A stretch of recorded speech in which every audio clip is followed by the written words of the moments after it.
Hello, hello, everyone. Welcome to my live. I'm sorry I'm on here a little late, but welcome, welcome, welcome, everyone. How is everyone doing tonight? How is everyone doing tonight? All right, we're going to talk about a couple of things. We're going to talk about a couple of things that I was supposed to say last night, but other things happened. So, the things that I didn't talk about last night, I want us to go over the interview with Dr. Heavenly about Phaedra. We didn't get to that last night because y'all know the cut water be cutting water sometimes, and I get in my feelings, but don't charge it to me, charge it to my heart. I'll get in my feelings sometimes, but I want to talk about that. I do want to talk about the SNAP benefits as well. Um, that you might get some, you might not. Now, November the 1st, some people have said um, that they didn't get any, and I'm in Wisconsin. So let me know if y'all where y'all are chatting from, and let me know have y'all heard anything about the SNAP benefits about people not getting any today. Let me know in the chat. All right, guys, y'all know tonight is drinks in the chat. Y'all know I got my cup water, my lemon drop cup water tonight. But I'm gonna take it easy. I'm gonna sip it a little bit. I ain't gonna be drinking, So I'm gonna just sip it a little bit. We're gonna talk about that. Also, we're gonna talk about the Melanie Cherie Rogers, how she's dealing with everything after her winning, custody of her kids. We want to talk about that. We always want to celebrate her wins and not just her loss or her traumas. We want to celebrate her wins, her victories. Okay. So we want to talk about that. Um, and then also we're going to talk about there is 40% off again. There's 40% off sale.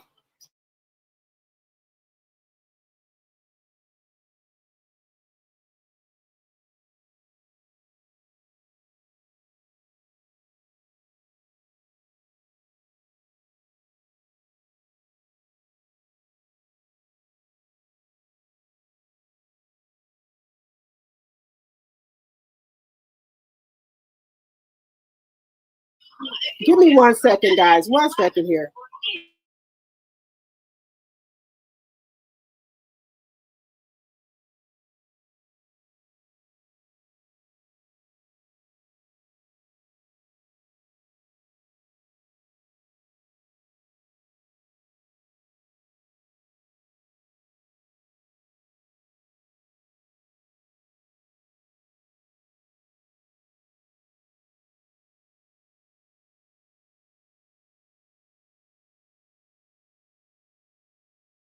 All right, guys. Y'all know Bella be Bella. Bella, my Bella, she come in here. She see me on live. She want to come in here and get active.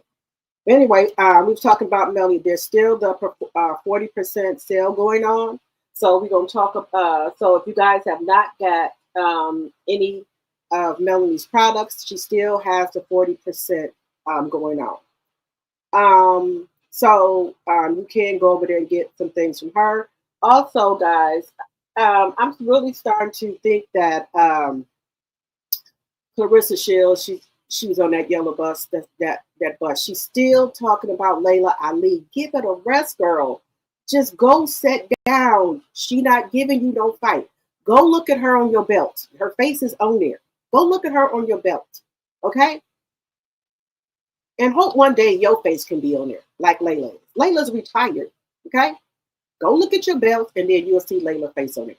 Because anybody in women wrestling who gets the belt, Layla Ali's face is on there. Okay? Let's just give it a rest. Okay?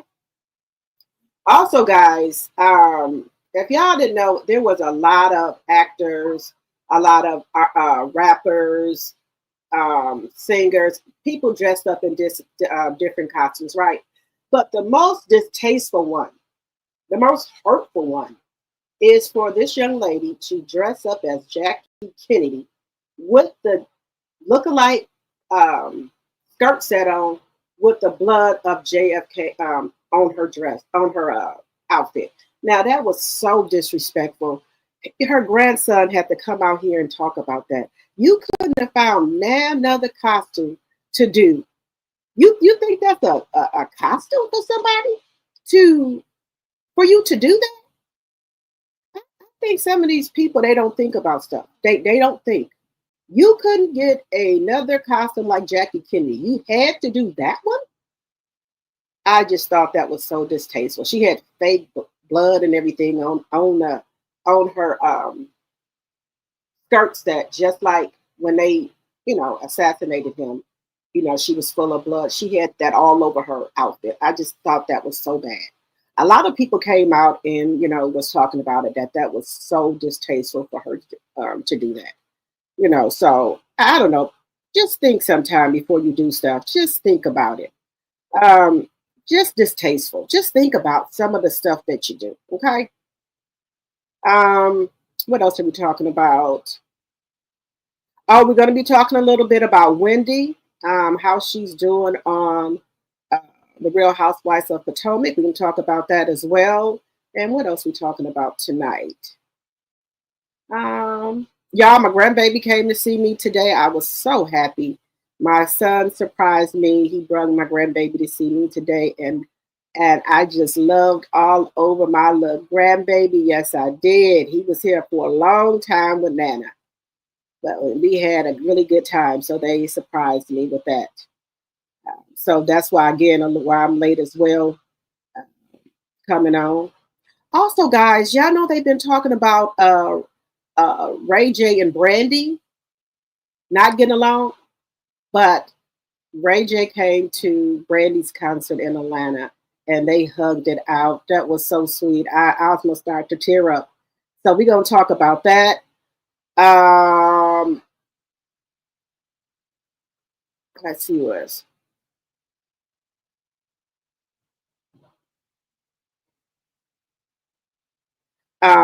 Also, Brian McKnight, guys. Just give it up, Brian McKnight. You canceled. He was supposed to perform, and they canceled him. No, nobody wants it. Nobody wants it, guys. One more.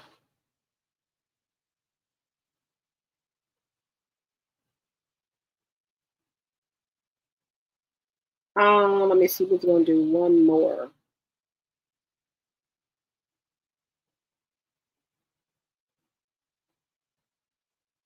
Oh, we're going to talk about Claudia Jordan, guys. She said that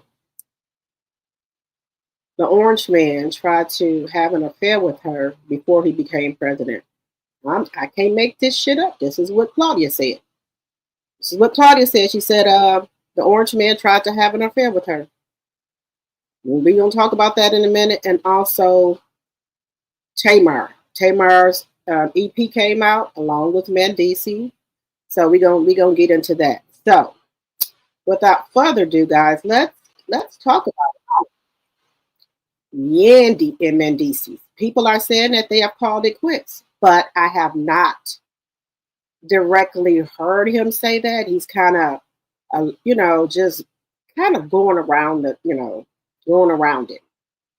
Okay. I guess I don't know if he don't want to say it because they're kids, but it's clearly that they're doing their own thing. They're doing their own thing. So they're not really married. So nobody is committing adultery. But he looks pretty. It's like some chemistry between him and Tamar, if I do say so myself. There is some chemistry, but we're gonna get into that, guys, as well. But let me say hi to everyone who just came in. Hello, Sonia, my mod, and my tea sipper. Hello, hello, hello, hello, Spectacious, my tea sipper. Hello, Joyce Jones. Hello, Rabbits Running. Hello, Proud Mimi, my tea sipper, and my mod. Hello, hello, hello. I like to put y'all up on the screen. And again, thank you guys so much for supporting me. And if you guys have not looked at the members only live, please do that as soon as possible, please, and thank you. Let's see who else. Hello, Linda Gamble, my mod. Hello, hello, hello.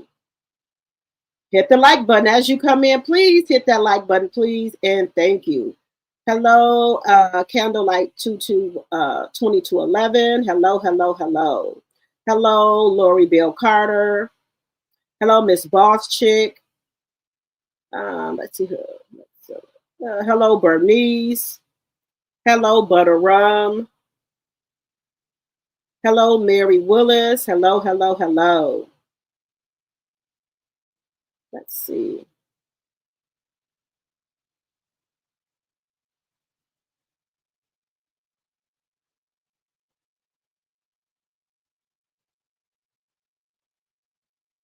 Linda, it's your birthday? Happy birthday, Linda. Happy birthday.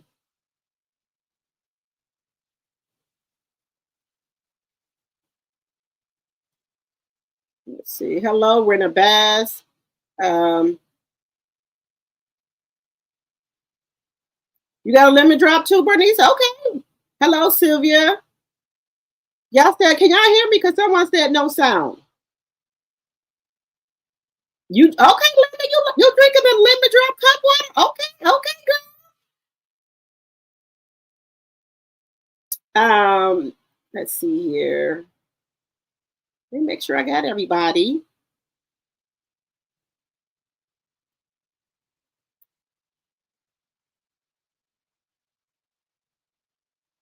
Let me see.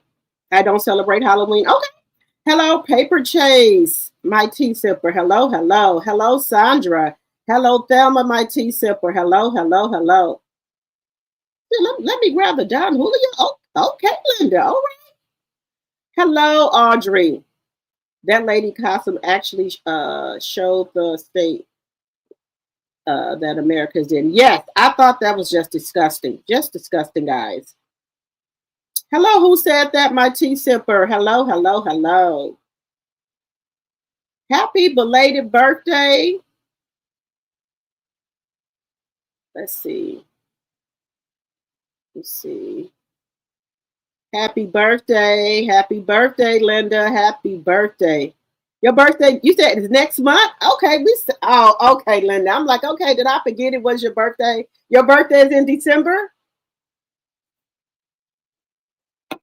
Okay.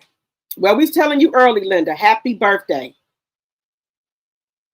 We're gonna tell you early, Linda. Happy birthday. Okay, guys, let me get into this. Let me give me 1 second here. Let me pull this up here. Let me let me pull this up here.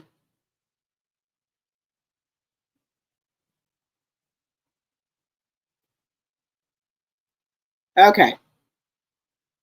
Let me pull this up here, guys. Let me just show y'all how disgusting this is. That ain't no type of costume for nobody to get. What the hell wrong with these people? Oh, guys, wait a minute before I get started, y'all. I forgot to do my housekeeping. All right, guys. Section 107 of the Copyright Act of 1976 is on the screen. Let me cancel this for 1 second. Let me put my banners up. Section 107 of the Copyright Act of 1976 are on the screen. All things said are alleged and in my very own opinion. It's for entertainment purposes only. I do not own the rights to any music or any clips that you may see on my channel. Fair use, fair use, fair use. All right? Got the Copyright Act of 1976 and also my disclaimer. Here we go. All right, guys, let me bring this up here. I think this was so disgusting. You mean to tell me you couldn't find another costume? Why would you want to do this? And I think this is some type of joke. What the hell is wrong with you?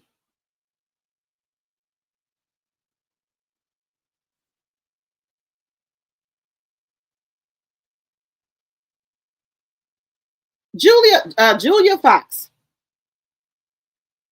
Her grandson, JFK's grandson, criticizes Julia Fox's bloody Jackie Kennedy Halloween costume. This is disgusting. Just disgusting. Who would do such a thing? Who? Girl, you might get blackballed from Hollywood, girl. You just disgusting.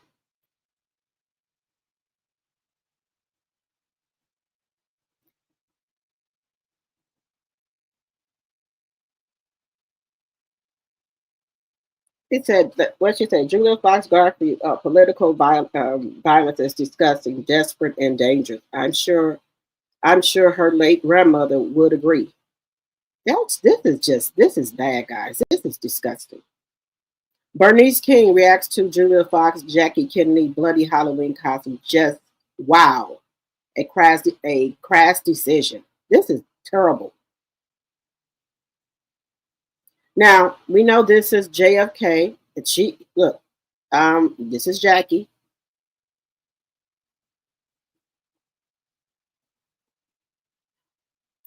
Now that's that's JFK, and this right here is the same exact dress that she had on. Excuse me, skirt outfit she had on when her husband got assassinated.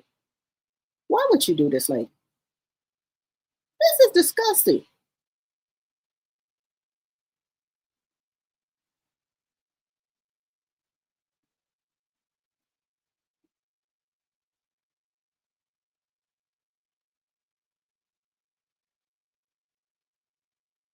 This is just disgusting.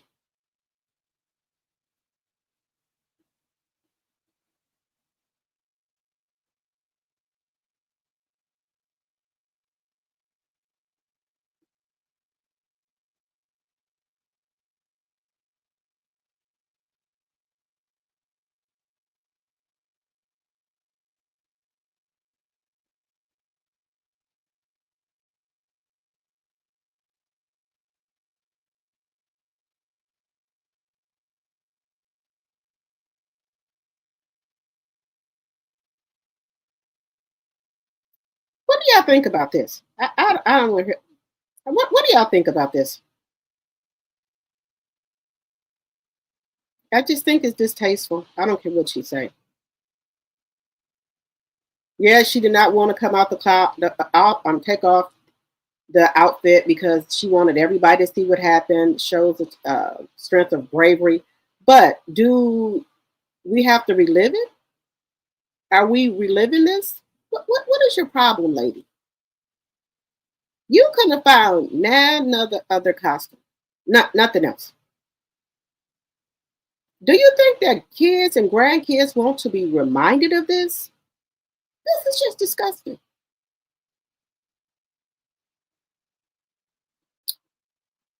Guys, let me know what y'all think about this. Do y'all think that was a wise choice for her? Do y'all think that was a wise choice?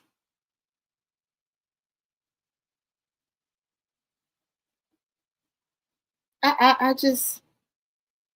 just think it was just distasteful. I do. I just I don't know why this lady would want to do this. I don't understand.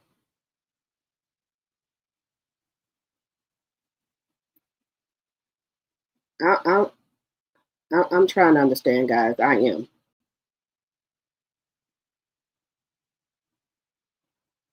I am. Okay, guys, we're gonna move on. Now, people have already been activated, guys, about their food. They're not playing about this fucking food. Um, okay. People is not playing. Okay. Now I'm just look, I'm not encouraging nobody to steal nothing. I'm not. But people have already been activated, guys. Let's take a look at this lady. Look, she said the president says she can have this food. Let's take a listen. Let go of the cart, ma'am. You can't stop me. I need this food. Ma'am, step back from the door, please. The president said I could have it. He said it's mine. You're being detained for theft right now. Hands behind your back. No, I didn't steal nothing. Ma'am, give me your cuffs going on. Relax your hands. Do this. He said I could feed my kids. Let go of the cart, ma'am. You can't stop me. I need this food. Ma'am, step back from the door, please. The president said I could have it. He said it's mine. You're being detained for theft right now. Hands behind your back. No, I didn't steal nothing. Ma'am, give me your cuffs going on. Relax your hands. Do this. He said I could feed my kids. Let go of the cart, ma'am. You can't stop me. I need this food. Ma'am, step back from the door, please. The president said I could have it. Look, I didn't hear the orange man say nothing about people can go in the grocery store and take no food. I didn't hear him say that. Let me know in the chat if he said that people can just go into the store and take food. I didn't hear that. Now, I'm just gonna turn the other cheek.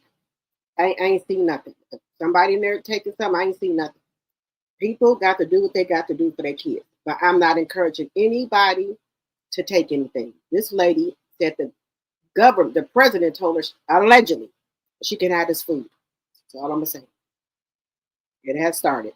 He said it's mine. You're being detained for theft right now. Hands behind your back. No, I didn't steal nothing. Ma'am, give me your Cuffs going on. Relax your You hands. can't do this. He said I could feed my kid. Let go of the cart, ma'am. Y'all can't stop me. I need this food. Ma'am, step back from the door, please. The president said I could have it. He said it's mine. You're being detained for theft right now. Hands behind your back. No, I didn't steal nothing. Ma'am, give me your Cuffs going on. Relax your You hands. can't do this. He said I could feed my kid. Let go of the cart, ma'am. Y'all can't stop me. I need this food. Ma'am, step back from the door, please. The president. Okay, guys. So, what do y'all think about this? What do y'all think about people taking food? Now, I did not hear the orange man say nothing.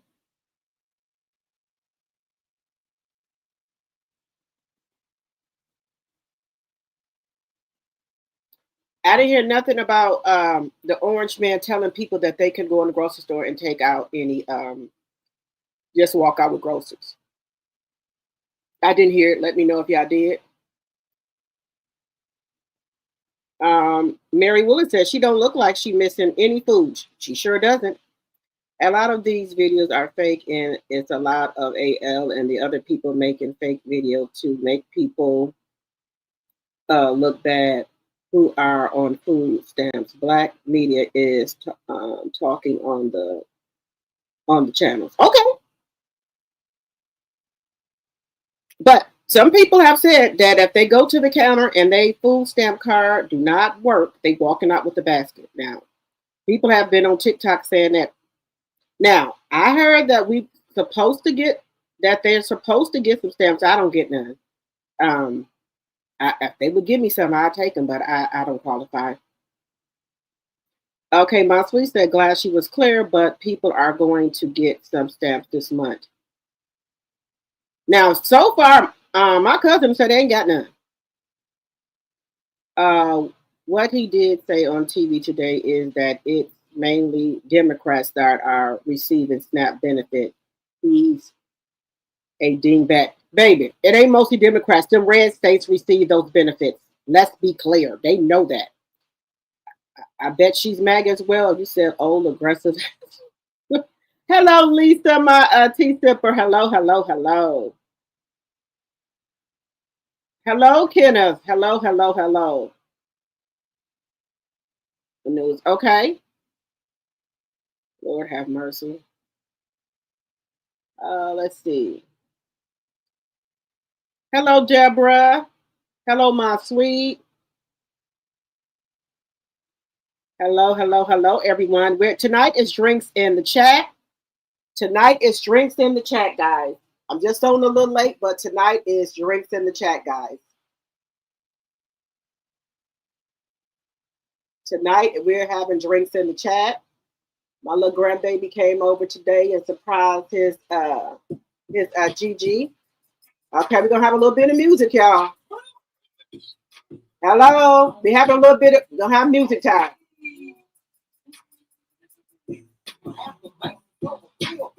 You want your shit, you the one. Ain't nobody fucking with your fuck. Hype me up. Hype me up. I hype me up. I got 99, but I gotta pay. Hey. If it rain, see the snow, I'ma ball everything because I gotta hype me up. Hype me up. Hype me up. I hype me up. I am a girl. Even when it's so, I can call 1,000,000 times and I'm still getting no bullshit for the bird, broke shit for the dope. Early bird, get the word first. He had me some more. I know I can do what I wanna do what I wanna do. If you don't believe in me, I don't give a fuck about you. Get your ass to the bed. I know I can. No motherfucking cross. Bitch, I'm motherfucking cross. It just like a little time. And come and set it down. All right, guys, we have a little bit of music. Everybody, cheers, everyone. A toast to everyone. Thank you guys for coming over. Cheers, everyone. Cheers. Let me see what y'all saying in the chat. Let me see.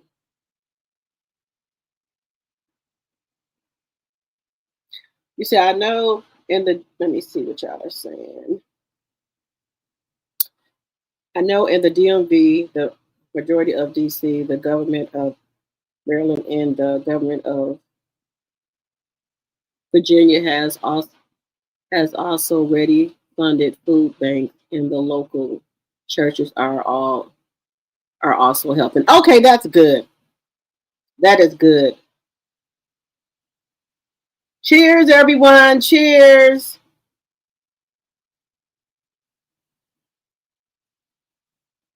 You said you live in a highly Republican state, so I guess we are doomed. Oh, don't say that. Things are going to work out.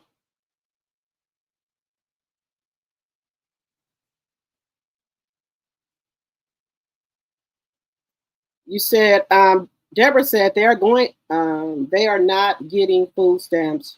Your governor in your state has to put in for funds to be relieved to help food banks get food out to people. Wait a minute. You said, wait a minute. They are not getting food stamps. Your governor in your state has to put in for funds to be relieved to help food banks get food out to people. Well, them Republican states, I don't know. They not gonna go against that orange man. I'm just saying. I don't think they're going against. Hello, Deborah Rando, my tea sipper. Hello. I don't think they're gonna go against the red man. I mean, excuse me, the orange man. I don't think they're going to go against him, because if they won't even expand Medicaid in their district to people who need it, I don't think they're going to. I don't think they're going to put in for those for the food. I don't think they're going to put in to get the funds for the food stamps for the people. And I don't know why these people every year keep voting for these people. Why? Why do you keep voting for these people? Y'all don't care if you starve. I don't get it. I don't get it. I don't get it. Why they keep voting for these people. I don't get it. I don't get it. I don't get it. I had something else.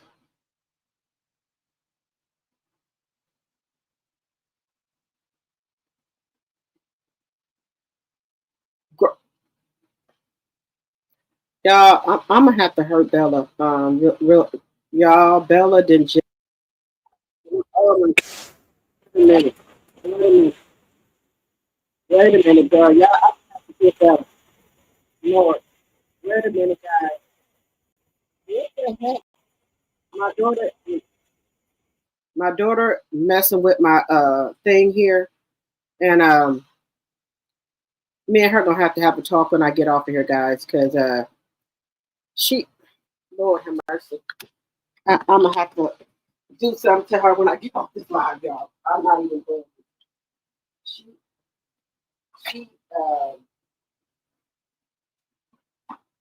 I'm gonna have to do something to her when I get off this live, y'all. I'm not even playing, y'all. She didn't tick me off. Wait till I get off this live. She in for it when I get off this live. And I know she gonna be still woke when I get off. She just do too much.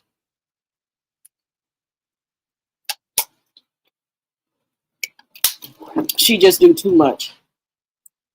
But guys, I do want to get into um, Clarissa Shields. I'm gonna stop talking about her. But I don't know what else we can do, guys. I don't know what else we can do about this woman. I don't know what else we can do here. I don't know what else we can do here. What else can we do?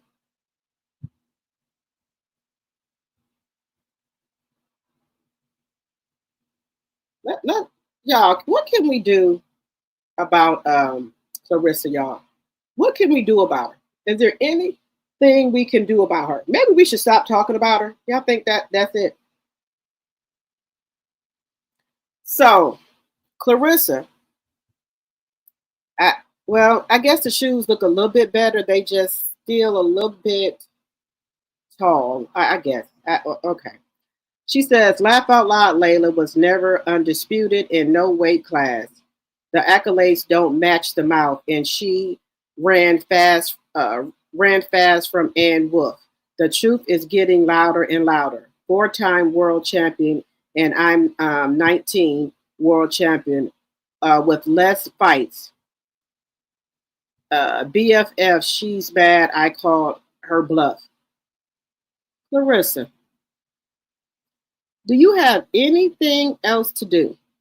Anything else to do besides come out here and talk about Layla?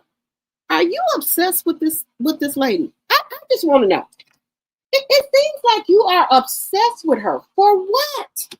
The woman just told you she do not want to fight you. She's not going to give you that. You still keep coming out here talking shit about her. This woman ain't said nothing about you, Clarissa.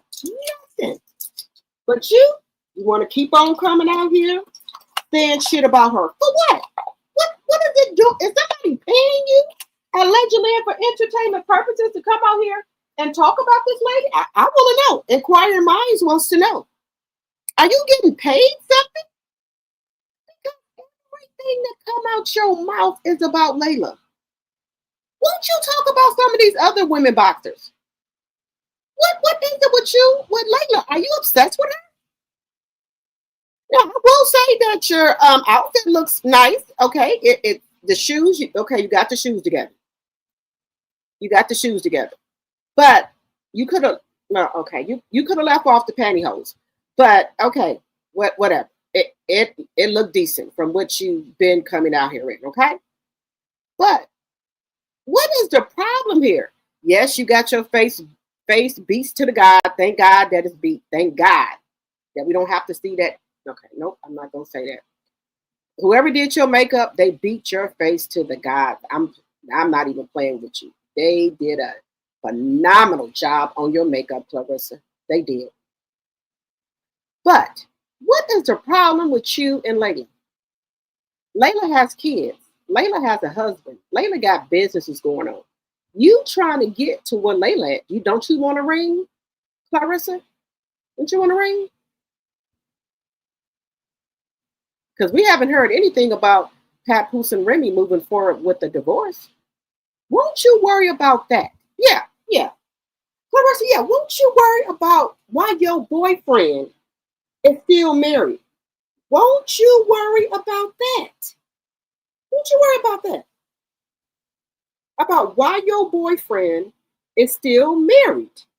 Now, that's something that you could really, really, really come out here and talk about. That your man's still married. That's something you could come out here and talk about. Maybe you can ask Remy, why aren't they divorced? That would be something for you to talk about. That really would be something for you to talk about. But it seems like Layla living rent-free in your head, Clarissa. Just to be honest with you, Layla is out on the brain, baby. Layla is on your brain. Why? I just want to know.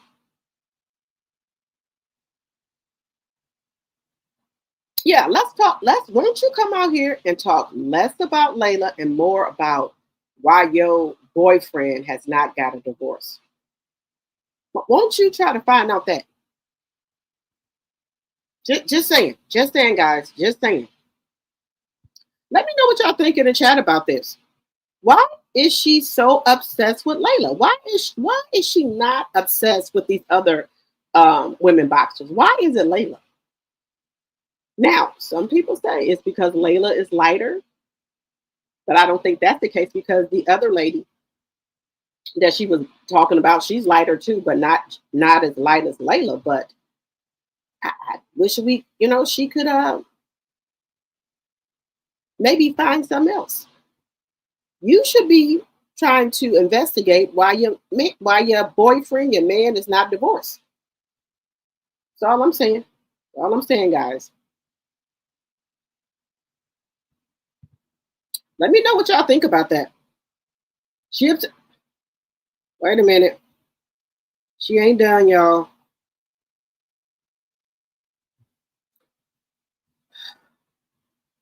Y'all, she ain't done.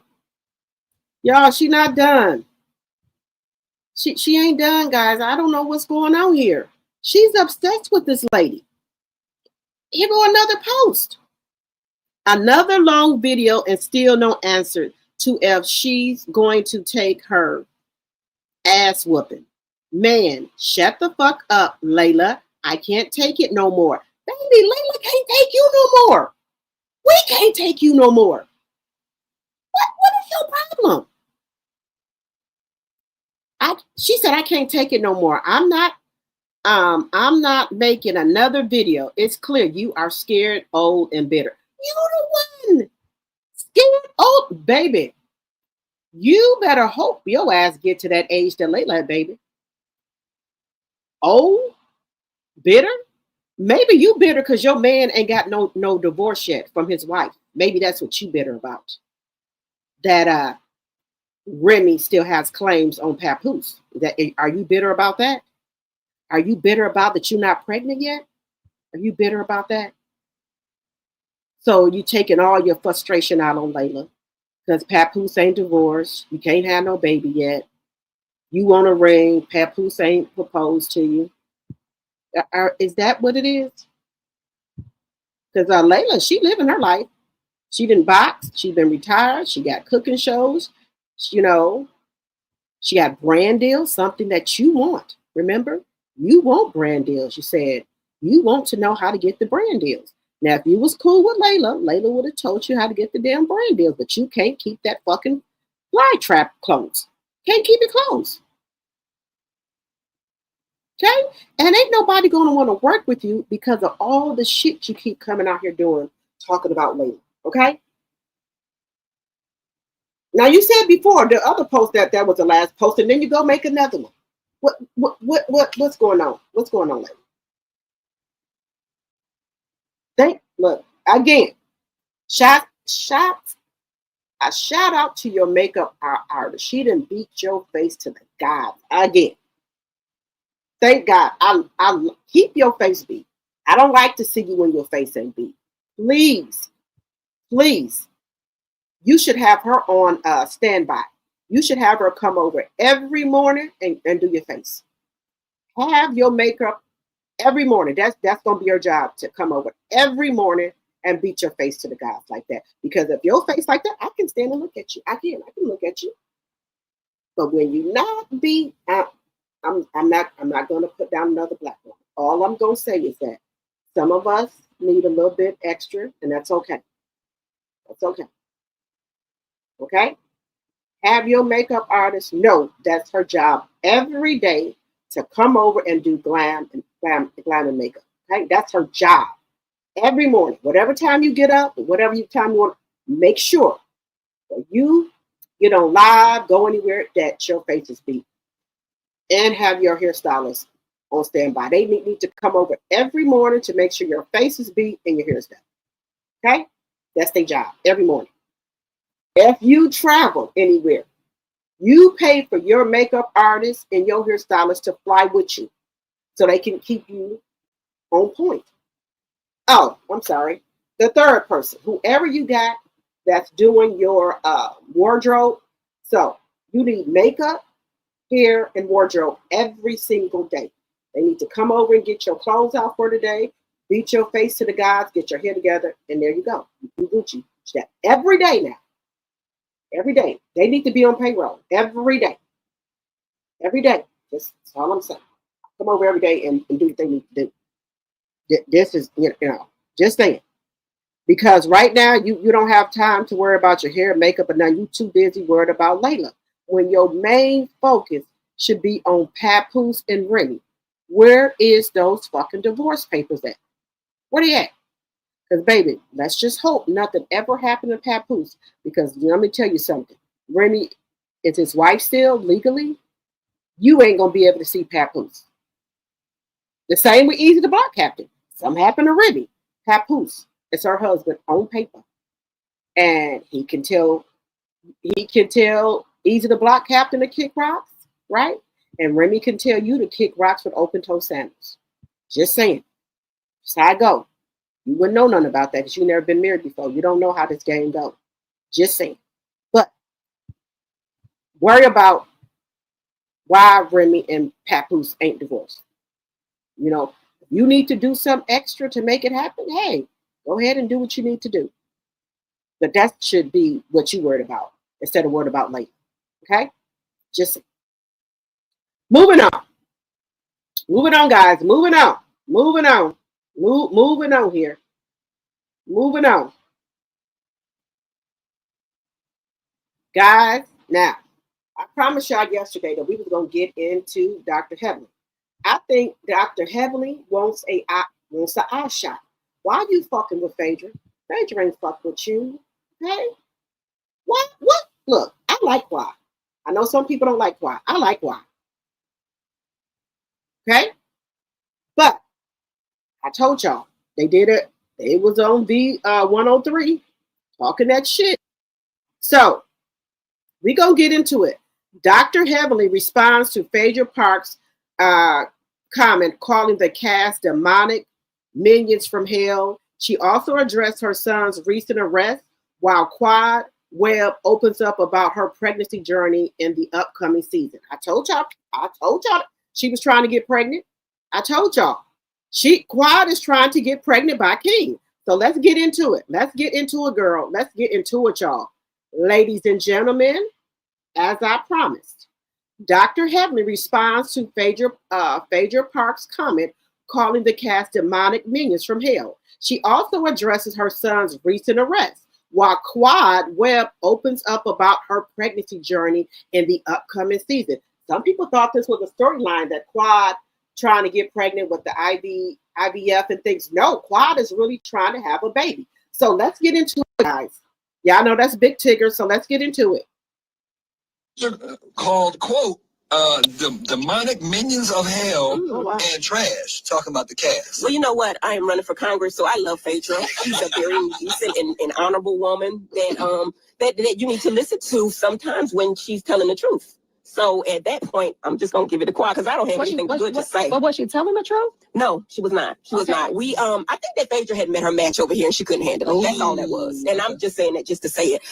She could not compete. I think she's used to people being different. Mm-hmm. And when she got here, she couldn't handle us. We too much bosses for her. Oh, that's sweetheart. Listen, baby. What I would love for you guys to do for all your luxury car rentals, go ahead, go ATL Exotic. Really want to become a mom. Okay. I really do. Right. So how's that journey going? We'll find out on Married to Medicine. Right. We'll find out in 12, and you know how this goes, right? Indeed. So that means we gonna see more you and Kang, or You're gonna see a lot more of me and the man. Yeah, Phaedra called, quote, demonic minions of hell and trash, talking about the cast. Well, you know what? I am running for Congress, so I love Phaedra. She's a very decent and honorable woman that you need to listen to. man. I got a man at home. I got a man. I got a man at home. This was the person we chose each other, and so I love that. Now back to your journey with your journey on having a baby, which it is going to happen for you. Now, y'all see Dr. Heavenly, she trying to control that mouth because she running for Congress. Oh, I'm going to give it over to Quad. Now, you know damn well, Dr. Heavenly, Phaedra is her boss herself, okay? So what the hell are you talking about, Dr. Helen? Yeah, she couldn't take it over there. She said y'all the minions from hell. Now, if people don't want to be around toxic people, I'm okay with that.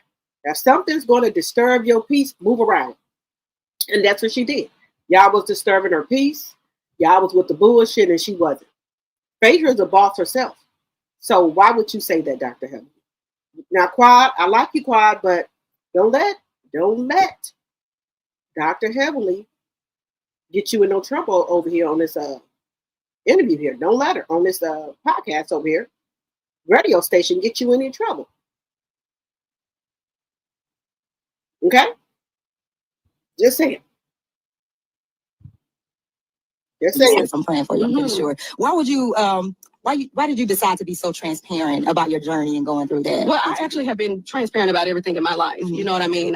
Here's the thing. If I wanted to hide it, the people won't let me hide it. So let's just say that. But I only feel like, too, it's always important to be an example. Yeah. You know, you might just be that inspiration that someone could use and could say, you know what, if she did it, then I can do it, too. You know, I thought it was too late for me. You know, I was throwing in the towel and giving up. And so, you know, when I saw Quad jump out there, and she was so vulnerable and so fearless, you know, because it's a bold thing that I'm doing this season. And it takes a lot of courage. Yes, it Everyone does. wouldn't do it, but I chose proudly to do it. Okay. Dr. Heavenly, what you doing? Listen, if y'all didn't find out on Twitter, y'all would have known my business. We know what you say. I found out on Twitter my son got arrested. Oh, I mean, a man. Yeah, Quad got a man at home. Quad got a man. Quad got a man at home. This was the first that we chose each other, and so you know. I love that. I love that. Now back to your journey with your journey on having a baby, which it is going to happen for you, sis. I'm praying for you. I'm pretty sure. Why would you? Why did you decide to be so transparent about your journey and going through that? Well, I actually have been transparent about everything in my life. You know what I mean? Here's the thing. If I wanted to hide it, the people won't let me hide it. So let's just say that. But I only feel like, too, it's always important to be an example. Yeah. You know, you might just be that inspiration that someone could use and could say, you know what, if she did it, then I can do it, too. You know, I thought it was too late for me. You know, I was throwing in the towel and giving up. And so, you know, when I saw Quad jump out there, and she was so vulnerable and so fearless, you know, because it's a bold thing that I'm doing this season. And it takes a lot of courage. Yes, it Everyone does. wouldn't do it, but I chose proudly to do it. Okay. Dr. Heavenly, what you doing? Listen, if y'all didn't find out on Twitter, y'all would have known my business. Now, guys, I ain't trying to be messy. I like Sweet Tea. I do. But y'all know Sweet Tea told Dr. G she was going to give him a baby, right? Now, okay, I understand that that's not happening. Sweet Tea says it's on the back burner right now. So why is Sweet Tea not doing the IVF? Why? And then let's just backpedal here. Quad wouldn't give Dr. G a baby. I'm confused here. She wouldn't give Dr. G a baby. Dr. G wanted a baby. Quad said no. She said no. I'm not having no kids. So why is it that with King she's going to give him a baby? Do you think this is a slap in the face to Dr. G? Do y'all think that she's trying to make Sweet Tea and Dr. G mad? I'm just saying. I ain't trying to be messy. I'm just saying. Because that was some of their marital problems. That Dr. G wanted to, you know, have a child, you know, to carry on his legacy. And Quad was so hell-bent on not having no kids. Now, do y'all think that she just didn't want a baby by Dr. G? Or do you think Quad is doing this for the show? Or what is it? Because we see her going through some of the IVFs. Why is Sweet Tea not going through the IVF? We're going to get into Sweet Tea in a minute. But why is it that she's willing to give King a baby? She's not even married to King. She was married to Dr. G and wouldn't give him no baby. She wouldn't even go through the IVF with Dr. G to try to give him no baby. So why is it that she's giving King a baby? And she's not even married to King. Do you think that she's trying to throw this in Dr. G and Sweet Tea's face? Just saying. We know what you say. I found out. Let's move on. We went through some things.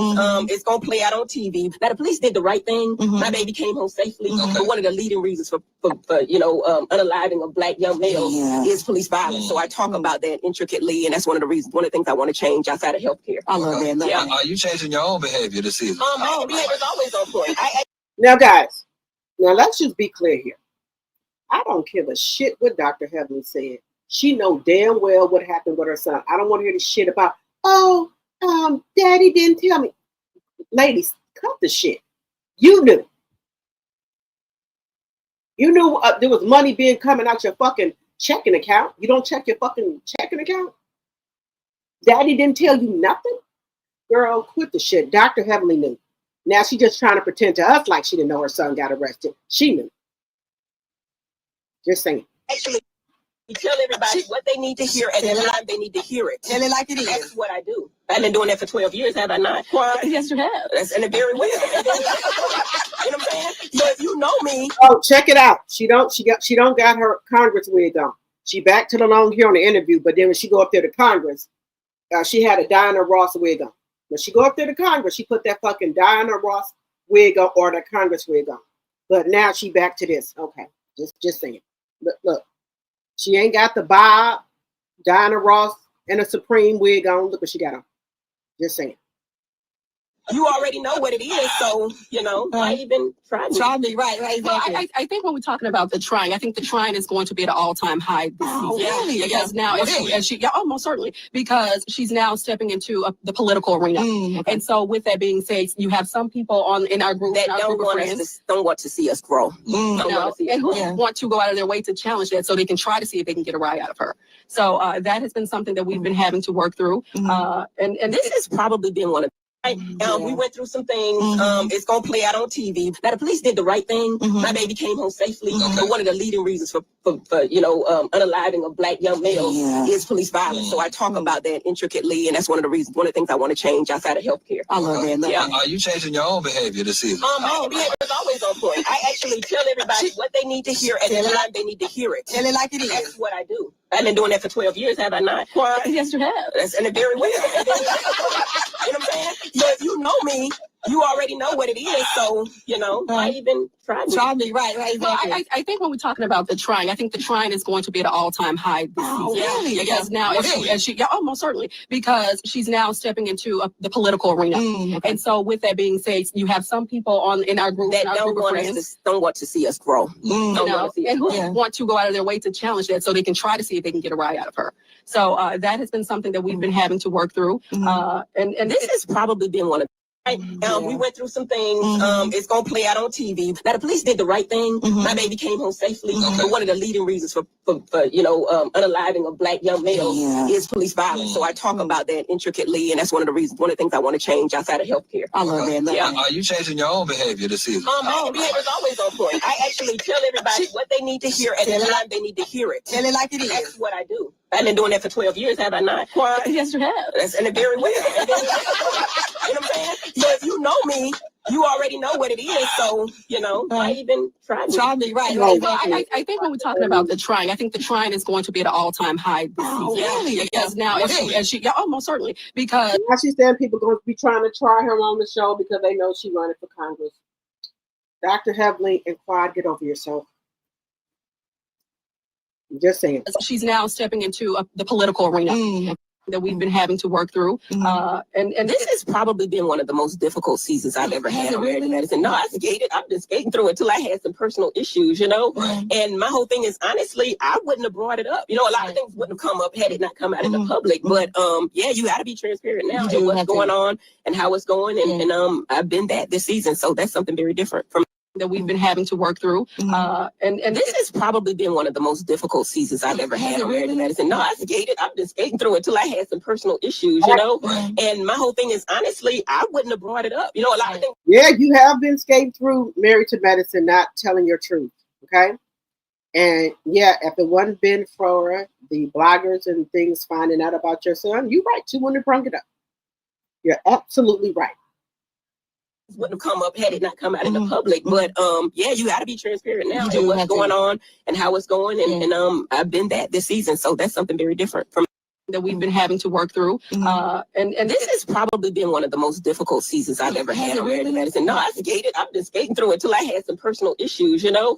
And my whole thing is, honestly, I wouldn't have brought it up. You know, a lot of things wouldn't have come up had it not come out in the public. But yeah, you got to be transparent now and what's going on and how it's going. And I've been that this season. So that's something very different from that we've been having to work through. And this Okay, guys, we gotta stop sharing here.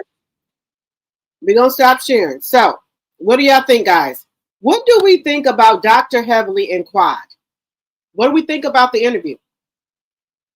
Now, I know some people thought that Quad was doing the IVF for just, well, okay. Some people said that she had stole Dr. G and Sweet T's line because they were going to be trying to have a baby. But I don't know why Sweet Tea decided to put that on the back burner now.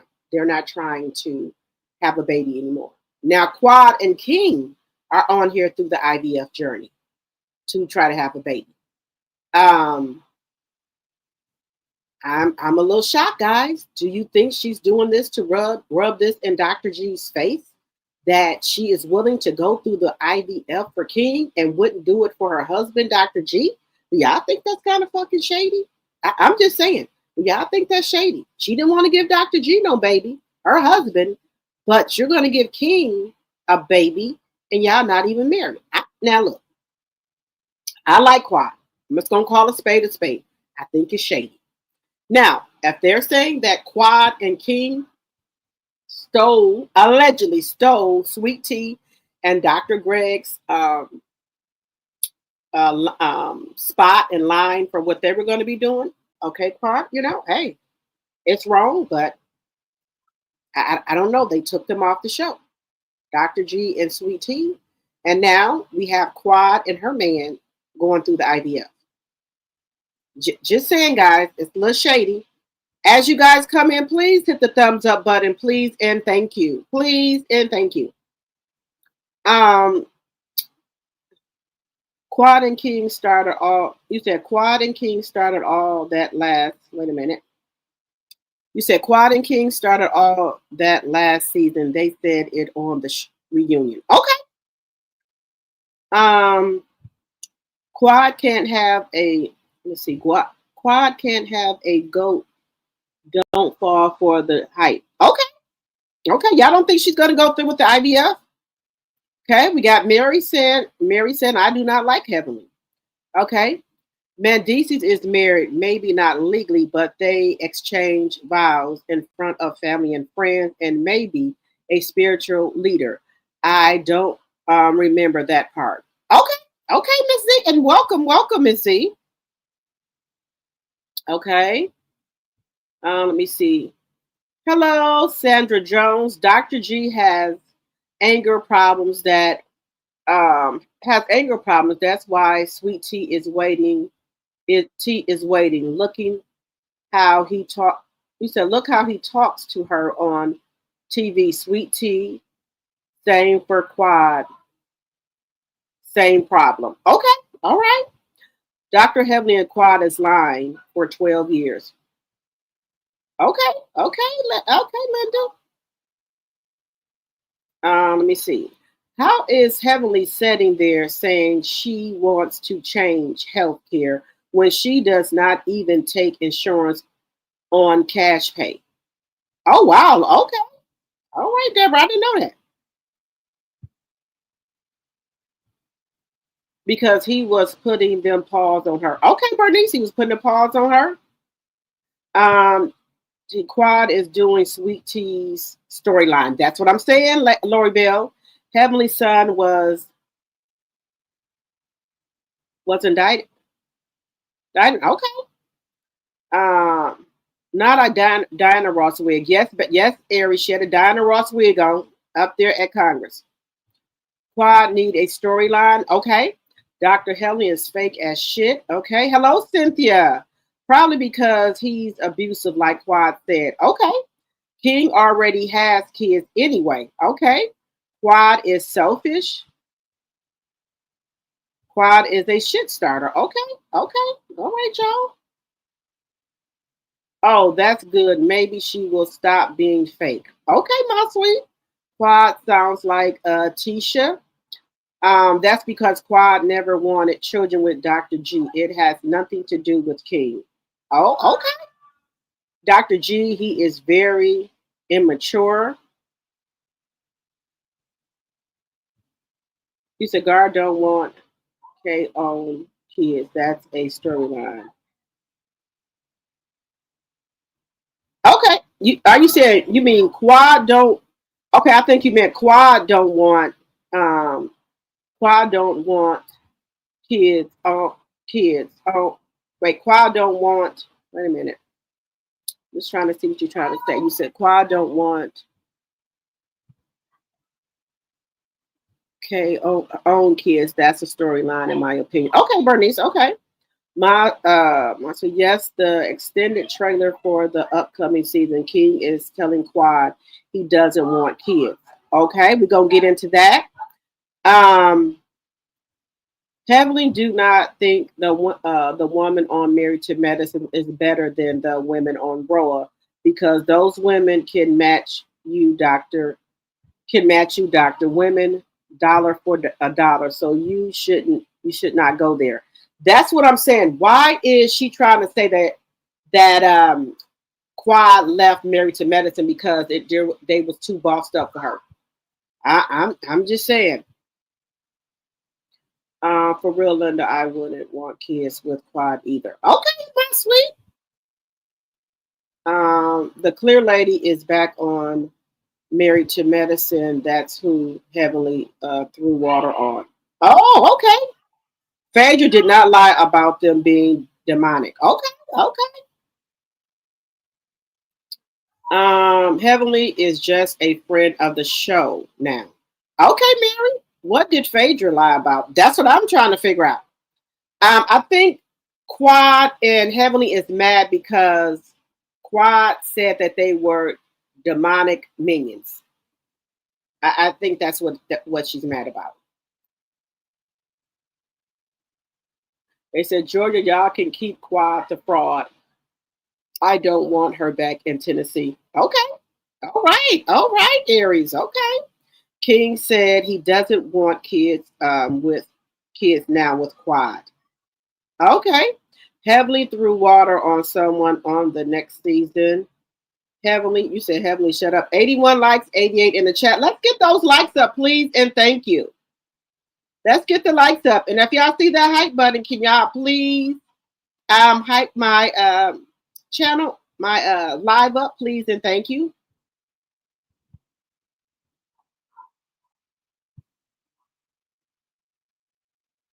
My sweet, I got the cup water. My sweet. Cup water ain't going nowhere.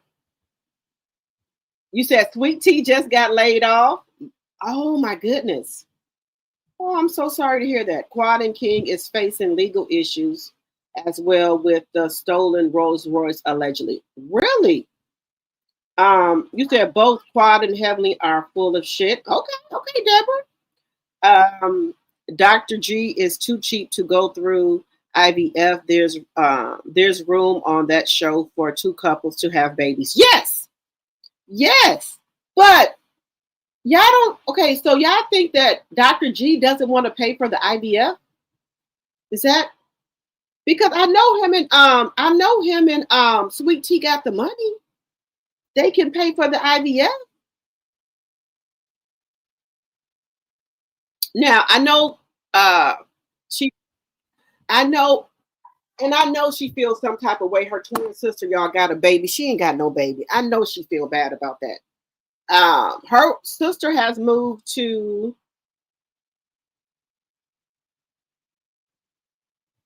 her twin sister is also coming to reality TV. Sweet Tea's sister. So let's get into what she said about about her sister coming to reality TV. Let's get into that as well. I feel bad for Sweet Tea, y'all. I do. I do. I know she want a baby. Her twin sister got one. She want one. Moved to South Africa, so I would like to. Yes, her sister moved to South Africa, guys. Yes, she did. by the end of November, go see my sister and be with the kids. And I have great news. My sister got selected to be on House Hunters International. So I'm super excited for her. Congratulations, Kanisha and Brandon. Congratulations, guys. My sister wants me to come down and watch the kids while they film. And so I'm super excited about that. I plan on going down there. And then for the holidays, me and Gregory don't really have much plans. I probably am going to stay home for the most part. And yeah, and then go to South Africa. So she moved to South Africa. So I would like to, by the end of November, go see my sister and be with the kids. And I have great news. My sister got selected to be on House Hunters International. So I'm super excited for her. Congratulations, Kanisha and Brandon. Congratulations, guys. My sister wants me to come down and watch the kids while they film. And so I'm super excited about that. I plan on going down there. And then for the holidays, me and Gregory don't really have much plans. I probably am going to stay home for the most part. And yeah, and then go to South Africa. So she moved to South Africa. So I would like to, by the end of November, go see my sister. I wonder, is Dr. G going to let her go to South Africa, or is he going to go with her? She's going to go watch, she said, kids. So her sister has more than one child and she has none. So that kind of, probably is hurting Sweet Tea that, she doesn't have an opportunity to have any kids. But I think that if Sweet Tea really wanted to, I think she could, get the money up or whatever she got to do to get that IVF. Just saying. And then for the holidays, she's going to stay home. She don't want to be with family and friends. Maybe she's feeling some type of way, guys, that she don't have a baby. And now Quad and King is trying to have a baby. That's probably kind of hurting her, in my personal opinion. That probably could be hurting Sweet Tea. That she doesn't have any kids or anything. And her sister, twin sister, is, she said kids. That's more than one. That's probably hurting her. But she says she's going to go down there and watch the kids while her sister filmed for House Hunter. So I think that would be good for her to step away from Dr. G for a little bit and clear her head or what have you. Because Dr. G can get, very angry sometimes. And maybe Sweet Tea, this is not what she signed up for. Let me know what y'all think about her sister being in South Africa. She moved to South Africa. Also, her sister is going to be on the reality show, House Hunters. So that's good. Both of them are getting out here and, getting into the reality show. So that's good. But guys, let me know what y'all think about this. How do y'all think, Sweet Tea is feeling right now? Quad is on her IVF journey and she's not. Her sister, she got to go down there and watch her sister kids. And, I like Sweet Tea. She came to Winter Wonderland. She's more tinier in person. She is way, way more tinier. I think she's about a 3, maybe a 6. If I'm pushing it, she's a very tiny lady in person. I know the camera put a lot of weight on you. I think about 10 or 15 pounds the camera do. But she's a nice lady. But I know that that's got to be kind of hard for her to watch Quad go through the IVF and she not be able to go to it. And I'm sorry, she is not able to go through with the IVF. Let me know what y'all think, guys. Let me know what y'all think. I think this is sad, guys. I do. I feel sorry for Sweet Tea. I do. I really do. Let me know, guys, what y'all also think about this interview with Dr. Heavenly and Quad on V103 with Chigger, what the things that they were saying. Let me know what y'all think about it.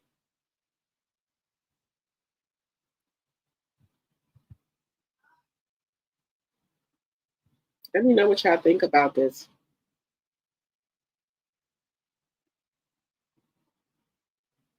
Oh, guys, they said Diddy, TMZ has reported that Diddy is getting a loan. He's getting a loan, at the, the jailhouse. He out there making friends out there in the courtyard making friends and shit. Shit, Diddy, Diddy got to get in when you fit in. Diddy is out there making friends, y'all. Diddy is doing his thing out here. He got to adapt. Look at Diddy. Diddy smiles chatting with fellow inmates at Fort Dix.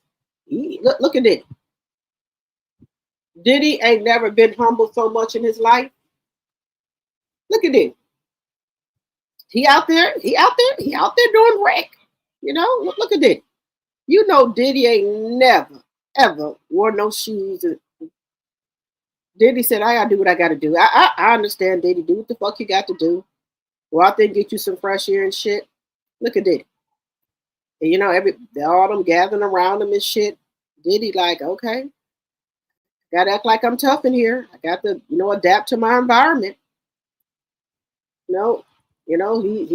He's aging behind bars, y'all. Look at all this gray beard and stuff. He's aging behind bars, y'all.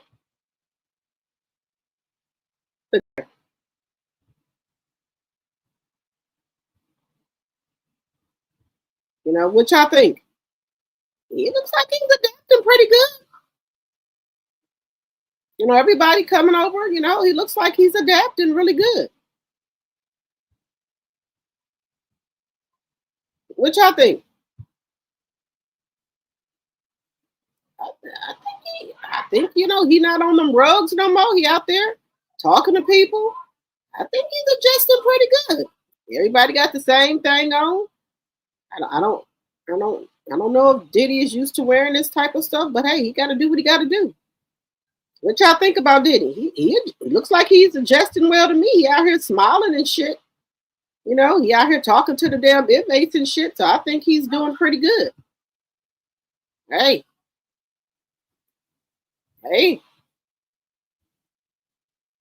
Got to make the best of a tough situation.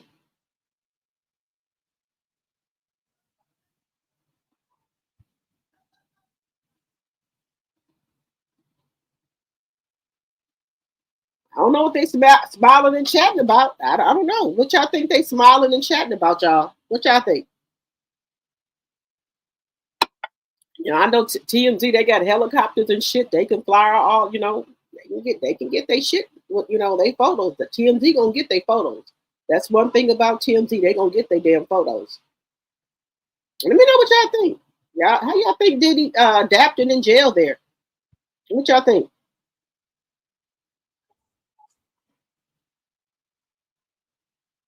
What y'all think about Diddy? Let me know what y'all think about Diddy. Now, let's move on, guys. Now, y'all know us, the black people, are being called the welfare queens. We don't want to get all the fucking food stamps, okay? But quiet as kept, these red states, there's a lot of people in these red states, in these world, what do you call them? World towns, they get a lot of food stamps too, okay? Just saying. Married couple facing food stamp fraud charges for reportedly falsely falsifying income to obtain more than $20,000 in SNAP benefits, guys. Now they I thought they didn't want to be associated with no damn food stamps. Look, these look. Let me show y'all. They doing shit too, y'all. Married couple facing food stamp fraud charges for reportedly falsifying income to obtain more than $20,000 in SNAP benefits. They getting shit too, y'all. They doing food stamp fraud too. Just saying. When people think of food stamp fraud, they don't think of faces like this. Married couple facing food stamp fraud charges for reportedly falsifying income to obtain more than $20,000 in SNAP benefits. $20,000. But let's unpackage this even more though. In our community, we say that in order for you to get these food stamps, the man got to be out the home, huh? This is a married couple, and they get to have their government assistance and keep their nuclear family intact. What we see.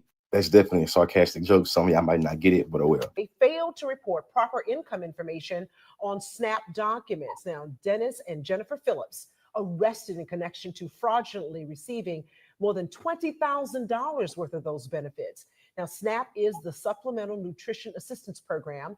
Law enforcement officials say they failed to report the wife's income for several years, leading to the issues of benefits they were not supposed to receive. This video is centered around racial pathology and government assistance and how white people are never seen as the face of food stamp fraud. I still got to sprinkle a little intersectionality of class in it because I still think it's wild that this $20,000 has a full-blown news coverage, but the 20 million, 20 billion of corporations and oligarchs be getting is like it's not giving any airtime. This shit blow my mind. However, racial pathology though allows for black people, especially black women, to be seen as welfare queens that's trying to get up on the system and always conducting food stamp fraud, while individuals like this are able to be not suspected. They always think it's the black women. They call us the welfare, the food stamp queens. But then these people go mistakenly forget to report his wife's income. They get over $20,000 in benefits, but they never post that. Never. They never put that shit out. But we supposed to be the face for the food stamps. Quiet as kept. Y'all know. Welfare was designed for white people. It wasn't meant for us. Let's just be clear. And in these red states, white, clear people get more food stamps than the black people do. Let's just be clear. But they want you to think that it's the black people. But the white people are doing food stamp fraud too. Just saying. Before they go undetected, before they go unpunished, they was able to get away with this for years. Yeah, years. Education is elevation, and man, I hope they get this down there. When people think of food stamp fraud, they don't think of faces like this. Married couple facing. Now, what do y'all think about these people facing food stamp charges? Okay, Sweet Tea has endometriosis, and with that, she has a lot of pain at times, and pregnancy may not be easy. Paper Chase, I have endometriosis. Yep, it took them a long time to diagnose me with it, and I had 3 babies. I have the endometriosis, but y'all know right now I'm going through menopause now, but so I don't have all the other stuff going on. But when I had a lot of pain. That's no story about that. You do be in a lot of pain, right? But I was still able, and maybe I don't know if it's some different things, but I was able to still have 3 babies naturally. No C-section, no nothing, just vaginal delivery for all 3 of my babies. My son is 30, my other son is 20, and my daughter's 14. So I don't know if it's something new going on or whatever, but I was okay. Now, during those times of, I don't want to do TMI, guys. I don't want to. Well, look, we all grown over here. This is a grown and sexy channel. Cheers to that. Cheers, everybody. Cheers in the chat. During that time of the month, I would hurt really bad. I would cramp really bad and things like that. But I got through it. And I was able to produce 3 babies. I was able to. I don't know what her endometriosis is, but I was still able to produce three children. Right? I was. Y'all like my family. Y'all know that. So I don't lie to y'all about anything. I just tell y'all the truth. It is what it is. Now, during those, when I was,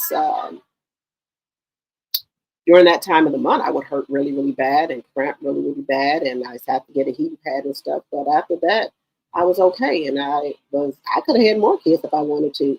But I knew I could only, and it's just me, take care of the 3 kids I had. I don't want to put no more kids out here, than I can take care of. I don't want my kids I didn't want my kids to be in poverty. And if their dad was to leave, I want to still be able to take care of them if I had to do it by myself. So I didn't want none. Now, if I would have had a boy and a girl, then it would have been over then. That's just my personal opinion about things. I always try to think a little bit ahead of the game.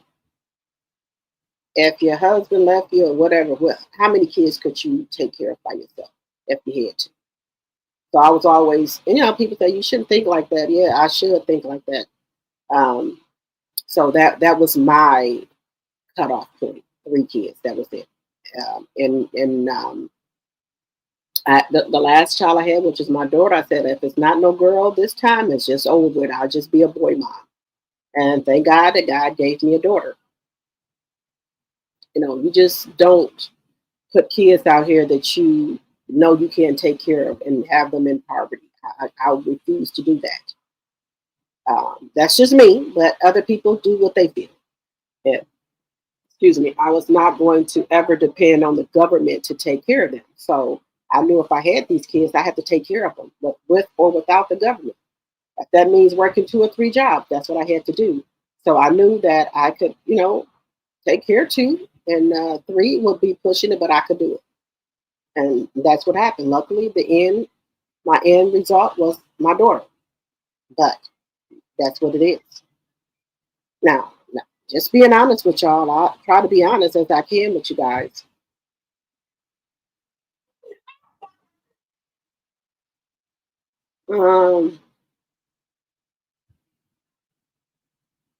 Wait a minute, guys. Wait a minute. How do I just see that? Guys, this be so many, like, I just did something on here. And it was, wait a minute. I just did something on here and I can't do it again. Oh my goodness. I just did something. Wait a minute. I just did something on here and now I can't do it no more. StreamYard has got so many new apps and things, and I just did something on here. Now I can't do it no more. I'm pissed off about that. Let me see. I have endometriosis saying fibroids. I was only able to deliver my sunshine. Oh, okay. Okay. Yeah, I was able to deliver 3 kids. I mean, vaginally with my endometriosis. And I used to go to the doctor all the time, complain about stomach pain. They could never find out. And finally, my doctor figured it out. She said, you have endometriosis. So they finally figured it out for me. I for years. And they figured it out for me. Paper Chase says, yes, Deborah Holder, she was interviewed with one of the CCs here on YouTube, and she said that. Okay. Let me see what else y'all saying. Did you hear Ron Johnson said they were taking NBT and buying weed in Milwaukee? No, Bernice, I didn't do that. Look, don't nobody like Ron Johnson here. The hip. Give me just a second, guys. Bell is tripping. Give me 1 second.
Y'all, I'm back. I have to get Bella together. I'm back. Nobody likes Ron Johnson here. Nobody likes them. You say, hey, Bella. Bella is a mess, y'all.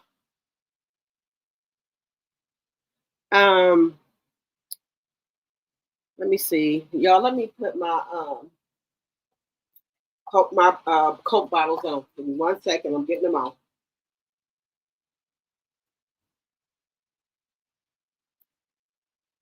You said, I'm the youngest of 10 from a 2-parent household. My mother always said, don't have more children than you can take care of.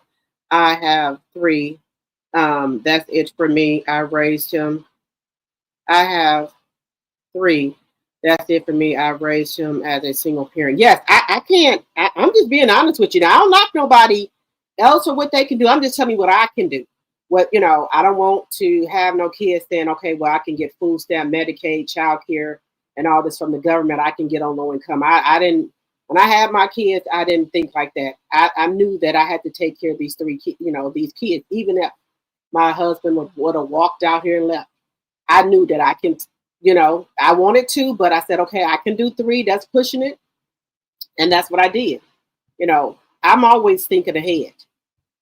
I'm always thinking ahead. Because some people think that, oh, my husband would never do that. You don't know what a fucking man will do. You don't know what they'll do. And that's how I always kept that in my head. I don't know what the fuck they'll do, but I know what if that happened, what I could do. Just keep it in 100 with you. If he left, I knew I could take care of these 3. It might have been a little hard, but I knew I could, could do it. Just saying. Yes, Deborah. She was interviewed with one of the CCs here on YouTube, and she said that, okay, I have endometriosis, the same fibroids I was only able to deliver my sunshine. Okay. Yeah, I have it too, y'all. I have it. I don't just being serious about it. Endometriosis, especially that time of the month, guys, you hurt really well. For me, I hurt it really, really bad, and it was a lot.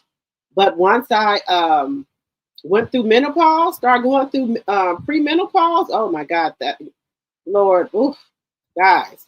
Now I don't like the hot flashes, but I would rather have these hot flashes than to endure what I went through with my endometriosis. I'll take the hot flashes. I got medication for that, but it's painful.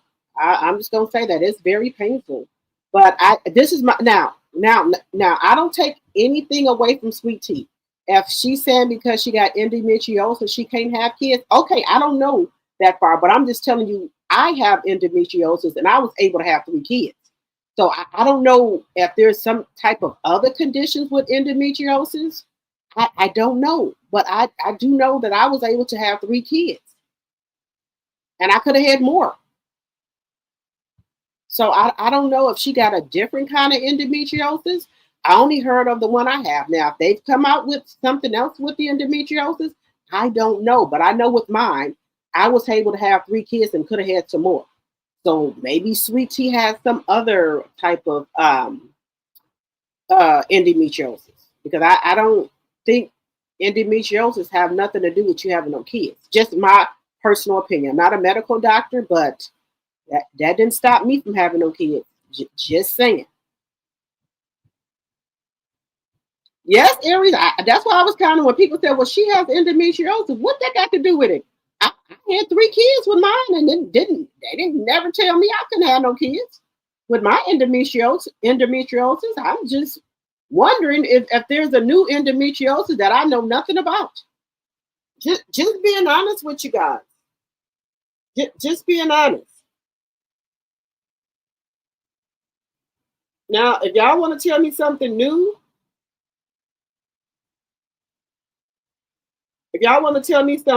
about the endometriosis, let me know, because I just ain't seen it. I didn't know that that endometriosis stopped you from having kids. I just did not know that, because if that was the case, I wouldn't have been able to have my 3 kids.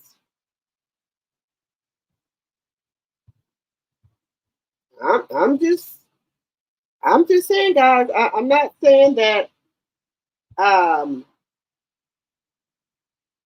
that's not true. I'm just saying for me that I was able to have kids. Now, some people want to say they can't have kids because of endometriosis. I'm not quite sure about that. I'm not sure about that. Why, they are not able to have any kids because I'm okay with having kids. What when the kids I had them.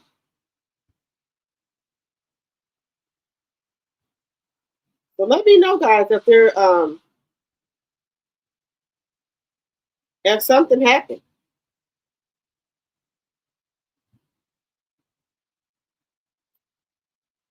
Let me know if something happened. If there's something that's different now. Let me know if there's something that's different, guys, because I'm not aware of it.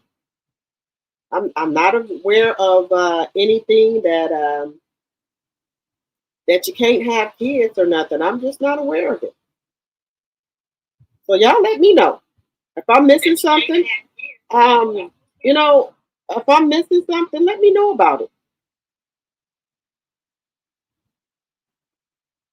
Y'all let me know because I don't want to be. I'm not trying to sound insensitive to the matter because, like I said, I shared that with y'all. I have endometriosis.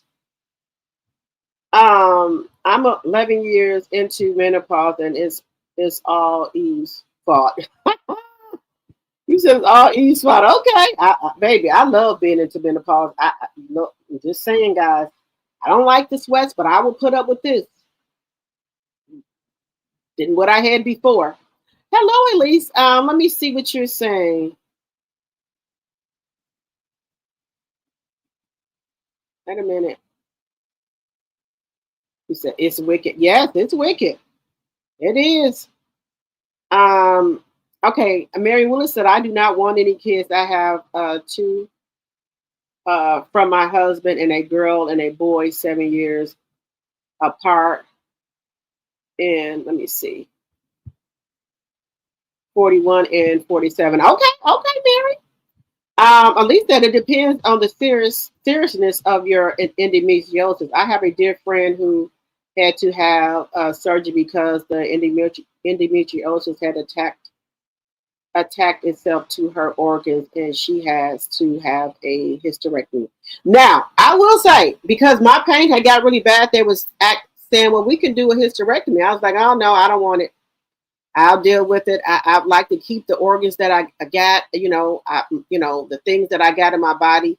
So I dealt with it. They wanted to give me one because my stomach used to hurt so bad, but I just dealt with it. And then one day, I noticed that I wasn't using, sanitary products. And I'm like, what the hell going on with me?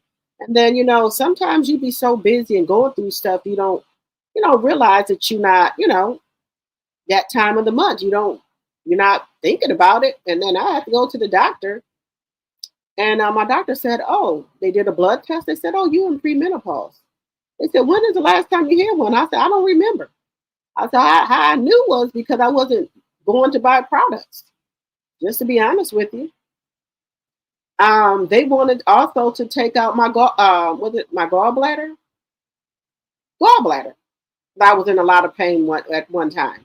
A lot of pain. I went to the doctor and they said, well, we need to take out your gallbladder. I said, you won't take nothing out of here. They said, well, you should really get it taken out. No, I should really not get it taken out. And by the grace of God, I have not had any more pain like that no more. And when I go to my checkup, my doctor said, you have any problems with your gallbladder? I said, that's really unusual. I said, well, yeah, God works in mysterious ways. He haven't gave me no more pain or anything. So no. They tried to do a hysterectomy on me one time. They wanted to take my gallbladder out, all type of stuff. Nope. We're not doing that. Okay. We're not gonna do it. All right, guys. Enough about me. Y'all know how I ran on, but yeah. I'll just tell y'all the truth. It is what it is. Mendeecees and Tamar. Now, we know we have been hearing all around town that Tamar and Mendeecees has been snuggling up to each other, all this and that. But they were doing some type of, he was doing acting for her upcoming videos and things like that. So we do have Tamar and Mendeecees. They got chemistry, guys. I'm just gonna be honest with you. They do. They got chemistry. Tamar and Mendeecees got chemistry, guys. I'm just saying. I'm just being honest with you. Tamar and Mendeecees sparked reactions after getting cozy in new clip. Let's see. Come on, Tamar. Everything. You can't tell me. You're not gonna tell me? Everything. I like everything. What? What's your favorite thing? Favorite thing? How about you? Mm-hmm. You crazy. Government shutdown is here, and it is already impacting federal workers, and it's going to. What y'all think about this clip with Mendeecees and Tamar? I don't know. I'm just saying. They looked quite cozy together. They got some chemistry going. I'm just saying. I'm just saying. I'm just saying, y'all. They got some chemistry going. I don't know how to take it here, but they got chemistry going. What y'all think?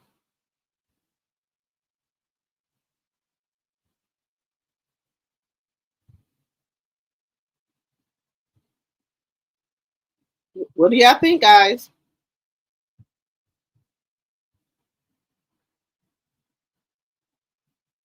Well, I'm just gonna say,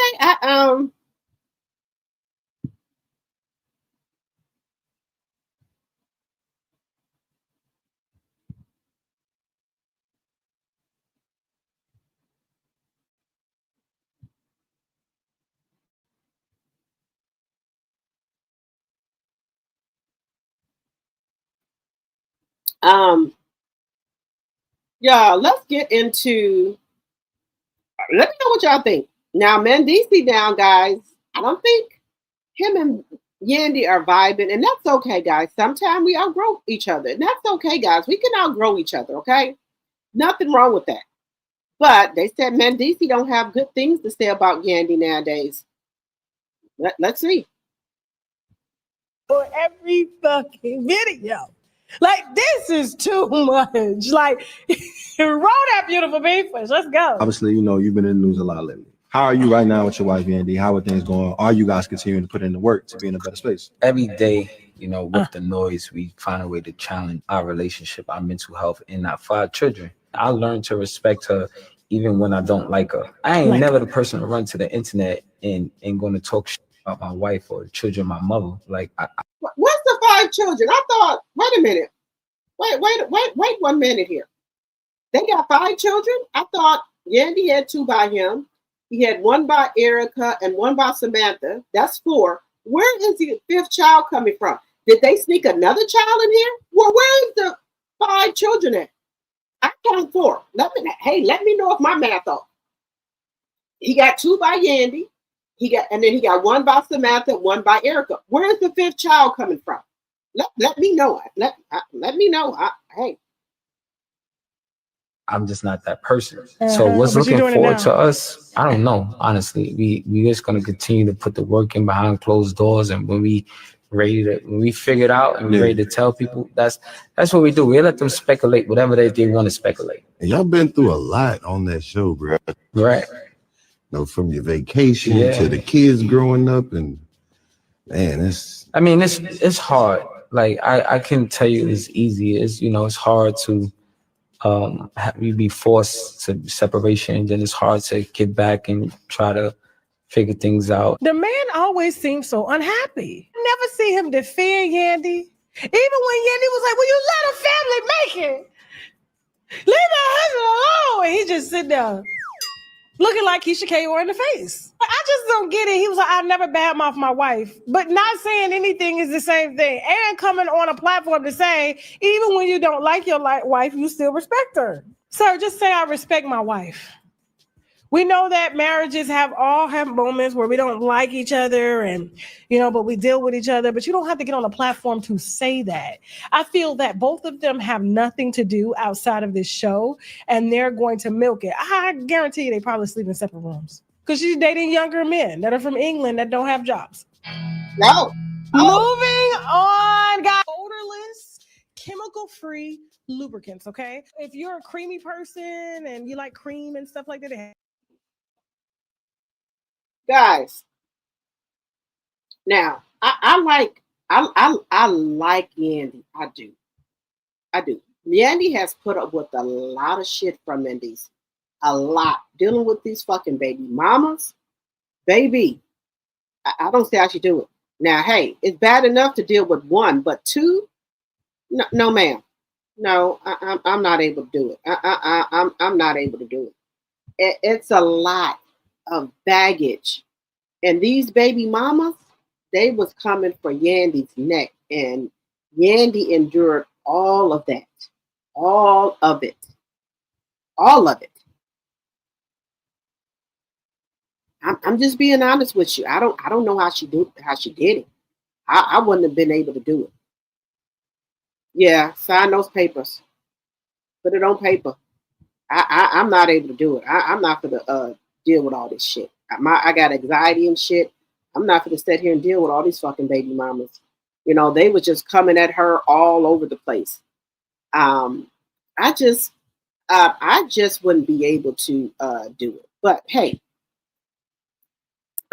shout out to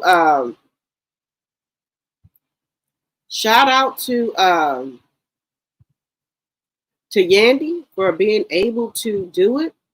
I just wouldn't be able to do it.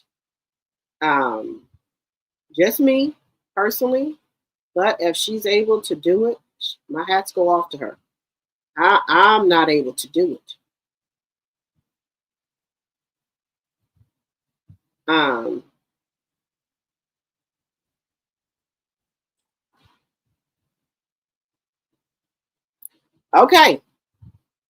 Okay, guys, the moment we've been waiting for. Mendeecees and Tamar Hunt. They showing you what you've been waiting for. Everybody had rumors going around that they was messing around, so here it is. But we already know you shouldn't even be dealing with him. And you around here going through by that lady husband? What? Girl, you a better woman than I ever be. Oh, wait a minute. They are not together. Okay, Vince, I need advice. What do I do? Well, you gotta love yourself first. I didn't cheat. I got taken down. And you expect for him to get over that? I ain't know it's gonna get real life in there, bitch. No, it's about to get real life in here. Either you cut it, I cut it. No, we're not cutting it. Okay, well, I'm cutting it. Just give me the goddamn shit. I'll do it. You guys were not equally yoked. But there is a time where a man stops being a hoe, right? When they want to. Well, as long as they hang down in the front, they're gonna run. But they don't want you running. If he's the only thing I got, well then I must not have a lot. I gotta pee. But I've grown, baby.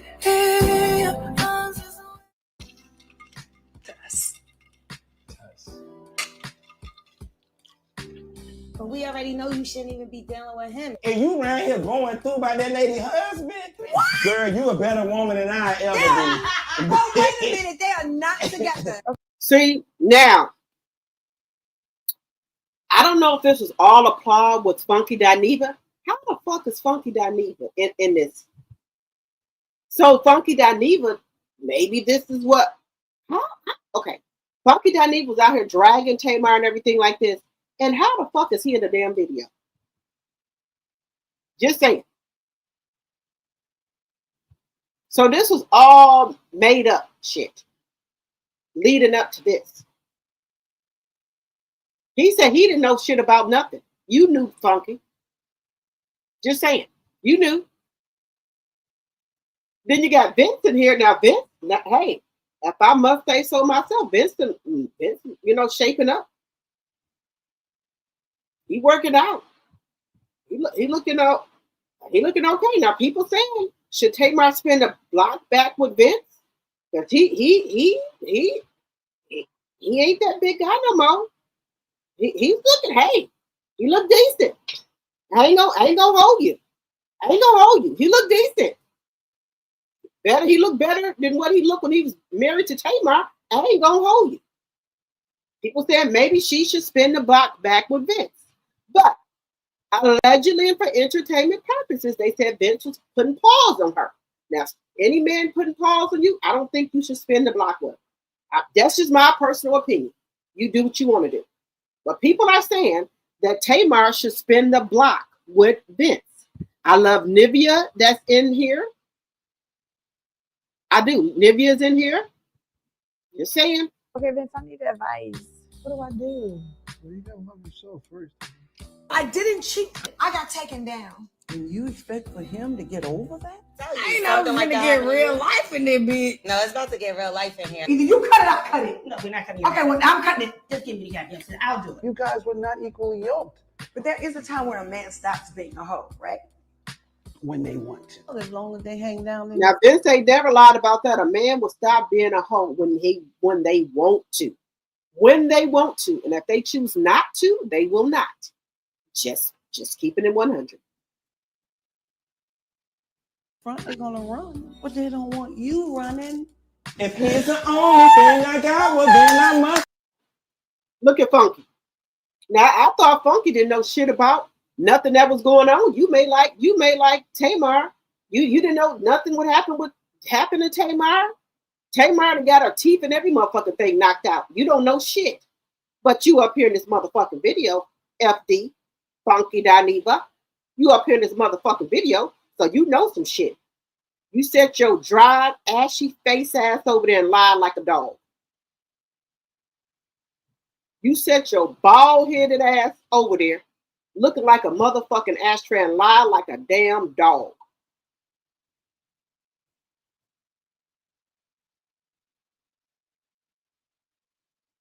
You set your pound puppy ass face over there and lie like a motherfucking dog, Funky. For what?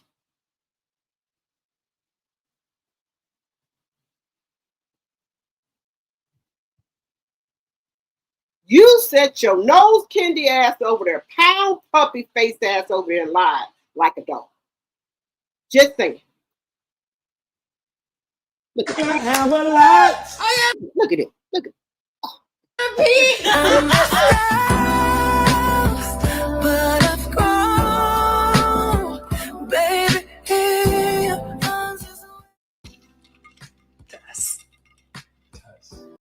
Now look. Let me just ask y'all a question. When did Mendeecees start acting and being in videos? I did not know he was doing acting. Did y'all know he was doing acting? If I'm behind the 8 ball, let me know. Now, man, hey, let me just say this. Mendeecees is looking good on here, y'all. Hey, just saying, he's looking A-okay with me. Now, hey, Tamar said he took her down. She said she got taken down. Now, if somebody then took you down, hey, Mendeecees looking awfully nice over here, guys. So Mendeecees then took her down. Hey, everybody need oil change once in a while. Just saying. You know, the colonel might not been, laying the pipe. And from what I heard around town is that Mendeecees lays it down. They said Mendeecees laid pipe. Just telling you what I heard. Allegedly. And y'all know them current, you know those clear people. A lot of them, they ain't Mandingo. You know what I mean? They ain't Mandingo. Okay? They might got money, but they no Mandingo. Why do you think the white slaves owners' wives was going out there getting with them black slaves? They know the Mandingo. Why you think they was going out there when they husband leave getting them 2 or 3 of them slaves and getting their rocks off because they were laying pipe. They know that they're Mandingo. Just saying. Just saying.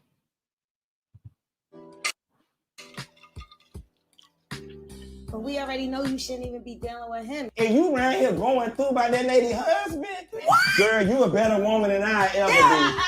You ain't no woman, though. They are not together. You ain't no I woman. need advice. What do I do?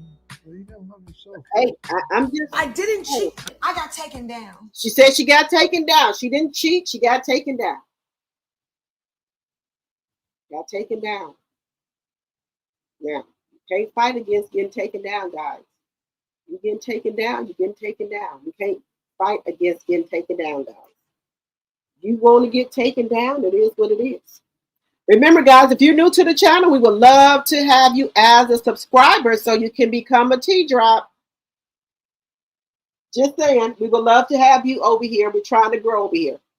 But let me know if y'all been taken down. I ain't been taken down. Just saying. And you expect for him to get over that? I ain't know we're gonna get real life in there, bitch. No, it's about to get real life in here. Either you cut it, I cut it. No, we're not cutting it. Okay, well, I'm cutting it. Just give me the goddamn shit. I'll do it. You guys were not equally yoked But there is a time where a man stops being a hoe, right? when they want to. Well, as long as they hang down in the front, they're gonna run. But they don't want you running. Yeah, I don't think Miss Evelyn ever got over her husband cheating on her. I don't think Miss Evelyn ever. Now, I'm not talking about nobody, mama. I'm just giving y'all my opinion. Y'all know I would never do it. But I don't think that she has ever got over her husband cheating on her because she haven't had another man since. Now, we know she had a little friend, but she ain't had no real relationship since her husband cheated on her. Her husband went on and got remarried and everything and been with that woman ever since. The woman that he cheated on Miss Evelyn with, he been with that woman ever since. And Miss Evelyn never got over that, in my personal opinion, because she never been with another man. Baby, I would have got myself together and learn my likes and dislikes and love myself and been single for maybe a year and a half. But I would have got right back out there and got on the horse. He got somebody. I'm going to have me somebody. Okay? But Miss Evelyn never got over it. Never got over it. Just my personal opinion. If he's the only thing I got. Look at this pound puppy ass motherfucker. Look at this pound puppy face motherfucker. Meatball head, ashtray. Now, they didn't Photoshop, they didn't put a filter on here because we all know that Funky is never this polished. We know this for sure. You know, and I know, Funky is never this polished. Funky look like an old ashtray, an old sock in the face. Y'all know that. Never, ever, no skincare will get his face looking like this. This is a fucking filter. Y'all know motherfucking well this man don't look like this. Nose candy? No, ma'am. No. Nope. It's a filter. Y'all know damn well his face ain't never oiled up like that. He don't look like this. Y'all know this.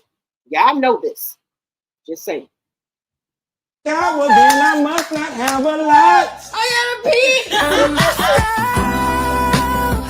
But I've grown, baby. What are y'all thinking? Let me see what y'all saying. What y'all thinking, guys? What are y'all thinking about this? Let me see. Let me see what y'all saying. Mary Willis says, my heart goes out to you all. I'm finished with menopause. Thank you, God. Well, Mary, pray for me, Mary, because I look, I just had to go.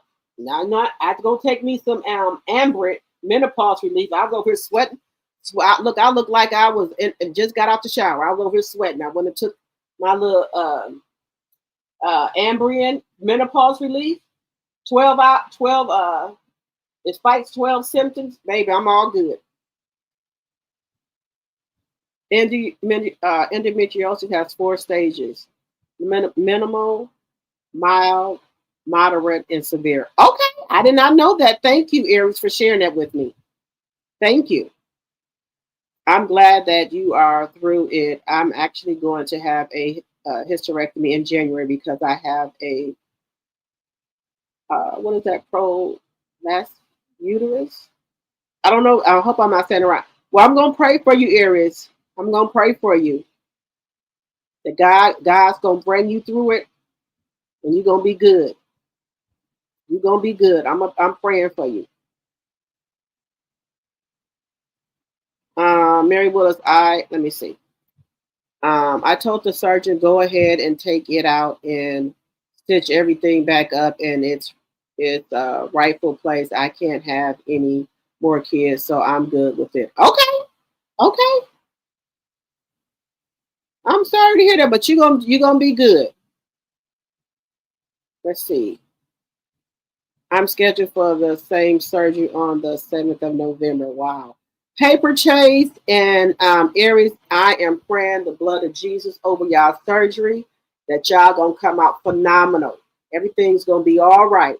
I'm praying right now the blood of Jesus over y'all surgery, that y'all gonna come out phenomenal. I pray the blood of Jesus over y'all surgery, that y'all are gonna come out phenomenal and everything gonna be all right. In the name of Jesus.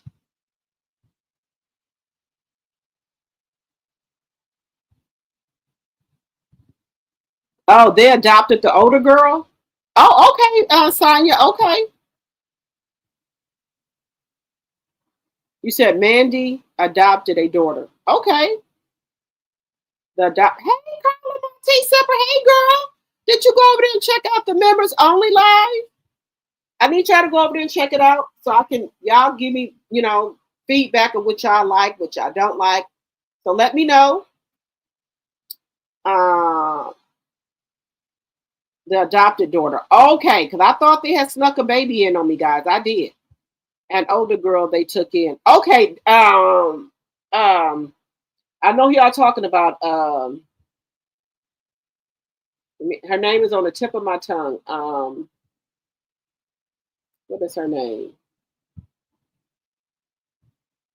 Oh God, what is her name? Her name is on the tip of my tongue.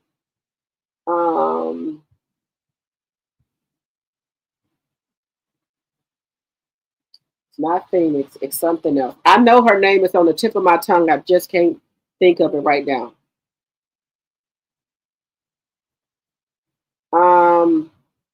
I pray things go well. Are you having the robotic surgery? That's the one that I'm having. Everything is going to go well, Aries. I pray the blood of Jesus over your surgery. Everything is going to be phenomenal. Yes, and thank you. Oh, okay. Y'all are going to be good. I pray the blood of Jesus over both of you guys' surgery. In the name of Jesus, that you guys are going to come out phenomenal.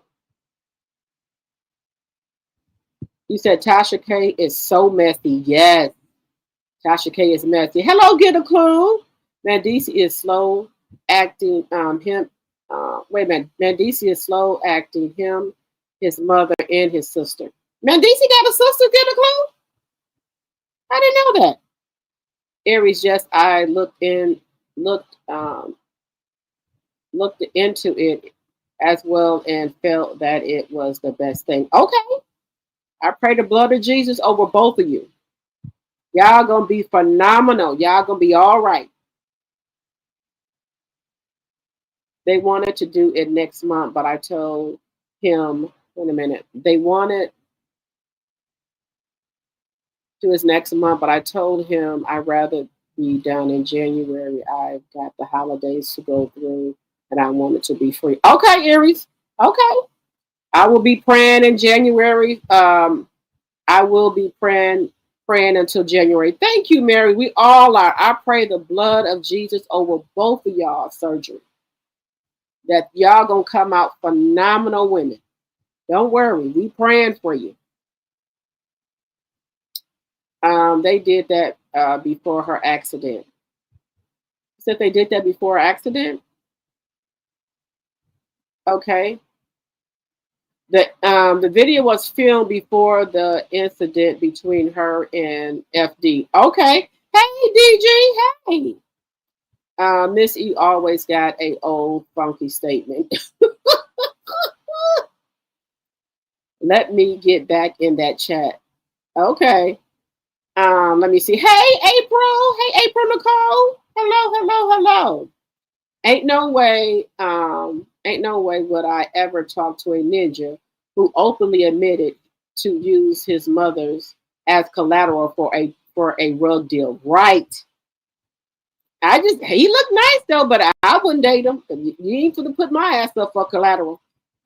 Look here, I got kids and grandkids. You could have put me up.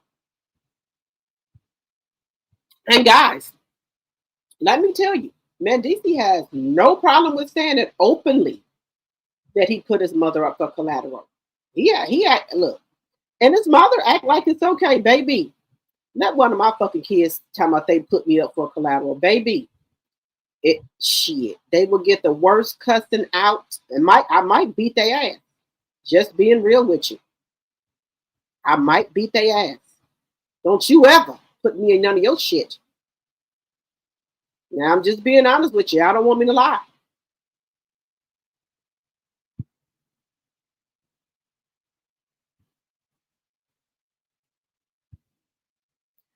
Okay. Essence Atkins says she's been absent for, I'm not saying that right, for 4 years and will continue to be until she gets married. Okay. Okay, girl. Hey, I'm rooting for you. I am rooting for you.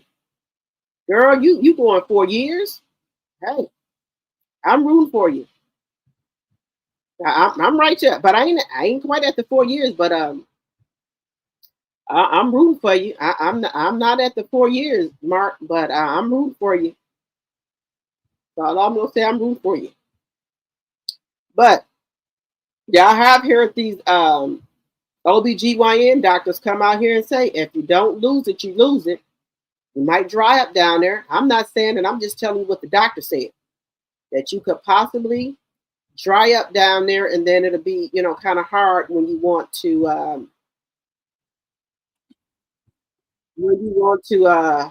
get it back on. It could be a little it could be some problems down there. Now I'm not saying it. I'm just telling you what the doctor said. The doctor said this. I'm not saying it. The doctor said that it might be some problems down there. If you wait, if it's you don't have any activities going on down there for a while, that when you do want the activities to start back, it could be some problems. Now, I'm just telling you what the doctor said. I don't know, I'm just telling you what the doctor said.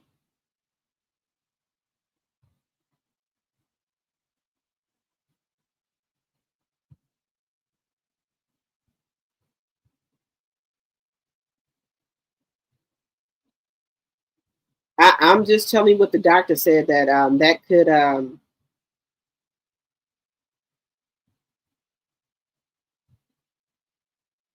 now let me know.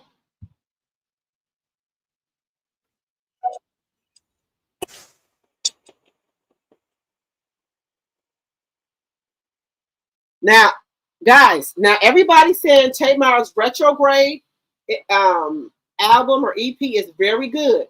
Now, I haven't listened to it. I just got the YouTube premium thing where I don't have the damn commercials. I just went and broke down and got that. So this is a little bit of the Retrograde.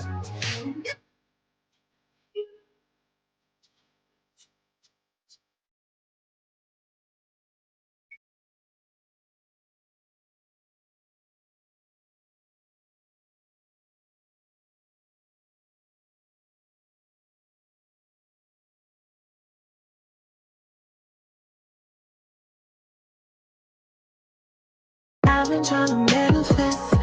I don't usually fall. I don't. That's her Mendeecees again. Hey, maybe Mendeecees has got acting lessons. I think he's doing phenomenal.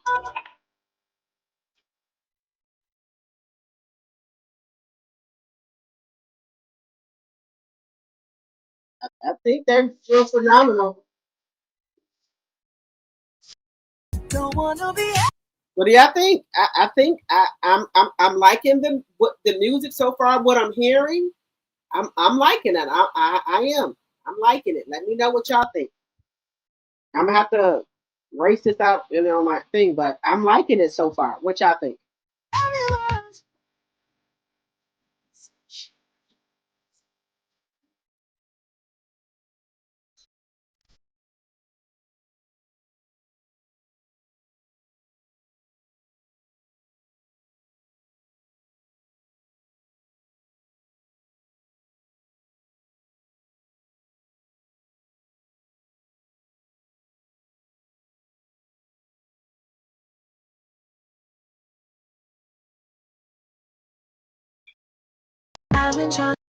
Okay, what do y'all think? So far, what do you think about Tamar's new album, Retrograde? What do y'all think?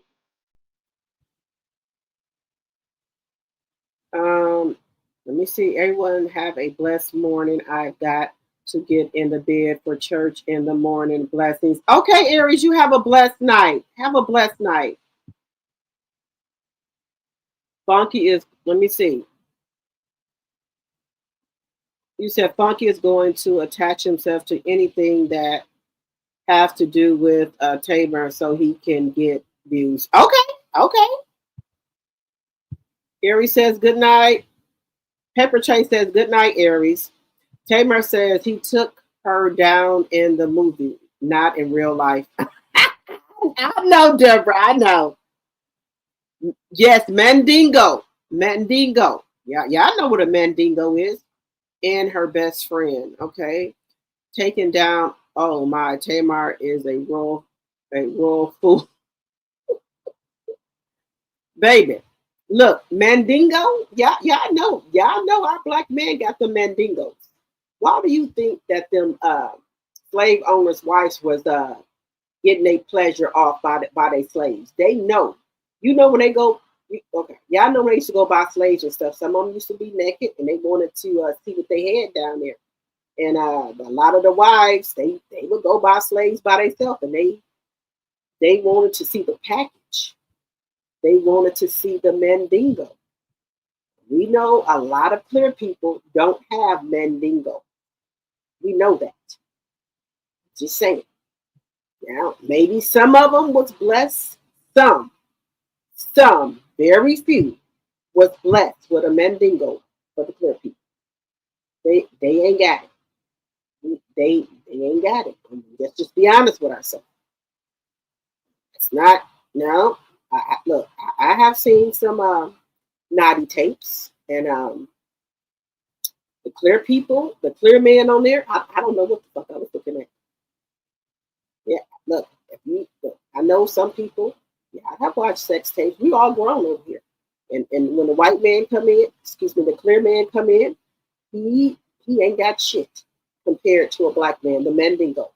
I'm just being honest with you. If y'all want to sit there and say y'all ain't never seen no sex tape, that's okay. I'll tell y'all my truth. Yes, I have watched sex tapes and sex whatever. Yeah, and they ain't got it. Now it's a couple clear people that are blessed down there, but not many. Not many. Mm-mm-mm. And you heard the saying, once you go black, you don't go back. That's why. Just saying. They ain't got Mandingo. Even a lot of the other nationalities, they ain't packing down there like a black man is. Just saying. Just saying. It was Miss E. Let me see. If it was Miss E, wouldn't care if I got kicked out of church. Miss Wanda would have got her ass whooped one good time. There you go. Miss Wanda said she got hands though, y'all. That's what she said. She got hands. Drop the tea. Some bitter women don't move on. Was it Miss Evelyn's Wasn't it Miss Evelyn's best friend? Yes, it was her best friend. Look, let me tell y'all something. Look, let me tell y'all something. I fall in love very easily. That's something about me that I don't like. And when I love you hard. And when you break my trust and break my heart, it's a wrap. I got to go. I got to move on. But my husband now, I've been married to him for 19 years and been him for 20 something years. And, I have to prepare myself for stages of things. I told y'all this, the crying stage, you got to really dig deep. And when you say enough is enough, okay? But you can say enough is enough, right? But what are those moments that will get you aroused? Where I told you, the one for me was, okay, if I say I'm done, I'm done. Okay, but am I really done? What will get me upset and make me upset? And that was the part, if I see him with somebody else, I knew I would get upset. But I had to cry about that. I had to get that out my system. And I'm still working on that little part, that part of me. What are some other things that will make you upset if you see him with somebody else? Right now, the only thing that can come to mind is if I see him with somebody else. What else would I not? That would take me off of my game. I'm still working on that. You got, like I told y'all guys, a marriage is like a funeral. You need to have a funeral for it. That's the end of a chapter. And to be married long as I have been. And so it's different parts that you got to have a talk with yourself and God about. Because you don't want to backtrack. You don't want to go back. My husband, before we got married, I was with my husband maybe 2 or 3 years before that, and we broke up. And then we got back together. So I don't want to backtrack anymore. I don't want to spin the block. So I don't want to do that. I don't want to spin the block anymore. So I got to make sure that I'm having a funeral for certain parts of my marriage. I'm having a funeral for it.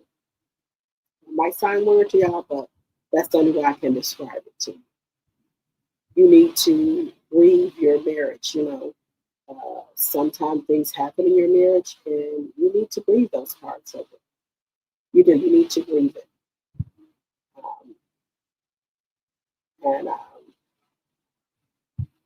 And that's what I'm trying to do.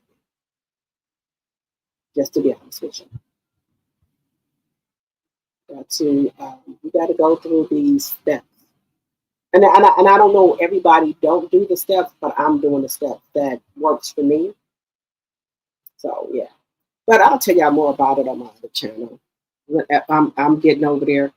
I've been working on it. I'm working on it. The song, we have to admit that Health is crazy, but she can't sing and she is entertaining. Okay. All right, expectations. Okay. Yes, girl, she's a stud. Who's a stud? Are you saying Tamar's a stud? Get a clue?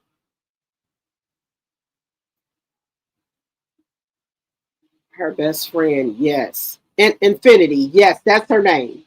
Wow, Mary Willis, that is one of the hardest things to get over because your best friend is closer than a sister. Yes.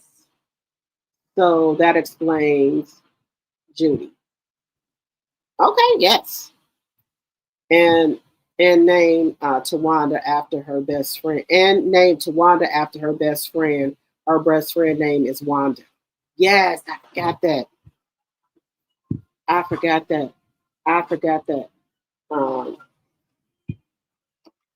Yeah, that's Bella. Close door, Bella. They said hi, Bella.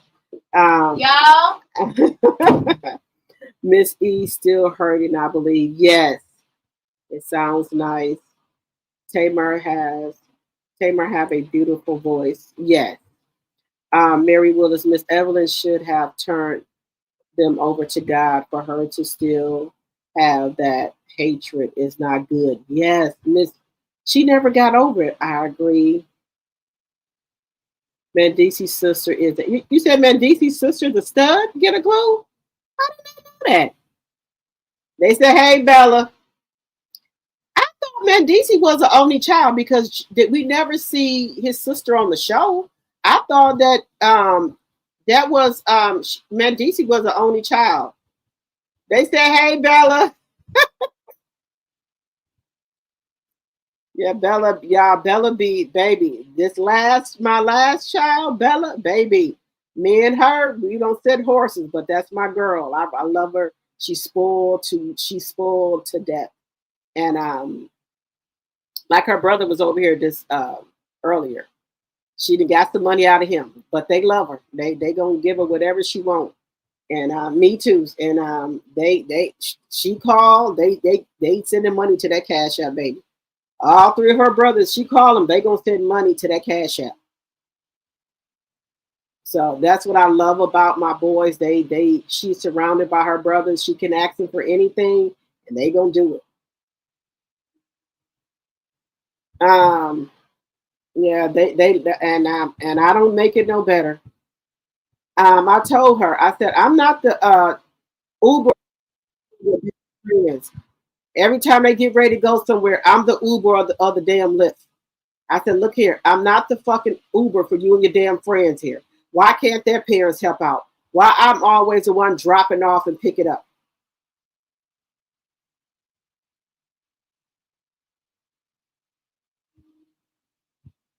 Why am I always the Uber or the Lyft? You know, why I got to drop off and pick up all the time?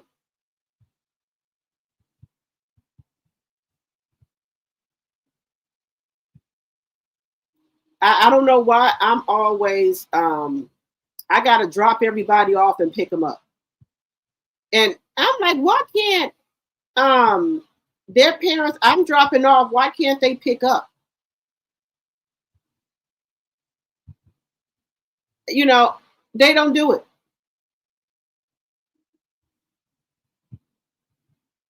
I'm confused.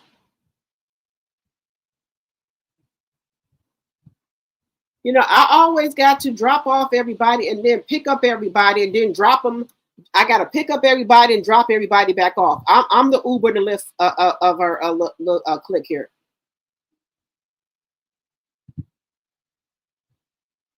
I'm just saying. I don't like that. That I always you know, I'm the Uber. I am the Uber.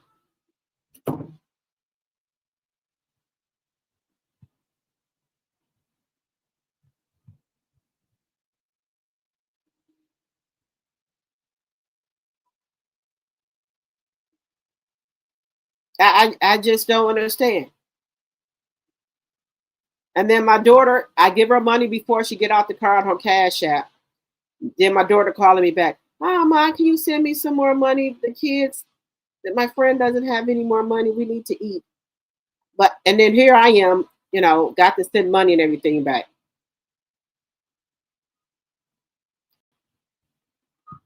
I'm and you know, I don't want no kids to be without food or whatever. So I just go ahead on and send it. I do. I just go ahead on and send it to the kids. You know, I love the kids. And when my son was just here, I just gave them 2 big bag of clothes that I shot for my grandbaby. If y'all didn't know, Target got all the kids' summer clothes on sale for $2.10. All the kids' shorts and tops are $2.10. So I was in Target a couple of weeks ago, and so I go in the boys' baby aisle all the time, right? So I go in the boys' baby aisle. And you know, my grandbaby, he's 3 months old. And they had all the 12 and 18 month shorts in 24 months. $2.10 at Target. The shorts was $2.10, and the shirt was $2.10. I know I don't supposed to be in Target, but I had to go in there to get something. They didn't. I had to go in there. My daughter, my son wanted the Stranger Things popcorn box or whatever. So I had to go in there. I had no other choice because no other stores had it. So the Stranger Things, me and my kids are a big fan of Stranger Things. That's on Netflix. So I went in there and I was going in to get that, but I looked over there at the kids aisle. They said clearance. I went over there. They had all the kids shorts, $2.10. Some of the shirts was $1. And I know I don't supposed to be shopping in there, guys, but I'm being honest with you.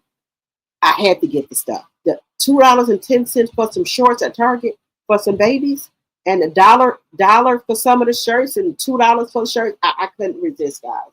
I got my grandbaby every single color shorts, shirt, everything. $2.10 each. I did.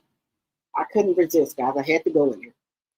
And while I was in there, the clearance was on. I guess they ain't getting no business, but hey, I got to do what I got to do. I didn't want to go in there. I was forced in there by my kids. They wanted the Stranger Things stuff, and I looked. Walmart didn't have it, so I had to go in Target. I had to go in there. So, but while I was in there getting the Stranger Things stuff for them, the clearance, I guess because people ain't buying shit out of there, they had all their shit marked down to $2.10 and $1. Now I couldn't resist it, guys. I had to get it. So please forgive me. I had to go in there, for something, and just ran up on that deal, guys. But I'm just telling y'all the truth. $2.10 for something.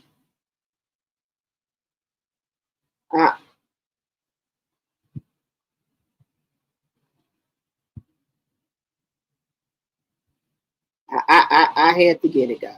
I'm sorry.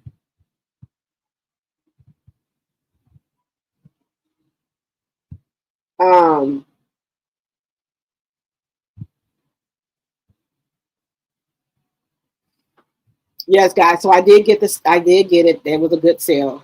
Let me see what y'all saying. Let me see.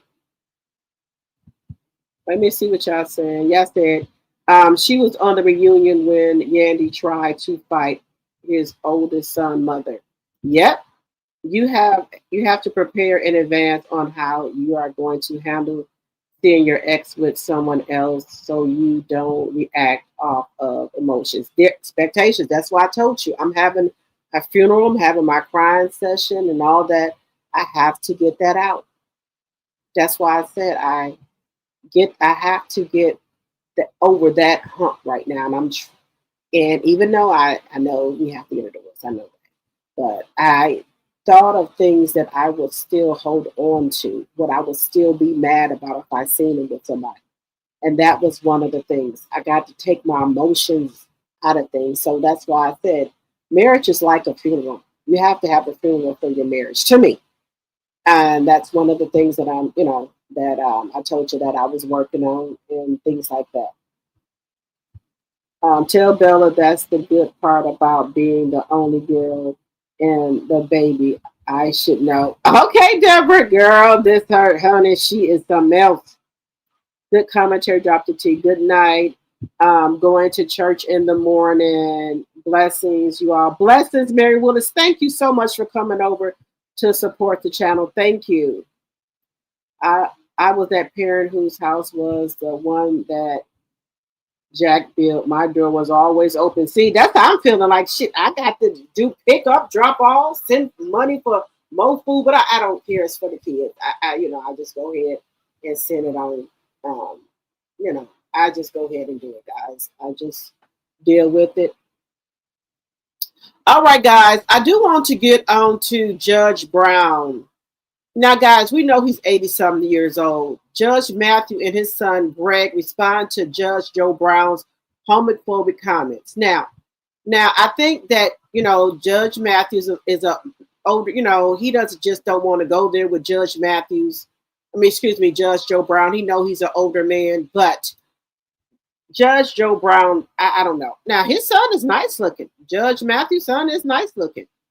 but they respond to him about his homophobic rants. Let's see.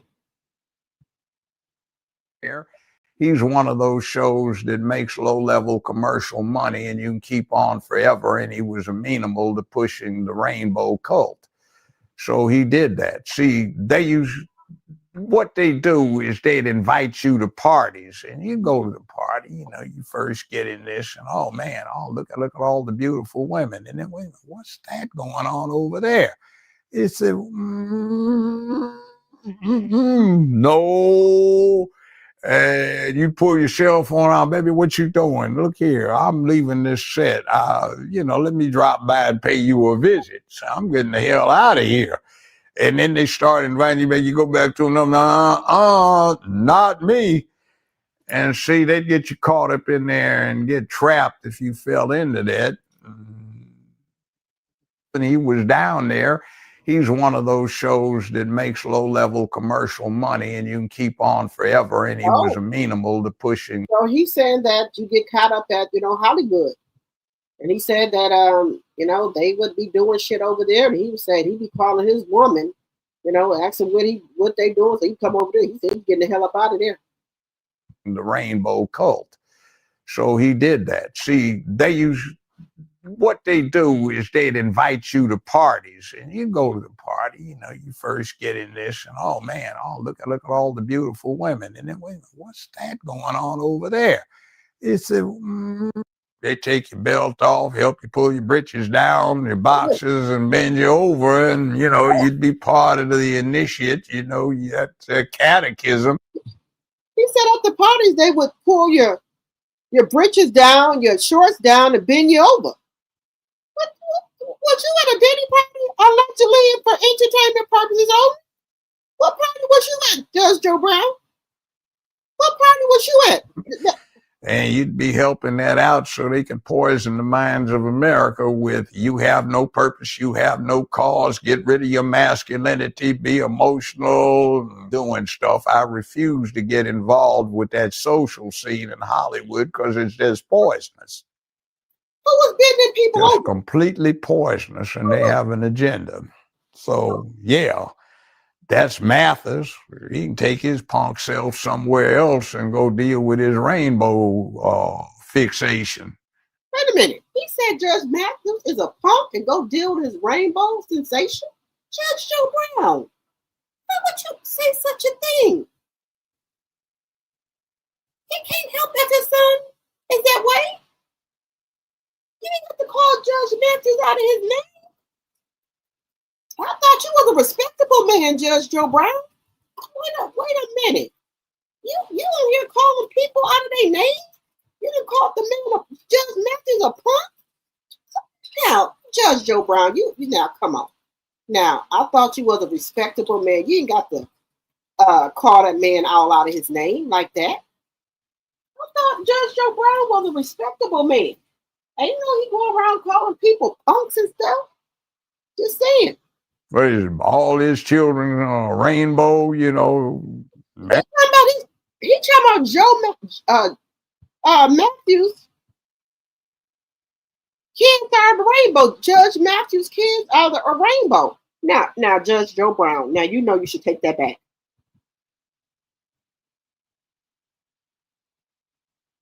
What is wrong with you?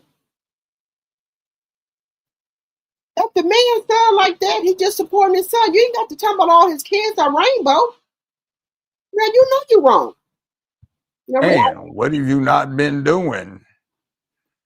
It's so sensitive. But anyhow, they take your belt off, help you pull your britches down. They take your belt off, help you pull your britches down? Who is taking your belt off and helping you pull your damn britches down? I want to know, was this a Diddy party, allegedly? Boxes and bend you over, and you'd be part of the initiate. And your boxes off and bend you over? Who was taking the britches off, the boxes off, the belt, and bending you over? That's a catechism.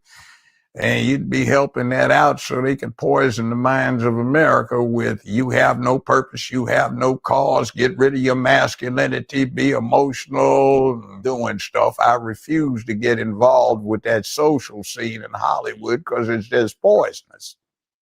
Oh. Just completely poisonous, and they have an agenda. So before I let you go, any last words for Judge Joe Brown and let the people know what you got going on? So for Judge Joe Brown, I'm gonna say, man, go call your grandkids, your kids, or something. I think his wife left him already, but go call your family and just sit down with them, man. Go call your family and sit with them. And I'll just be straight up with you, man. Like, I love who I am. I am happy about who I am. But the reality is that me growing up, just like a lot of other Black gay boys like me, I didn't choose to be gay. This is the way God made me. And so him attacking my father for loving me for the way that I was made doesn't make a lot of sense. So before I let you go, any last... Well, I like that. Now, you know what, guys? He didn't get on here and disrespect Judge Joe Brown at all. And you can tell how he was raised. He told him just go call your grandkids or whatever. He didn't get on here calling this man out of his name like Judge Joe Brown did him. He, calling him punks and talking about Judge Matthew kids as a rainbow and all that. He was raised right. It's just, if that's who he say he is, that's what he is. You can't get mad at Judge Matthews for loving his son because he's gay. You can't get mad at that. It's just, what are you mad at Judge Matthews for? He just loves his son. That's it. And this man got on here in this interview. He did not disrespect Judge Joe Brown whatsoever. Even though we know what Judge Joe Brown has called him, rainbow, punk, homophobic, whatever. He still didn't get over here and attack this man. And he was raised right. That's all I'm saying. Last words for Judge Joe Brown and let the people know what you got going on. So for Judge Joe Brown, I'm gonna say, man, go call your grandkids, your kids, or something. I think his wife left him already, but go call your family and just sit down with them, man. Go call your family and sit with them. And I'll just be straight up with you, man. Like, I love who I am. I am happy about who I am. But the reality is that me growing up, just like a lot of other Black gay boys like me, I didn't choose to be gay. This is the way God made me. Okay. And so him attacking my father for loving me for the way that I was made doesn't make a lot of sense. So before I let you go, any last words for Judge Joe Brown? As a gay man, I genuinely do not run around looking at people like, oh, I wonder what this straight person is doing. I wonder what they do when they go into their bedroom. So it does give me pause to think about the fact that he's become so fixated on what we're doing in our bedroom. Maybe it's because he has some interests of his own. That's the only thing I can think of. I know that's a thing when people are hyper fixated on homosexuality and the gay community. It often is because they got something that they're fighting themselves. I don't know if that's the case with him. But who knows? As a gay man, I genuinely do not run around looking at people like, we are here trying to coexist and find common ground. And you do that by leading with love and understanding. You do that by actually listening and opening yourself up to be receptive of what you're going to receive. Joe Brown wasn't doing that. Joe Brown was throwing bombs for no reason. He has no interest in actually understanding our community, this world, or coexisting with other people. It doesn't sound like to me he's a very good person, and I think it's important just to be a good person. Be a good person and love your neighbor. I mean, I know people like to throw religion at me a lot. And the fact is, the Bible talks about love more than anything else and tells us to love our neighbor. And so that's, we are here trying to coexist and find common ground. So you got in contact with me over an interview I did with Judge Joe Brown, and you wanted to respond to some comments he made about you and your son, right? Yeah. Well, this was his second attack against my family and my son. I responded to his first attack early on, and I didn't like that response, quite frankly. It was in the heat of the moment when I was asked and told the things he said. I didn't know he had attacked my son and me as a LGBTQ, and my son is gay, etc. And the way he said it was so venomous. I felt I had to let him know we need to talk about this man to man. So that's what I was inviting him to talk about it man to man with me, not gossiping on networks. And when he came on last time, he went even deeper. So you got in contact with me over an interview I did with Judge Joe Brown, and you wanted to. One of the comments he made was the reason why your show lasted longer than his was you was pushing an LGBT agenda, and he refused to. Yeah, I support anybody that's being discriminated against, whether it's Black men and women, whether it's the Latino community who is being chased down now, not given due process, and whether it's the LGBT community who are discriminated against too. And of course, I have a particular reason I defend that community is because my son is gay and my brother was gay. God bless his soul. And so me having a direct, I guess you would say, a direct and personal interest in advancing anti-discrimination.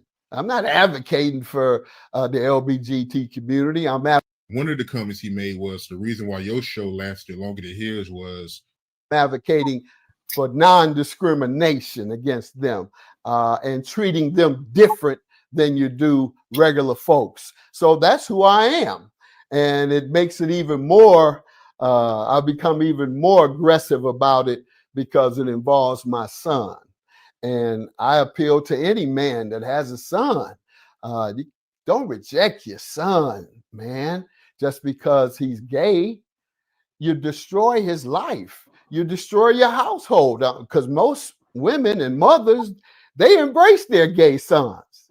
It's the father that rejects them, and that destroys that boy's life when you reject him. And you and the mother, his mother, aren't getting along. So I'm trying to both save your son's life and secondly, mend your relationship with his mother, because I'm sure you all are having differences. I've seen advocating for non-discrimination against them and treating them different than you do regular folks. So that's who I am. And it makes it even more, I've become even more aggressive about it because it involves my son. And I appeal to any man that has a son. Don't reject your son, man, just because he's gay. You destroy his life. You destroy your household because most women and mothers, they embrace their gay sons. It's the father that rejects them, and that destroys that boy's life when you reject him. And you and the mother, his mother, aren't getting along. So I'm trying to both save your son's life and secondly, mend your relationship with his mother, because I'm sure you all are having differences. I've seen advocating for non. Okay, guys, how do y'all feel about that? How do y'all feel about that? Judge Joe Brown, attacking this man's child. Okay.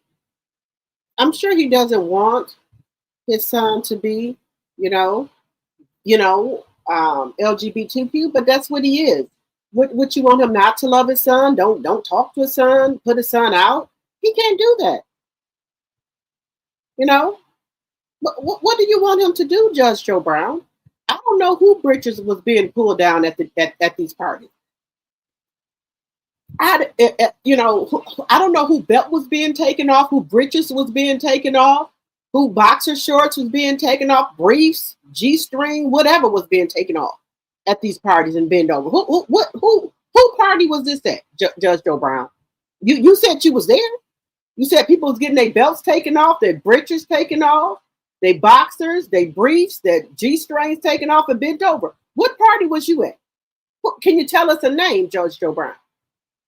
Tell who party was you at and this was happening, that they were taking people belt and britches off and you had to go. You said, okay, Sonia, you said it was at a Diddy's party.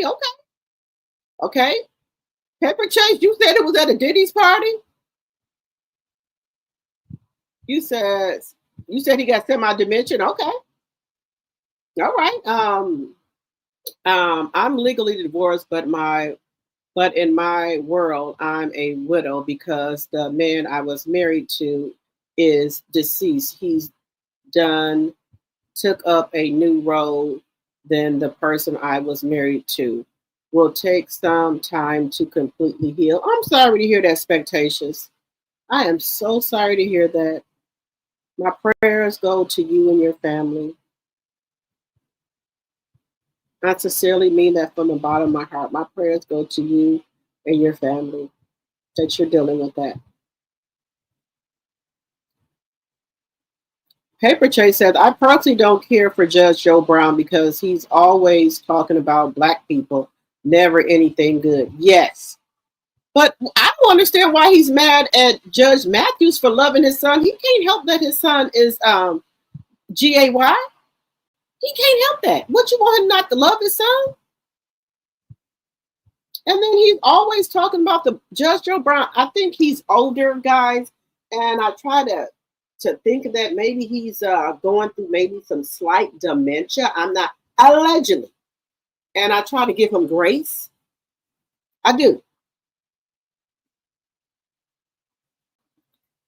Judge Joe Brown is crazy, nasty person just because Judge Matthew loves his son, no matter what, it's not his business. I think the man has a mild case of insanity. Okay. He was, y'all keep saying he was at a Diddy party. Y'all think Judge Matthews went to a Diddy party? His caretakers to keep him off the internet. Yes. Y'all think that Judge Joe Brown and Judge Matthews went to Diddy parties, y'all? Just be honest. I can't see them there. Now, I can't see Judge Joe Brown and Judge Matthews at no Diddy party, y'all. Now, I don't, maybe it's another game, you know. I just can't see Judge Joe Brown and Judge Matthews at no Diddy party. He did not disrespect Joe Brown because his mother and father raised him right. Right, Deborah. Judge Joe sounds like he done ate a bad diaper. And that diaper must have been full of shit. Okay? I totally agree with Judge Matthews. Hey, Cynthia, what was he doing at the party? Cynthia, that's the number one question. What party was he at where somebody was taking your belt and breeches off? In your boxers, your tighty whities, your G-strings?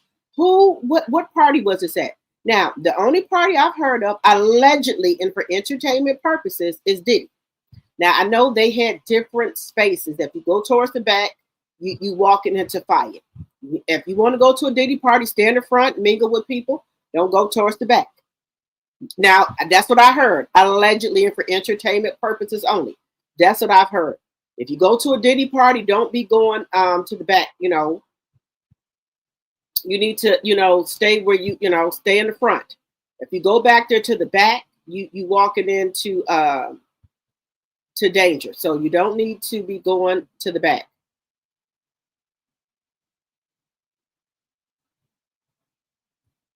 You don't need to be going to the back. If you at a Diddy party, just going there for just to show your face, that's fine for you to go there to show your face. But I've heard that you are not supposed to go to the back.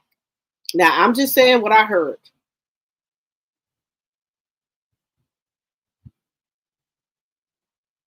Now, let's move on. But let me know what y'all think in the chat. Now, I'm just going to say allegedly. Now, I heard this about Pam Grier and Richard Pryor. I heard this story about Pam Grier and Richard Pryor, baby, that he did so much nose candy that he allegedly gave her something. I heard that before with Richard Pryor. I've heard that before with Richard Pryor, guys. So let's just take a listen. It was transferred to her either that or was such a high concentration in his system that it transferred to her through his semen. But y'all, this book right here, if y'all have not received or read this book, Defining Moments in Black History, this book is so good. Like, oh my gosh, by Mr. Gregory himself, rest in peace. But it talks about Richard Pryor. It says right here, Richard Pryor's grandmother ran a brothel and his mother was a prostitute. Now, you might not think somebody would feel dignity or pride over that, but in the Black community, that made you a big shot because people see all these important white men showing up where you live, since the brothel was there for the benefit of white men. For most folks, especially poor folks, the biggest thing in your life might be that Mr. So-and-so who owned such and such came by the ghetto. So that kind of made Richard Pryor important when he was growing up. But when he hit it big and all that became public knowledge nationwide, it wasn't a source of pride for him anymore. Through all of it, the stories that came out about his family, the fame, and all the rest, you never saw anybody more bashful in your life than Richard Pryor. When he wasn't on stage and the camera was off, when it came on, watch out, get out the way. How do you explain that? It was there all the time, pinned in. There is some crazy stories about Richard Pryor, and I think everybody needs to read this book. It's such a great book. I'll link it below, and it's just one of those books that you'll never forget. Did y'all know that Richard Pryor gave his ex-girlfriend, Pam Grier, cervical cancer, allegedly, because he used to do crack or the powder and put it on his, and it was transferred to her, or either that or it was such a high concentration in his system that it transferred to her through his semen. But y'all, this book right here. Now, I have heard that about Richard Pryor with the nose candy, and he used to put it on his penis. And they said he gave Pam Grier cervical cancer. I've heard that before. This is not my first time hearing it. Let me know in the chat if y'all have ever heard that about Richard Pryor. He used to be so full of nose candy, and he's also put it on his penis. And he would, and they said she got cervical cancer from it. And it was so much in his bloodstream that they said it seeped through his semen. I've heard that. I've heard that before. Let me know if y'all have heard that. If y'all have not received or read this book, Defining Moments in Black History, this book is so good. Like, oh my gosh, by Mr. Gregory himself, rest in peace. But it talks about Richard Pryor. It says right here, Richard Pryor's grandmother ran a brothel. And his now, we know Richard Pryor's grandmother ran a hoe house. We know that. Y'all don't know that? Y'all hearing it. His grandmother ran a hoe house. Yes. Y'all have not heard that before? Yes. His grandmother ran a hoe house, y'all. Yes.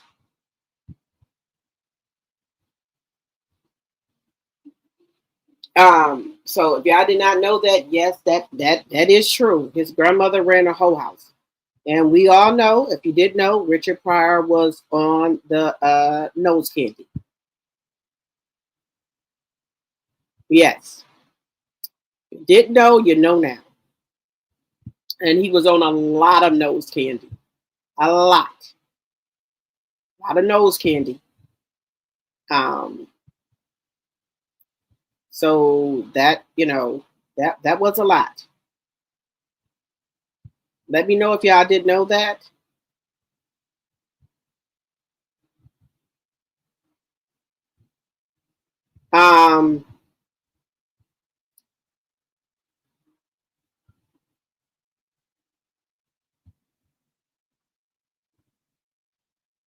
Okay. Let me know how y'all feel in the chat about that. They used to do that all the time back in the day. They used a powder as an aphrodite. The aphrodite on their wang. Aphrodisiac. Okay, on their wang. Hey, Audrey. Hey, I did not know that. Oh, okay. Hey, my sweet, I agree with this man, but not only do fathers reject it, but some mothers also. Joe Brown is not attacking no one I don't like the queer side, not with those people. Okay, my sweet. Okay, y'all know over here we can express ourselves freely, and you know we it's okay. I do not believe that I do not believe that I never heard of that being transferred through semen, and I used to work in the medical field for over 25 years. Okay. Yes, I know about his mother. Okay. You said what? Okay, Audrey, that's what they saying, that it could he would put it on his penis. Now, guys, please make sure you're 25 and older. This is the After Dark session here when we talk about some things that may not be suitable for younger adults, okay? This is for the grown and sexy over here. Grown and sexy, guys. Cheers, everyone. Let's take a little music break and a drink break, okay? And guys, make sure if you're new to the channel, make sure you are subscribing to the channel and make sure that you are sharing the channel. We're trying to, grow over here. I love each and every one of you, and I thank you guys so much for giving me your time. And don't think I, for 1 second, don't appreciate that. Because y'all could not be on my channel. Y'all could be somewhere else. But I thank you guys so much from the bottom of my heart for coming over here, supporting me and my channel. Thank you, thank you, thank you. And make sure you guys have hit that like button. But let's have a drink. Cheers, everyone, and let's listen to a little bit of music. Let's just listen to a little bit of music. This is my theme music right here, affirmation. I get up every morning and listen to this. So we'll listen to a little bit, just a little. Hype me up. Hype me up. I hype me up. I hype me up. Even when it's so, I can fall a million times and I'm still getting no. Baby, I love that. I love that I can fall a million times, but I'm still getting up, and that's me, baby. I can fall a million times, but I'm gonna get up and try it again. If I fail a million times, I'm gonna still keep getting up and grinding and trying. I'm gonna come up with something. That's me right there. I can fall a million times, but I'm still get up and keep pushing, keep trying. And that's why I love this song, guys. It motivates me. Even though I might fail at some things, I still can get up and try again. I love this song. Affirmations, I love it. Early bird, get the worm first. Give me some more. I know I can. I know I can. Do what I want to do. Do what I want to do. If you don't believe in me, I don't give a fuck about you. Get your ass to the bed. I know I can. I know I can. No motherfucking girl. It's a motherfucking girl. It's just like a look. I had to come and set it down. Nothing more, nothing less. Bitch, I ain't like a girl. I'm built, I'm a motherfucking die. If it's for me, then it's for me. What I tell them all the time. If you walk up by my life, I just take it every time. 3 fingers to the sky. Told them read between the lines. Ass gets foul, y'all. Stomach gets loud, y'all. Don't give a fuck if you can't see it. It don't mean now. Chase, fine, check. I'm the one to be exact. Face card, don't decline. And my body still snap. You know I'm deep. And I know it comes back to where I'm meant to be. I'm the one, not the two. You can't shit on me. So many sacrifices I can never put on me. On me. See my daily affirmations. Put that shit on me. Oh, me. Baby, y'all, this is my favorite song. I love it. I love this song. Oh, you got to get something to get you up in the morning to motivate you. This song right here. You on your shit. Hype me up. I hype me up. I hype me up. I hype me up. I got 99, but I got if it rains, sleet, or snow, I'm a ball everything because I gotta hype me up. Hype me up. Hype me up. I hype me up. Even when it's tough, I can fall a million times and I'm still getting no bullshit. I love that. I can fall a million times, but I'm still getting up. I can fail a million times, but I'm still getting up. That's me. I might fail at some stuff, but I'm still getting up. And baby, when you got kids and grandkids, they motivate you so much. If you fail at something, you think about your kids and your grandkids. And I hype my own self up. I do. I know if I fall, everything gonna fall. You know, I'm the glue that keeps everything together. So I listen to the song every morning, sometimes 2 or 3 times. I do, and this gets me going and on to my journey in the morning. Birds broke shitty for the dope. Early bird get the worm first. Let me some more. I know I can do what I wanna do what I wanna do. If you don't believe in me, I don't give a fuck about you. Get your ass to the bed. I know I can. No motherfucking girl. It's a motherfucking girl. It's just like a look. I'm a city guy, nothing more, nothing less. Teaching like I'm healthy, I'm working, I'm a motherfucking guy. If it's for me, then it's for me. What I tell them all the time. If you walk up by my life, I just take it every side. 3 fingers to the sky, told them read between the lines. Ass gets loud, y'all. Stomach gets loud, y'all. Don't give a fuck if you can't see it, it don't mean now. Chase, I'm the one to be exact. Face card, don't decline, and my body still snap. You know I'm deep, and I know it don't exactly where I'm meant to be. Okay, guys, that's my little rant. Sip time. Yes, Kenneth. Sip time. Yes. Guys, I wish so many of y'all was coming to the meet and greet so I could just meet each and every one of you guys and give y'all a big hug. Because I very much appreciate y'all. I do.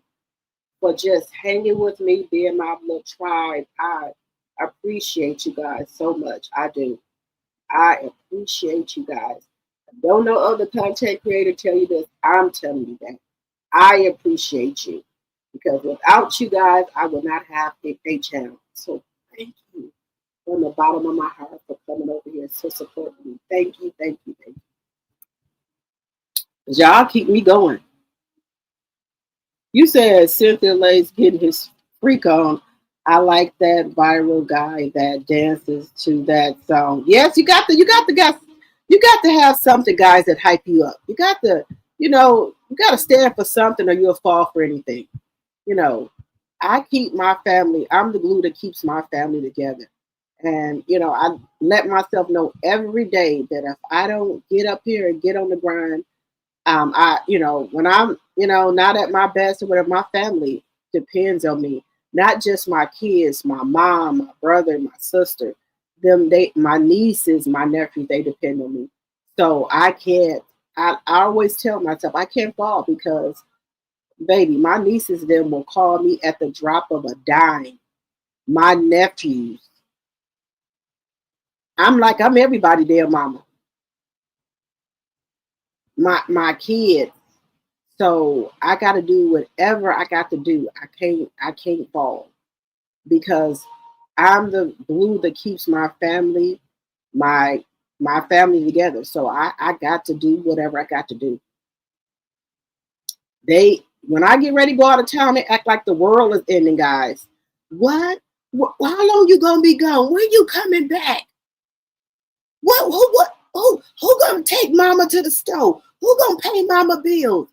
Who gonna pay Keviana from the gift from? Well, if I leave here, guys, they act like it's the end of the world. Now, yeah, I know I got 3 brothers and I got a sister. If I leave here, it's the end, baby. It's the end of the world for them. I assure them that I've taken care of everything that y'all need before I leave here. I make sure my mom is straight. I make sure her bills is paid. I take her to the grocery store, get everything she needs. Now, take in mind, I got 3 brothers and a sister. But if I leave and say I'm going out of town, oh shit, they lose it. They lose it. How long you gonna be gone? When you coming back? What people you going with? Yeah, I know. I be with my girl, Sassy T Talk with Your Girl, Sheila Joe, Lady C, Sandra P, Regina Phil. I'll be with them. Y'all know this every time. What is the problem? My nieces, them, they okay, TT, can we track you? Yes, y'all can track me. What is the damn problem here?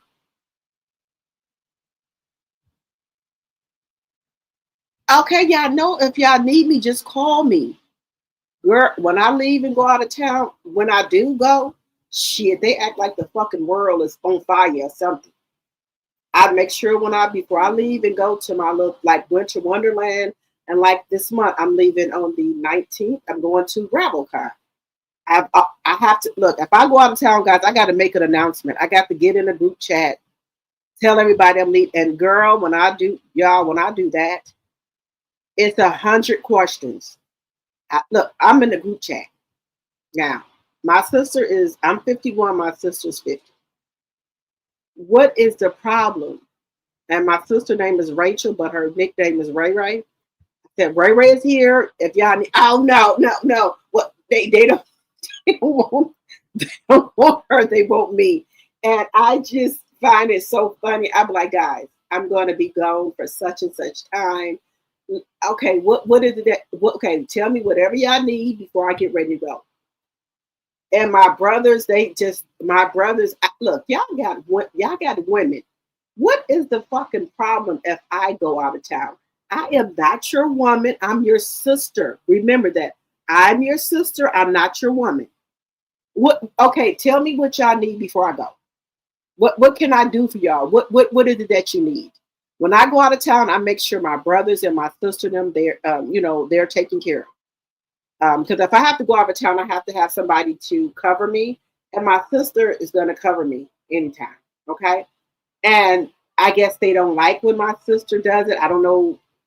Anything from what I do is different. It's nothing different. It's nothing different. But if I leave, it's a big mess. It's the talk of the chat. She's going out of town again. What is the problem? What do y'all need? What can I do for you? What can I do for y'all? What is it that you need from me before I go?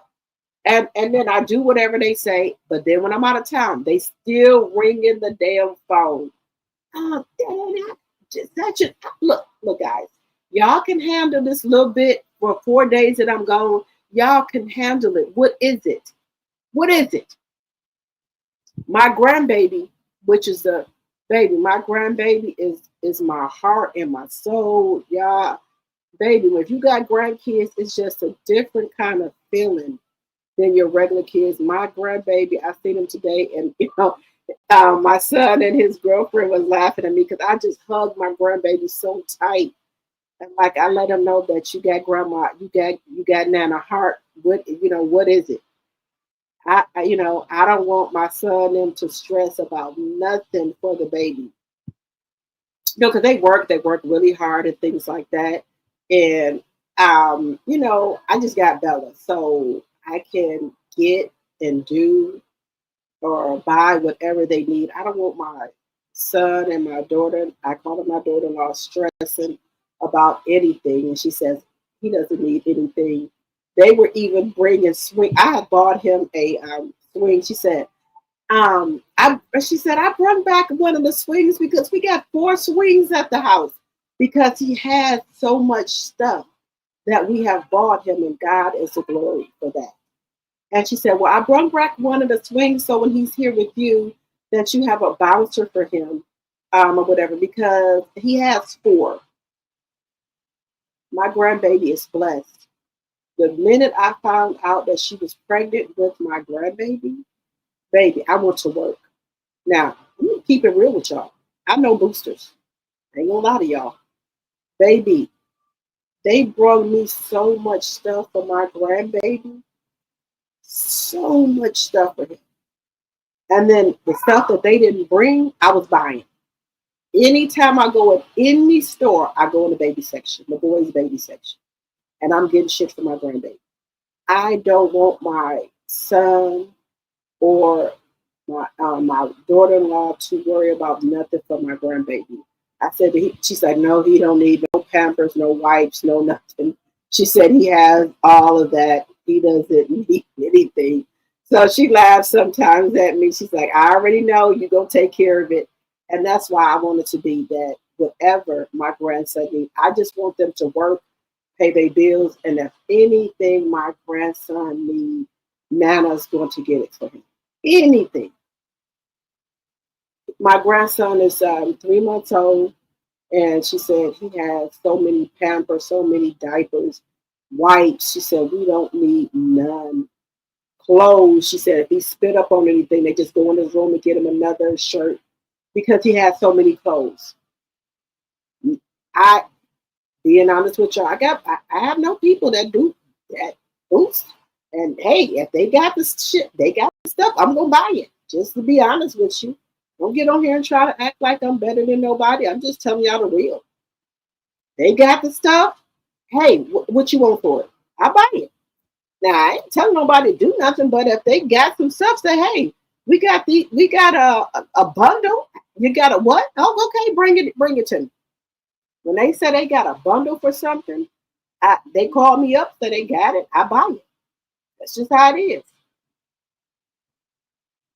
But if I'm at the store, I buy my grandson whatever, and they'll tell me, don't buy him no more clothes. He has too many. He has too many clothes. So, and I already start buying his summer clothes for him because Target, I said, had stuff for $2.10. So I know they're gonna be calling me. Do you need any summer clothes for your grand? Oh, yeah, which I got. You think I'm not gonna buy them the way times are? Which I got. Oh, okay. I'll take all of that. That's just how I am as a mother. Drop the 2, we appreciate 2 blessings for you, and 3 the hard way +1 G Squad. Y'all leave little time for me to listen to others. Okay, thank you, Kenneth. I just try to come on here and just be real with y'all. I don't want to come over here and sell y'all no wolf cookies and lie to y'all and stuff like that. That's just not who I am as a person. I have integrity and morals and respect for people.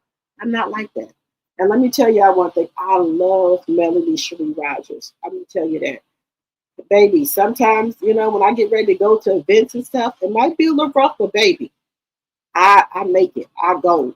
And that's how I show support for Mel. Y'all know Mel tickets for Winter Wonderland are not cheap. Them tickets was $300 or $400. But I do that to support Mel, to let her know I'm 10 toes down for her at all times. I buy her products, whatever I can do to help Mel. And Mel has helped me through a lot of stuff that I've been going through with my marriage. I love her for that. And her mom. And I thank her so much for creating the Millimeters. Because without the Millimeters, I would not have met Sassy T or Tea Talk with Your Girl or Sheila Joe or y'all. So whatever I got to do to get to where Melody's at and support her, I do. So people don't understand. I am 10 toes down for Mel. People say, oh, I support Mel.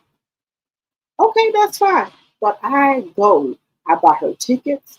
And when you buy a ticket, that's not the end of it. You got to buy the ticket that's for Winter Wonderland, the tickets. I get VIP. The reason I get VIP is because my channel. I need to be able to put my camera on the table, my phone on the table, and turn my camera on and let y'all see what's going on at Winter Wonderland. And then when you VIP, you get to ask her questions and, everything. So when I do VIP, I don't just do it for me. I do it for my channel. I do it for y'all. So some people might not be able to go, but I go. So if y'all don't, can't experience it, y'all going to experience it because I'm going to put the table on my phone on the table, and y'all going to be able to see everything that's going on there. And that's not it. I have to pay for my Airbnb. I have to pay for my flight. I have to buy clothes. I have to get my hair done, my makeup done. So I do a lot to get ready for Winter Wonderland. A lot. And I appreciate each and every one of you guys that give me super chats, cash apps, people that are subscribed to my channel. I appreciate that because I use that money to go to events. I use that money to go to events. So I'm able to, if y'all can go, The cameras there, y'all seeing everything that's going on there. Yeah, it's just like y'all there because I put my camera and my camera moves when I move, so that y'all can see everything that's going on with Winter Wonderland. So the money that I make from YouTube, I put it back into my channel because BravoCon is a lot. I have to buy for tickets the day BravoCon and the night BravoCon.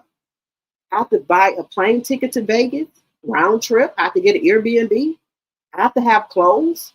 I have to have food.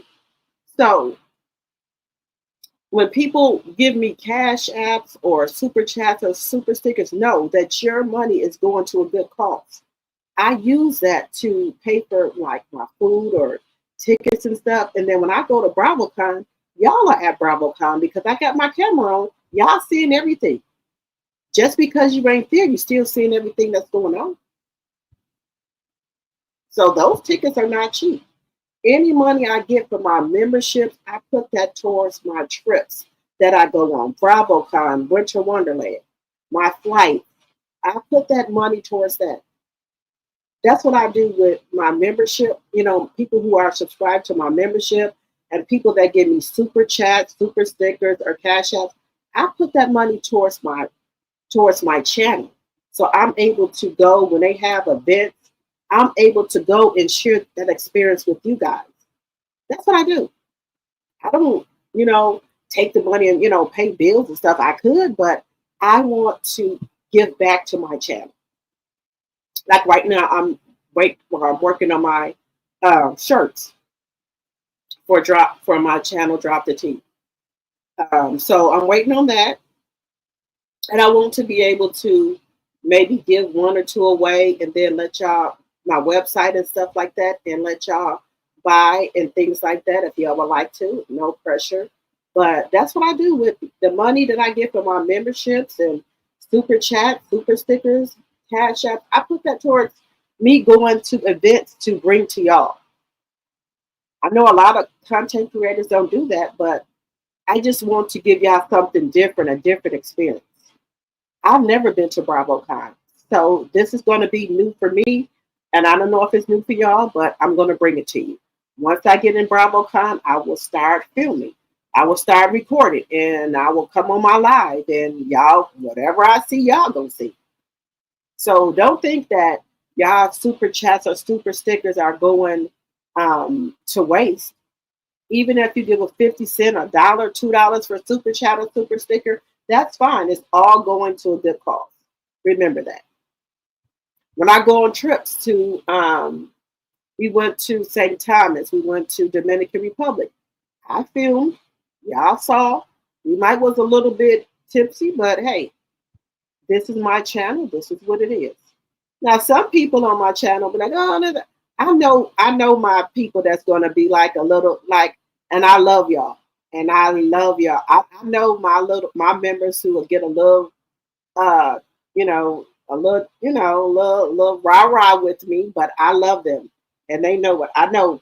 One of my members who tell me like it is, my subscribers who tell me like it is baby, Ma Sweet. Ma Sweet gonna tell you what it is. And I love her for that. She's no holds barred. And me and her eye to eye. I know she my little rah-rah subscribers. I know that. Ma Sweet put something in the chat. He can write say, nah, let Ma Sweet say what she gonna say. Let her just whatever she gonna say, it's all good. I know she don't mean no harm. And another some of my subscribers, maybe Deborah, my members, they'll say something. People probably, my moms probably say, "Oh no, y'all let them say what they gonna say. They don't mean no harm." I know them. We here.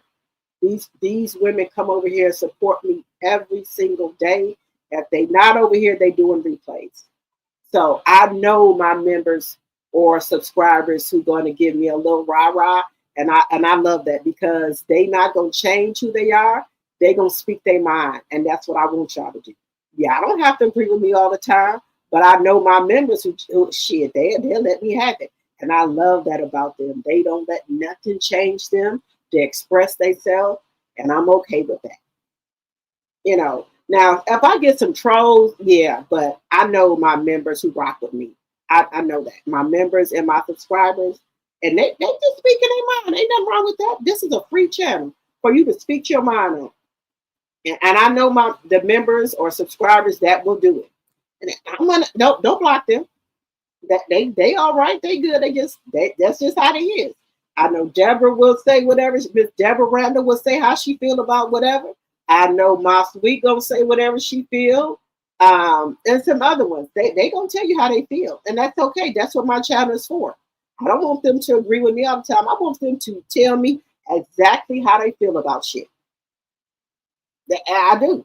Any of y'all got something to say in the chat, long as it's respectful, tell me. It's okay. We are not the same. We are different. That's what I love about my channel. Some people take their channels down if they subscribers or their members don't agree with them, they cussing them out. Oh no. I don't do this over here, baby. You say whatever you feel, and we can agree to disagree, and that's okay. I don't want my subscribers agreeing with me. You say what you want to say. Don't always agree with me. You got your own mind. You are a critical thinker. I don't like that. I'm not that kind of content creator. We are different. You are a critical thinker. You're not gonna think like me. So whatever you feel disrespectful you want to put in the chat, that's okay with me. Y'all know this is a free space over here. I've always told y'all that. Y'all don't like something I say, that's okay. I'm not like something y'all say, but that's okay. We gonna still stay together. That's okay. Let me see.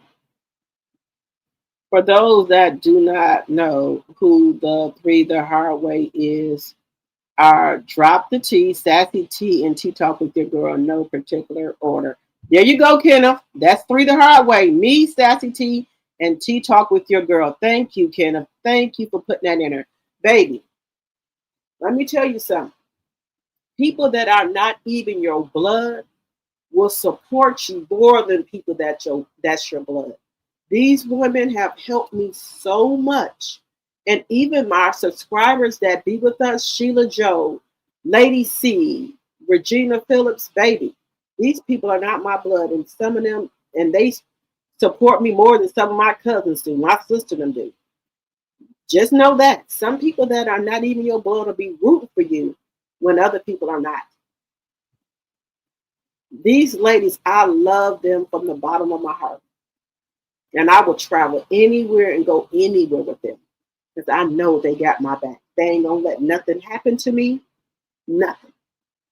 And baby, that's rare these days to find women like that. I know when I get with Sassy T, Tea Talk with Your Girl, Sheila Joe, Lady C, and Regina Phillips, Sandra P, all of them, they ain't gonna let nothing happen to me. Nothing. And I ain't gonna let nothing happen to these ladies. We rock with each other the hard way. We just don't be on YouTube. We talk to each other on the phone. We travel with each other, everything.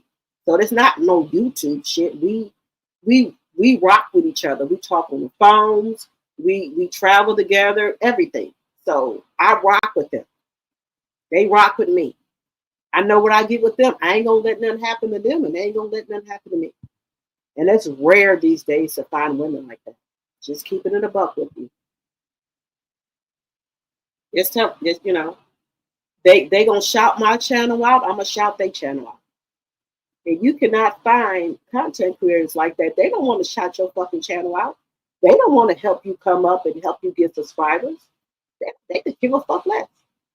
And y'all know when I get something or talk about any of these content creators, like I tell y'all, like On the Rocks with Jade, go over there and subscribe to On the Rocks with Jade. She's a good content creator.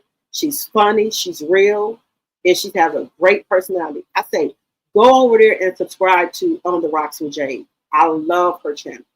Go over there and subscribe to Millie Chow. I love her channel. She keep it real. If y'all not subscribed to Tea Talk or Sassy T from the 803, go subscribe to their channels, their YouTube. That's the type of content creator I'm at. I am. I'm not going to hate on nobody. I'm going to shout your channel out and say, go over there and support their channels. Go support their channels. What's wrong with that? A lot of content creators, guys, won't do that. They ain't going to shout your channel out. They ain't going to say shit. If you even, like, Carmel Rail, that's another one. Like, she be playing music and stuff. I'll be watching Carmel Rail. I've told y'all, go support Carmel Rail. I listen to her YouTube. I give her a thumbs up. I like her content. Go subscribe to Carmel Rail. She's a good content creator, guys. She just neutral. She's a good woman. She's a good content creator. Go subscribe to her channel. Just keep it in 100. I don't hate on nobody. I want all of us to win. But do you think these other content creators will tell people to go support your channel, watch your channel? A lot of them don't. But I do. Carmel Rail is a good content creator. Go support her channel. Support On the Rocks with Jade. Support Millie Chan. Support Tea Talk with Your Girl. Support Sassy T from the 803. They good content creators, guys. I have no problem with shouting them out. I get ideas from them. I like their content. And some stuff that I didn't think about covering, I have to go back and research, and I'll cover it. I just keep it real. Let's keep it 100. I just keep it funky. That's all.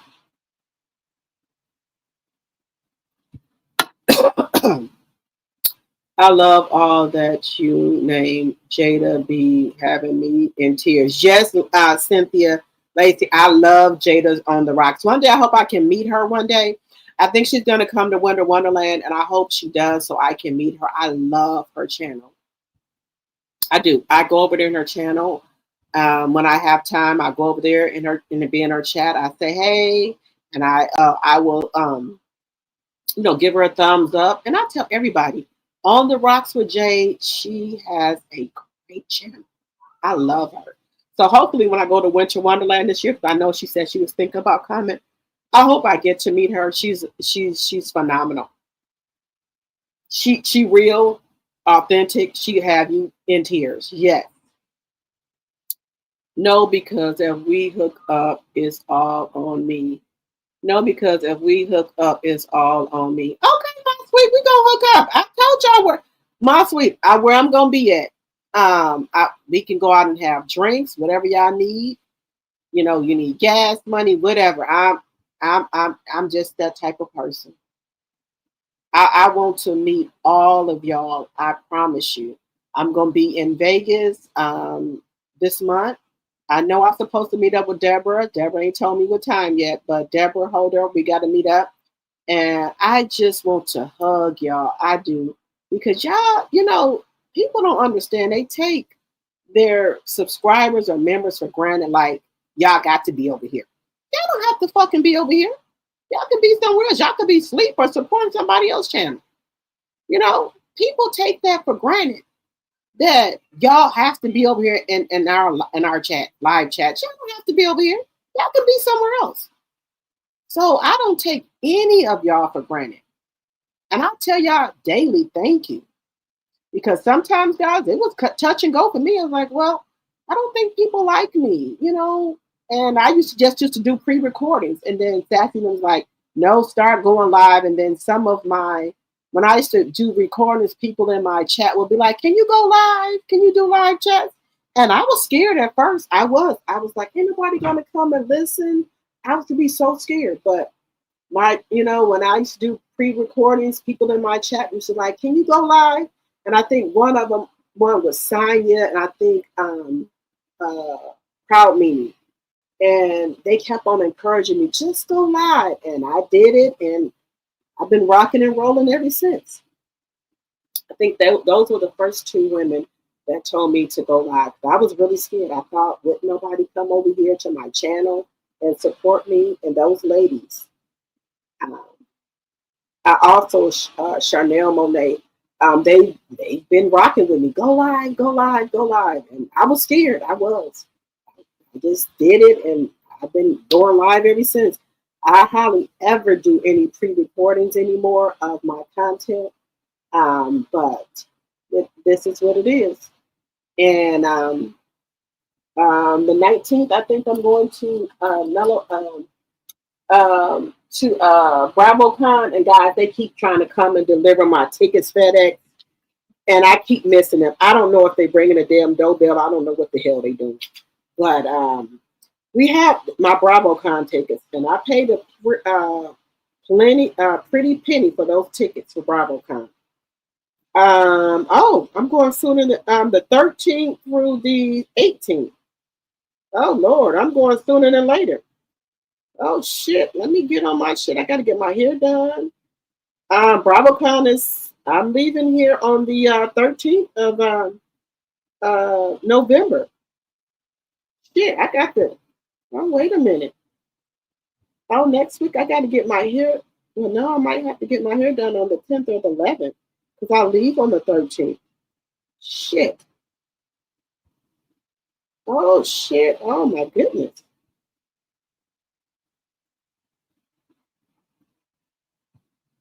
Oh, okay. I got to. Oh, wait a minute. I got to get myself together here, guys. I leave for BravoCon on the 13th. I'm 13th. So BravoCon is 14th, 15th, and I think the 16th. Wait a minute. 1, 2, 3, 4, 5. I'm going to be gone for 1, 2, 3, 4, 5, 6 days. But I should have. I got to look at my calendar to get that because I paid my niece come take my daughter to school and from school, so I have to do that. But because my niece, she's gonna take Bella, come get Bella in the morning, take her to school, and pick her up.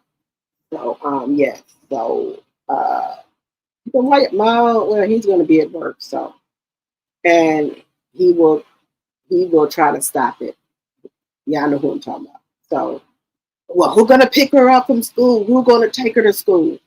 Because he don't want me to go, but I already got that taken care of. My niece then. What you need, T? You need Bella. We'll pick her up and take her to school. So I already got that covered. My nieces, baby, my nieces, my daughter, 2 daughters, is like my own kids. What you need, T? They call me T or TT. What you need? Oh, we got Bella. We can pick her up, take her to school, whatever. And my nieces, they act like I'm they mama too. So we want you to go, TT. You go ahead and go. We gonna pick Bella up from school and take her to school. So because I know I told y'all yesterday, people, you heard that song about Tamia, you got a stranger in your house. Took a while for you to figure out. Yeah. Just letting y'all know. So I had to get that orchestrated. So I got that taken care of. Hey, Karen. Hey, thank you. You're beautiful too. Stacy Bell, baby. I love Jade on the Rocks. Be careful who you give your support to. Sassy, yes. T-Talk, yes. Too blessed for you, yes. Ebony the best, yes. Chit Chat, yes. Miss Pinky, yes. Millie Chong, yes. Some people seem cool, but no, they have to check. You have to check. Let me tell you something, Stacey Bell. I've learned that a lot over here on YouTube. I've learned that. Some people say they millimeters and that they down for male. They not. Now, let me tell y'all something. When I talk about shit about Mel or Martell, I'll be bringing awareness to. Like some people like, well, I wouldn't have did the people say I wouldn't have did the guardian lighting. I'll put that out because I wanted motherfuckers to know who run around here saying, "Oh, he's a good man, Savannah. He's a good dad, Savannah." No, this bitch not. You think I put that out to hurt Melanie? I put this out to bring clarity to these bitches that run around here talking about the bald-headed bitch in the corner is a good man. That's why I put that out with the guardian light and said, because if I would have just came out here to y'all and said all the shit that he was doing, oh, do you have proof? Do you have proof? Oh no, Savannah, my bald-headed bitch in the corner, he's a good man. He's a good dad. That's why I put the motherfucking documents out from the Garden Lighting, because if I didn't do it, the motherfuckers, the fucking pick Mishas would be on here. Oh, she's just lying. She just lying. That's why I brought the documents from the court up. The Guardian Lighting. That's why I put them out there. Y'all know I love Melanie and Miss Vance from the bottom of my heart. I travel to go see them. I pay my money to go see them. I buy her products.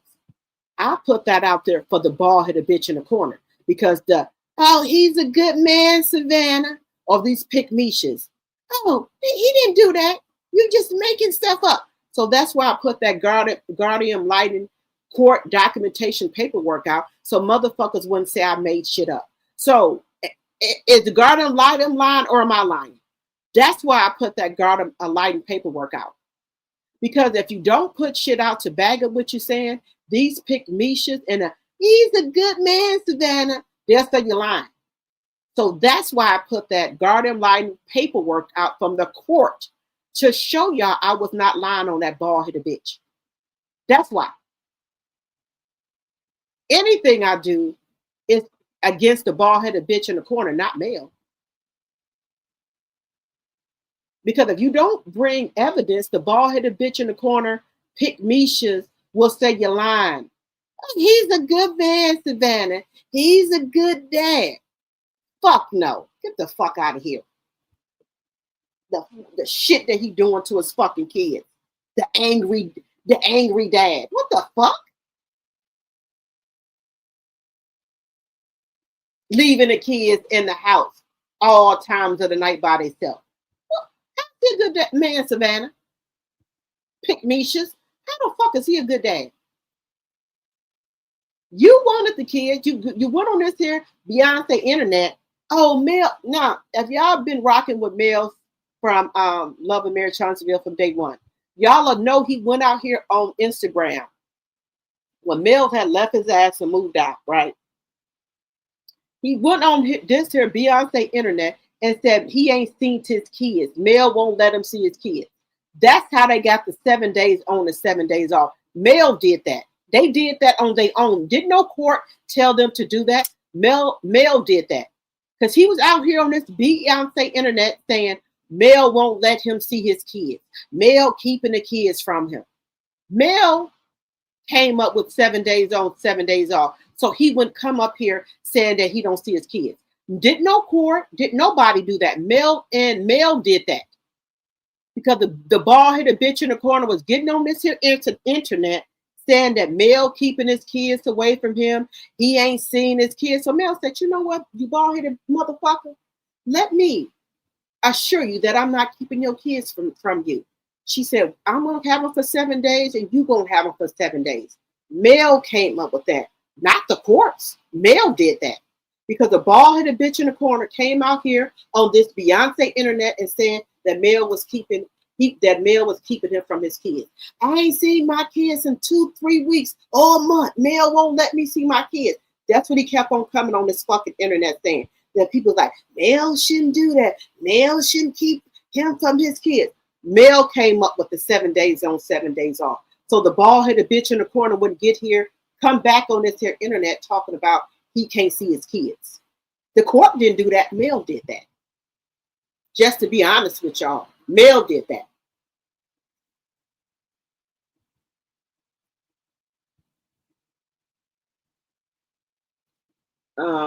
You said Jades, yes. Let me see.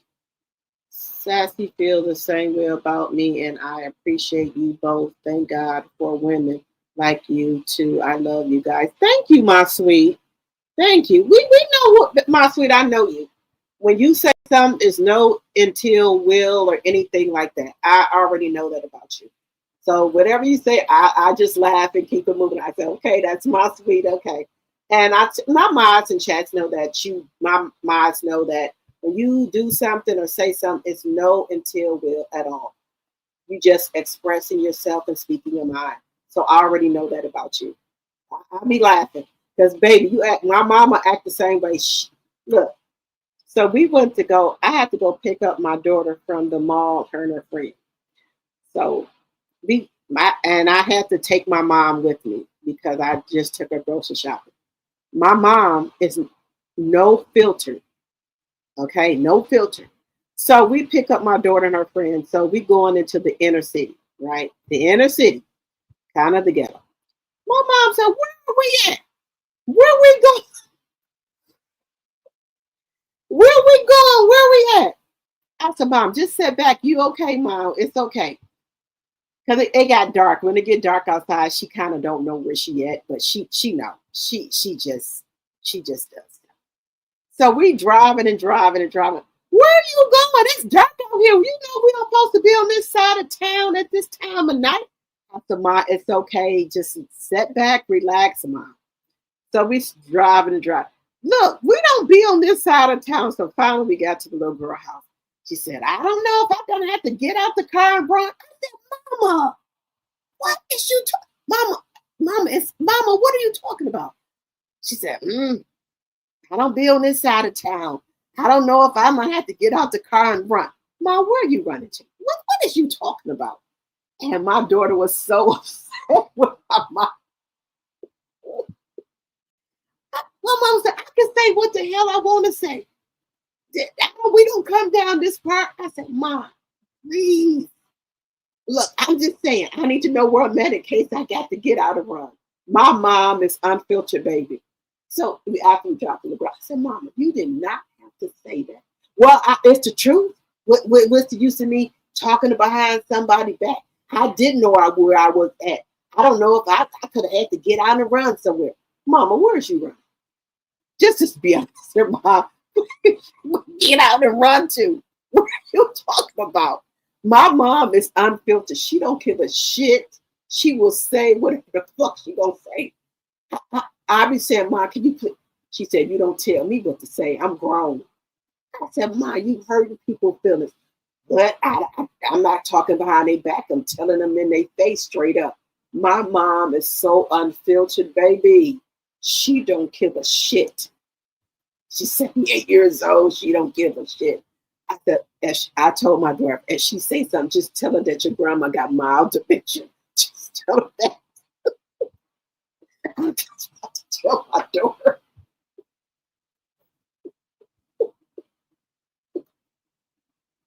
Look, just tell her your grandma got mild dementia. I cannot control my mom's mouth. She will say whatever. I said, "Bella, if your friends say something, just tell your grandma got a little bit of mild dementia. She don't know what she's talking about." I had to tell my daughter that. I'm being shocked. I promise you, my daughter was heated. I said, "If your friends say something, tell them your grandma got a little bit of mild dementia. She know what she's talking about." But my mom, she don't got dementia. She just is unfiltered. She say whatever the fuck come out of her mouth. But I told her to tell her friend that if your friend say something, so your granny, your Gigi just got a little bit of mild dementia. She don't know what she's talking about. She excuse your grandma. Just tell them that. Okay, that's it. Shit, my mama say, let's see.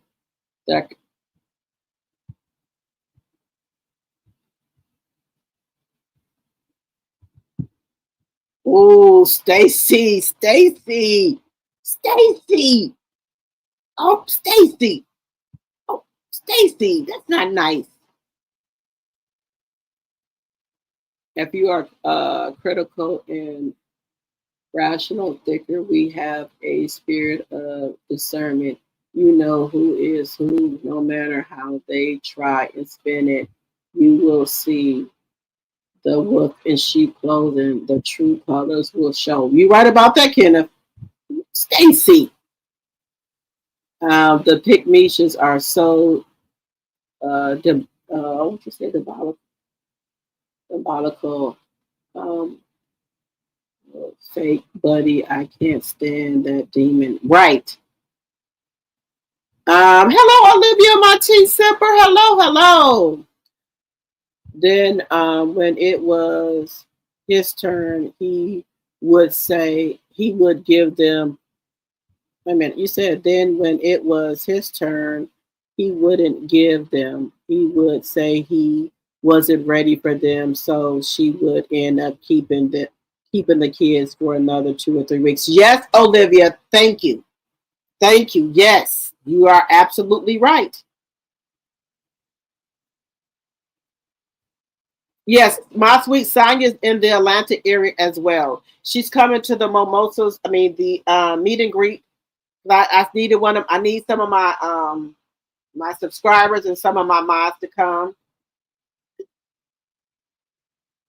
The bald-headed bitch in the corner could not even keep them sometimes when it was 7 days on. The bald-headed bitch in the corner is always being exposed for the despicable, sorry excuse of a human being. Yes. Then the bald-headed bitch in the corner couldn't see Tank because he had hit them. Yes. That's why I put it out here, guys, because if you don't put receipts out here, these pygmishas will get up here on this internet and say you're lying on the bald-headed bitch in the corner. So when I put out the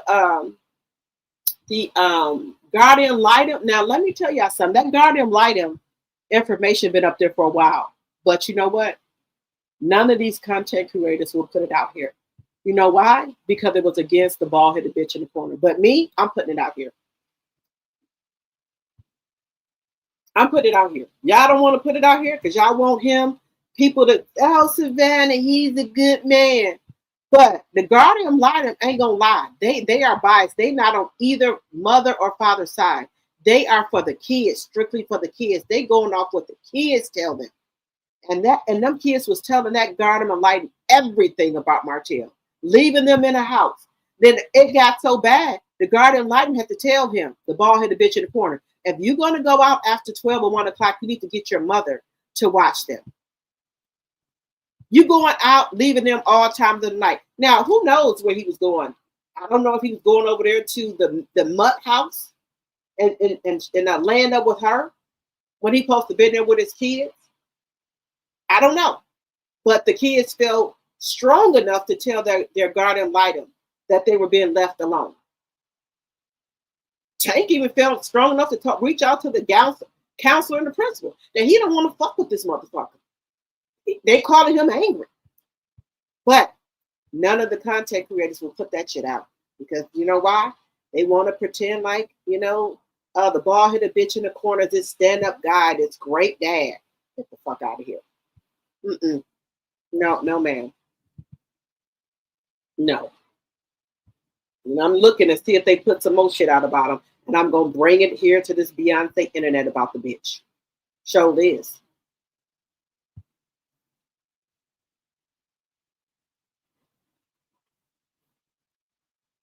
I show them, I'm going to put it right on up here on this motherfucking internet. Let that Guardian Lighter put some shit up there about him. I'm putting it right up here on this internet. And I'll be checking every week to see if any updates or anything. Because let me tell y'all something. The bald-headed bitch in the corner, he set this up. He did not want to have those kids 7 days on and 7 off. If he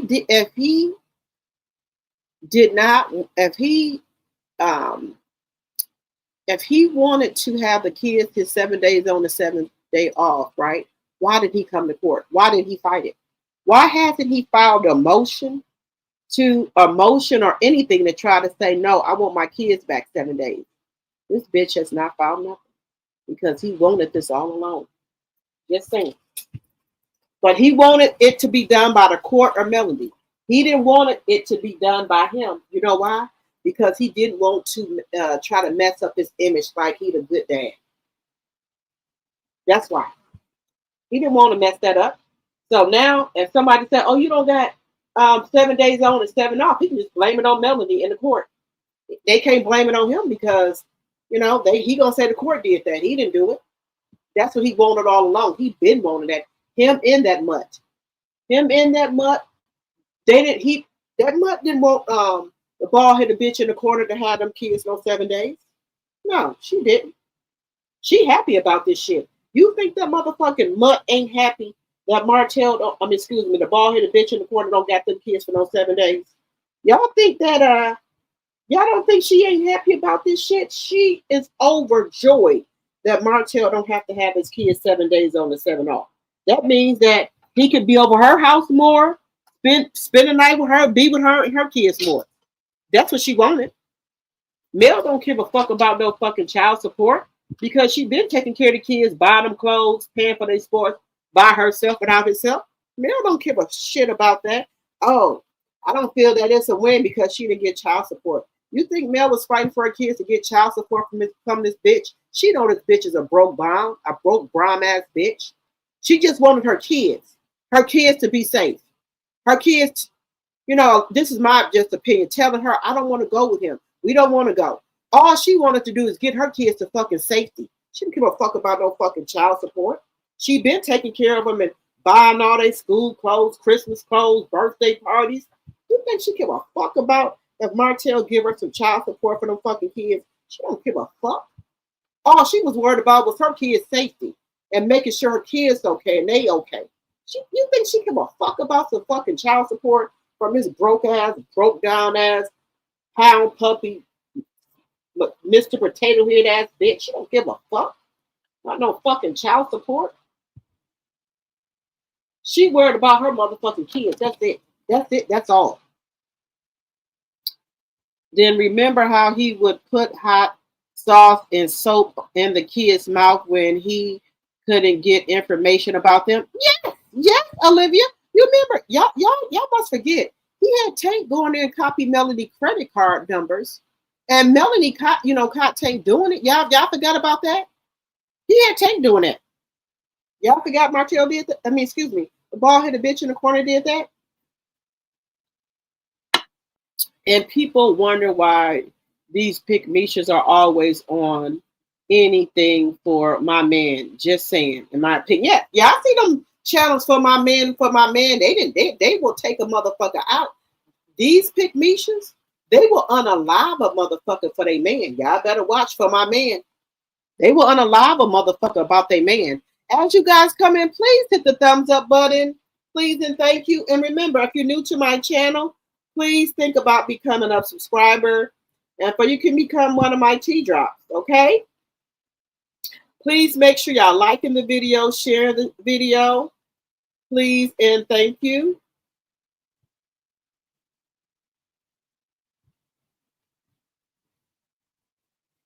Make sure y'all liking the video, sharing the video. I wanted to get into something else with you guys.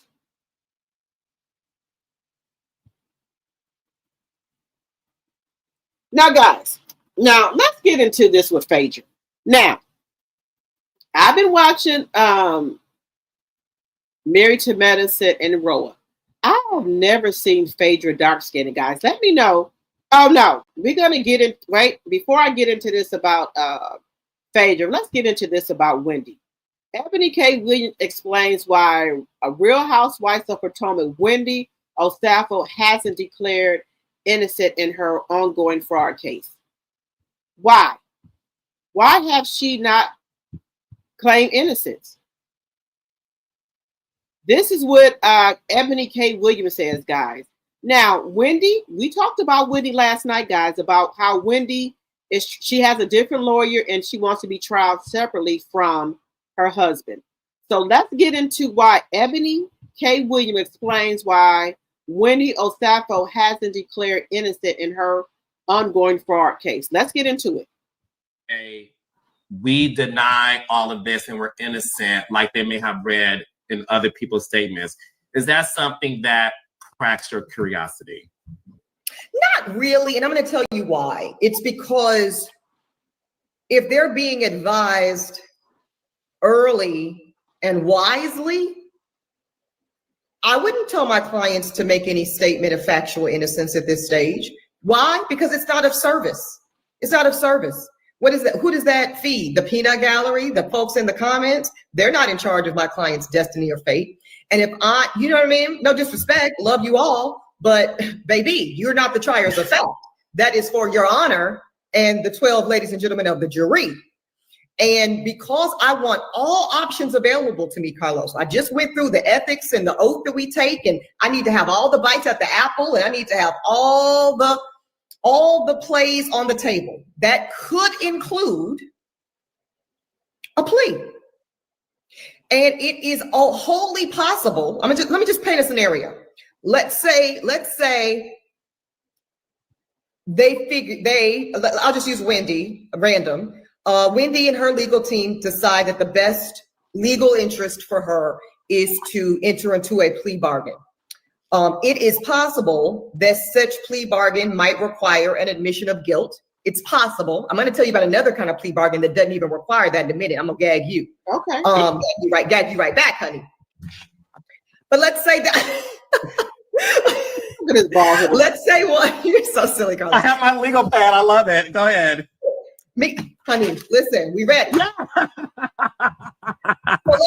let's say one requires an admission of guilt. You know what I wouldn't want is for my client to now look less credible, less believable, less truthful, because they're going to say, oh, well, that's interesting. Back in October, you said you were innocent, and now you're standing before the courtroom today accepting responsibility and asking for mercy from the court. Well, which one is it? It's unnecessary. Now, I mentioned that there's another type of plea that doesn't even require an admission of guilt. Oh. It's called an Alford plea. Oh. Like, wouldn't they say, we deny all of this and we're innocent, like they may have read in other people's statements? Is that something that cracks your curiosity? Not really, and I'm going to tell you why. It's because if they're being advised early and wisely, I wouldn't tell my clients to make any statement of factual innocence at this stage. Why? Because it's not of service. It's not of service. What is that? Who does that feed? The peanut gallery, the folks in the comments? They're not in charge of my client's destiny or fate. And if you know what I mean? No disrespect, love you all, but baby, you're not the triers of fact. That is for your honor and the 12 ladies and gentlemen of the jury. And because I want all options available to me, Carlos, I just went through the ethics and the oath that we take, and I need to have all the bites at the apple, and I need to have all the plays on the table. That could include a plea. And it is wholly possible. Let me just paint a scenario. Let's say I'll just use Wendy, random. Wendy and her legal team decide that the best legal interest for her is to enter into a plea bargain. It is possible that such plea bargain might require an admission of guilt. It's possible. I'm going to tell you about another kind of plea bargain that doesn't even require that in a minute. I'm going to gag you. Gag you right back, honey. But let's say that. Let's say one. You're so silly, Carlos. I have my legal pad. I love it. Go ahead. Honey, listen, we ready. So let's say one requires an admission of guilt. You know what I wouldn't want is for my client to now look less credible, less believable, less truthful, because they're going to say, oh, well, that's interesting. Back in October, you said you were innocent, and now you're standing before the courtroom today accepting responsibility and asking for mercy from the court. Well, which one is it? It's unnecessary. Now, I mentioned that there's another type of plea that doesn't even require an admission of guilt. It's called an Alford plea. Like, wouldn't they say, we deny all of this and we're innocent, like they may have read in other people's statements? Is that something that cracks your curiosity? Not really, and I'm going to tell you why. It's because, hey guys,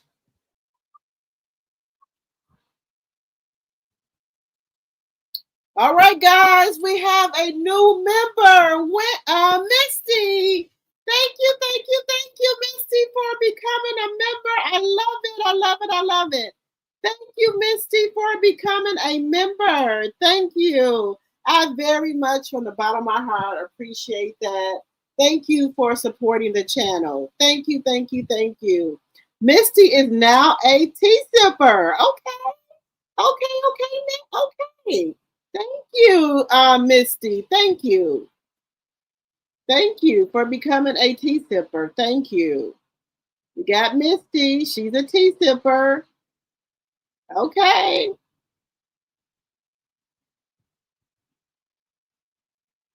All right. Wendy, I believe, no, she is going to get some time, but is trying to lessen it. Okay. Now, guys, now I told y'all this. Is she trying to put all the blame on Fast Eddie? Now, I don't know. Maybe her and Fast Eddie had a talk about, one person needs to be out with the kid. So you think Fast Eddie said, let's just get separate lawyers and do separate trials. And if anything goes down, I'll take the blame so that you can stay out with the kids. Now that could be a possibility, but from what I was listening to last night, Fast Eddie, mom and them, and his family them got him an attorney. And I don't think they want Eddie to go down with the ship. Because again, y'all know that Eddie, them parents did not like Wendy. They said their family was cursed. They tried to warn their son not to get involved with Wendy's family. They said that Wendy's family is cursed. Now, for a minute, they were warming up to Wendy. Y'all know that, his family was trying to warm up to Wendy, but then this happened. And it goes right back to what they said. They believe that their family is cursed. And mamas, they done got, look, y'all know how mamas are. I mean, you done got my motherfucking son in all this motherfucking trouble, So I'm just trying to think. Do you think that Wendy is going to put everything off on Eddie? Do you think Eddie's going to take the blame? And do you think Eddie's family would let him take the blame? But they really didn't like Wendy. What do y'all think? What do y'all think? You said I'm familiar with the Afro-Plea study and in my criminal justice class in college. So what do you think about that, Kenneth? Let me know, because I don't know too much about it. What do you think? Let me know in the chat, guys. What do you think? Because I'm not familiar with the Afro-Plea. What kind of plea is that? Let me know what type of plea is that, guys.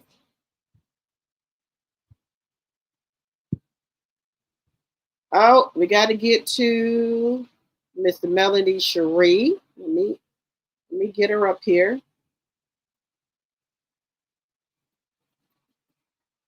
Now, y'all know when we go to when I go to Mimosas with Melanie,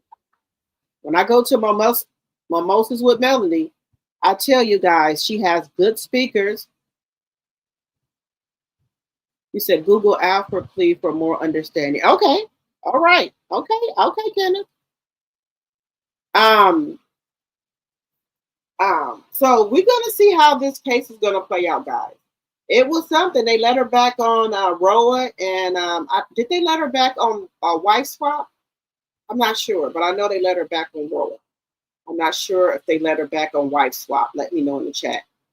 Let's get into Melody. Now, when you go to anything for Melody, she has speakers. Melody is a motivational speaker. And she brings a panel up there to give you knowledgeable information. So you're going to get knowledge when you leave Mimosas with Melody. You're going to get good food. You're going to get good drinks. You're going to party. You're going to meet new people. You're going to have a good time all the way around with me. And honey, when she do an event, she brings it. She don't miss.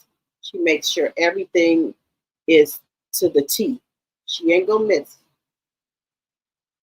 Out of all of the Mimosas I went to, all of the Winter and Wonderlands, Melanie don't miss. Whoever she has decorating and doing her food, everything be on point. She be on point. So yes, so this is I think this is at one of the events that I went to. This was a gentleman that spoke at one of her Mimosas with Melody event, guys. He did a really good job. So, Vanessa Rogers Tracy, awesome speaker. I first met Dr. Frazier at a Mimosas with Melody. Yes, I knew it. He was there. He was there. Great speaker. This man did an awesome job speaking at one of her events. The one that was at Huntsville I went to. What do I do? Let me see. Why is he not speaking? Wait a minute, guys. Why is he not speaking? Let me go back. Wait a minute. Why is he not speaking? Let me go to Melody. Wait a minute, guys. Let me go to Melody. Let me go back to Melody. Okay, let me go back to Melody here. White folks are planning for 3 generations. We're planning for Saturday night. The goal, brothers and sisters, kings and queens, ladies and gentlemen, is to win, not to look like we're winning. I would rather carry a plastic bag with $5,000 in it than to carry a $5,000 Louis Vuitton bag with $100 in it. Hello. You ain't winning. Hello. Louis Vuitton is winning. Gucci is winning. Armani is winning. Nike is winning. We don't lack opportunity in this great country. There is unlimited opportunity. That is not our problem. We're the most creative human beings on earth. Our problem is capacity. So the 21st century for us. Baby, this speaker, this man right here, this old gentleman right here, baby, he gave it to us. I'd rather be White folks are planning for 3 generations. $5,000 purse. He's right about that. Clear people plan for 3 generations. We only plan for Saturday night. Baby, when I tell you her speakers be phenomenal, they be on point, giving you some shit to think about when you leave there. And I had to check myself about a lot of shit. I paid what? Even though I bought it at the Real, I paid what? $2,500, $3,000 for this purse, right? You better make sure if you're getting a bag for that amount, make sure you got that amount in your account. And then I looked at a bag for $5,000. No, man, no. You got to check yourself.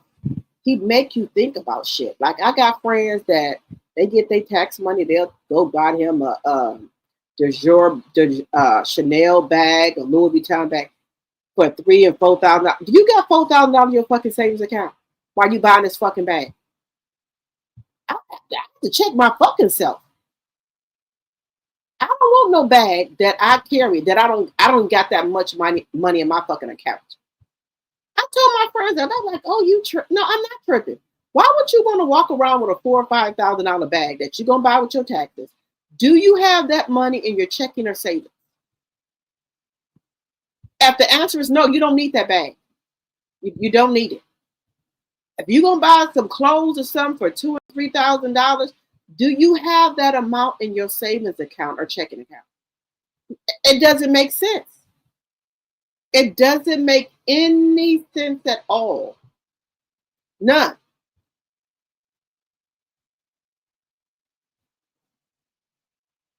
Don't make sense.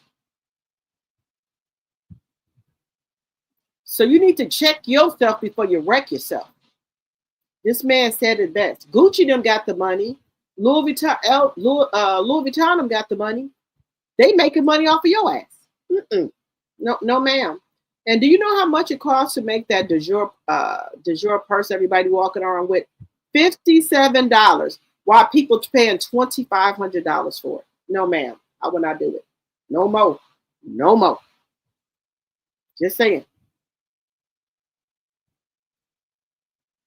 Just saying. we're planning for Saturday night. The goal, brothers and sisters, kings and queens, ladies and gentlemen, is to win, Right. not to look like we're winning. I would rather carry a plastic bag with $5,000 in it than to carry a $5,000 Louis Vuitton bag Hello. with Hello. $100 in it. Hello. You ain't winning. Hello. Louis Vuitton is winning. Gucci is winning. Armani is winning. Nike is winning. Hello. We don't lack opportunity in this great country. There is unlimited opportunity. That is not our problem. We're the most creative human beings on earth. Our problem is capacity. So the 21st century for us.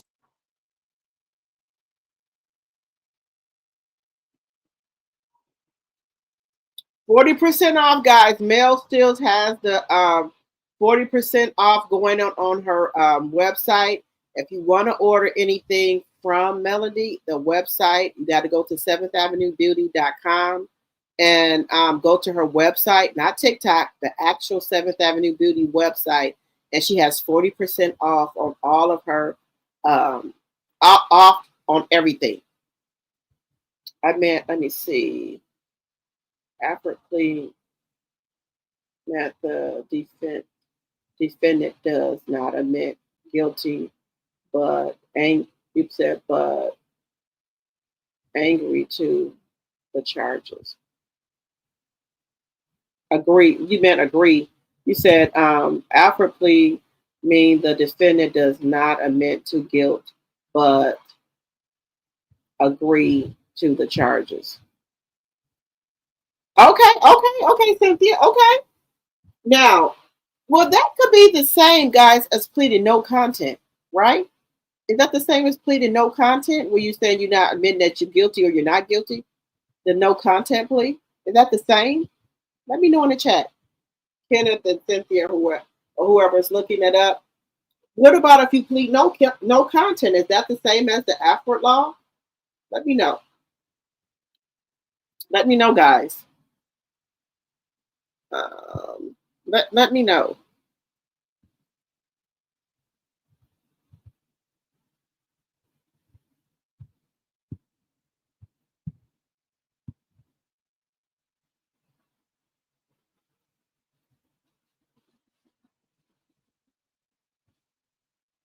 Let me know. Let me know in the chat, guys. What else we gonna talk about tonight? Now, guys, getting back to Bravo. Now, Quad and Heavenly did this interview, right? I haven't heard Phaedra come out and say anything about it yet. So hopefully Phaedra will come out and say something about it, about the interview that they did. Hopefully she will come out and say something about it. Hopefully she'll come out and say something about it, guys. Now, guys, now this is his pastor. Now, look, let me know what y'all think about this pastor, guys. Let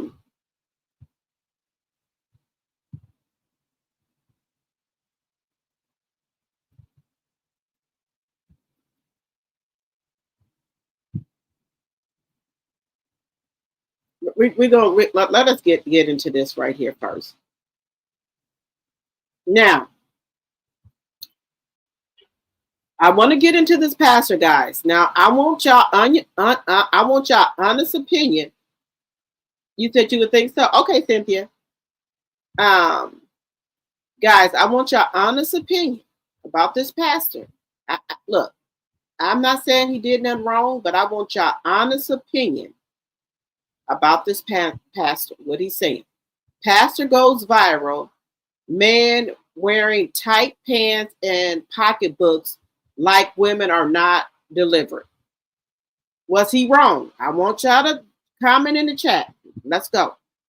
For all these homosexuals just walking around here with your pocketbooks with your tight pants and your bow tie and you're walking like a girl, you need deliverance. I'm going to tell you why you're not delivered. And I'm going to tell you what's wrong with you. Walking around here looking like a sissy. And they don't want nobody to say nothing about you. I'm going to say something about you. You're perverted and you're lost. There is no anachronosis. Walking like a woman. You're a hybrid conundrum. You're confusing. And I blame some of these preachers. You got the sissies up there doing praise and worship. You know what that is? That is insidious preaching. That means sit there till something hits you by some kind of ambush. And I'm going to show you where even the priesthood was fired. In the book of Hosea, he said, I'm going to fire you because you stumbling in the day, in the night, and the people stumbling in the day, and my people are destroyed because of the lack of knowledge. You are a cheap preacher. They can just pay you a car and some suits and alligator shoes. You'll be just like Ray Charles, and your assistant pastor is Stevie Wonder. You don't want to see nothing. But all you want is toys. You are a Toys R Us preacher. You're an avuncular preacher. Because the Candy Man makes the world taste good. You make the world taste good. How much is the preacher in the window? Just give him some tithes. Yes, sir. Buy him a car. You're cheap. You're cheap. You won't tell him the truth because you want the numbers. You know who you are? You are Bishop Nimrod. That's pastoring a Babylonian church with a Walmart marketing system that cut the price to keep the people coming. You know that boy is a sissy. And listen, the Bible says the wicked struts when the vilest of men are promoted. Wow. When they see sisters up here leading praise and worship, they say it's all right. You just gave them a license to sin. And God gonna get you. I got something for all these homosexuals just walking around here with your pocketbooks, with your tight pants and your bow tie, and you're walking like a girl. You need deliverance. I'm gonna tell you why you're not delivered. And I'm gonna tell you what's wrong with you. Walking around here looking like a sissy. And they don't want nobody to say nothing about you. I'm going to say something about you. You're perverted and you're lost. There is no anachronosis. Walking like a woman. You're a hybrid conundrum. You're confusing. And I blame some of these preachers. You got the sissies up there doing praise and worship. You know what that is? That is insidious preaching. That means sit there till something hits you by some kind of ambush. And I'm going to show you where even the priesthood was fired. In the book of Hosea, he said, I'm going to fire you because you stumbling in the day, in the night, guys, what we think about and the people stumbling in the day, and my people are destroyed because of the lack of knowledge. You are a cheap preacher. They can just pay you a car and some suits and alligator shoes. You'll be just like Ray Charles, and your assistant pastor is Stevie Wonder. You don't want to see nothing. But all you want is toys. You are a Toys R Us preacher. You're an avuncular preacher. Because The Candy Man makes the world taste good. What y'all think? You make the Is world this taste good. wrong? Is he wrong or right? How much is the preacher in the window? Just give him some tithes. Oh. Buy him a car. You're cheap. Oh. Okay. You're cheap. Oh. Go on telling the truth because you want the numbers. You know who you are? You are Bishop Nimrod. That's pastoring a Babylonian church with a Walmart marketing system that cut the price to keep the people coming. You know that boy is a sissy. And listen, the Bible says the wicked struts when the vilest of men are promoted. When they see sisters up here leading praise and worship, they say it's all right. You just gave them a license to sin. And God gonna get you.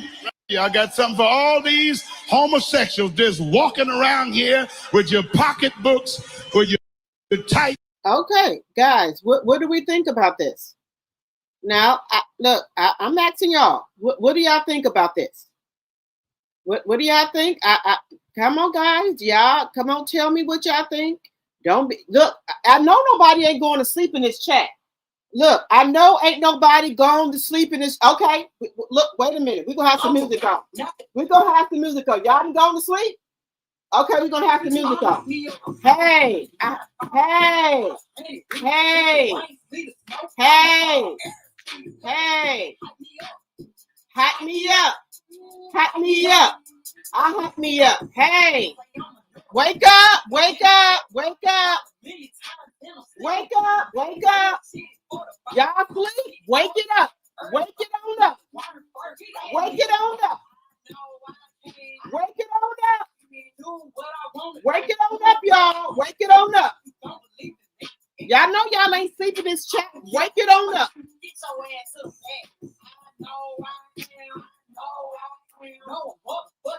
No, I'm motherfucking pressure. Wake it on up in this chat. Wake it up. Wake it up. Wake it up. Wake it up. Wake it up. Wake it up. Hey. Hey. Hey. Hey. Hey. Hey. Hey. Hey. Wake it on up in this chat. Wake it up.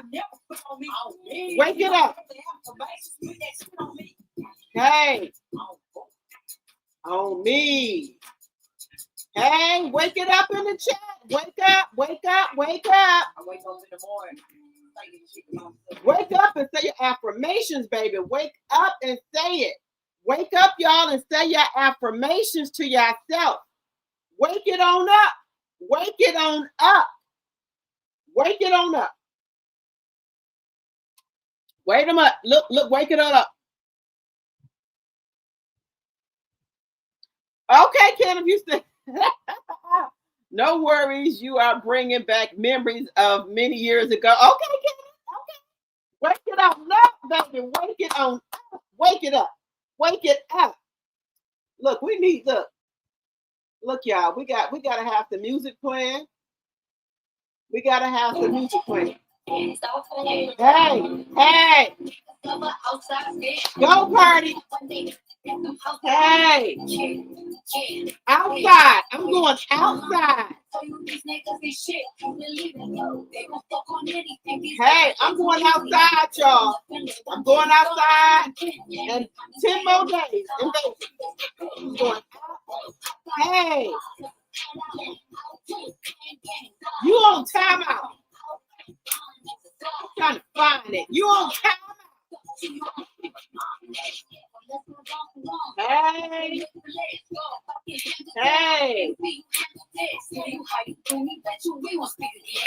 You on timeout. Hey. Hey. Hey. Hey. Hey. Hey. Wake it up in the chat. Wake it on up in the chat. Wake it up. Hey. Cardi said she like her man black and country. Hey. Hey. I'm doing out. Hey. You on time out. I'm trying to find it.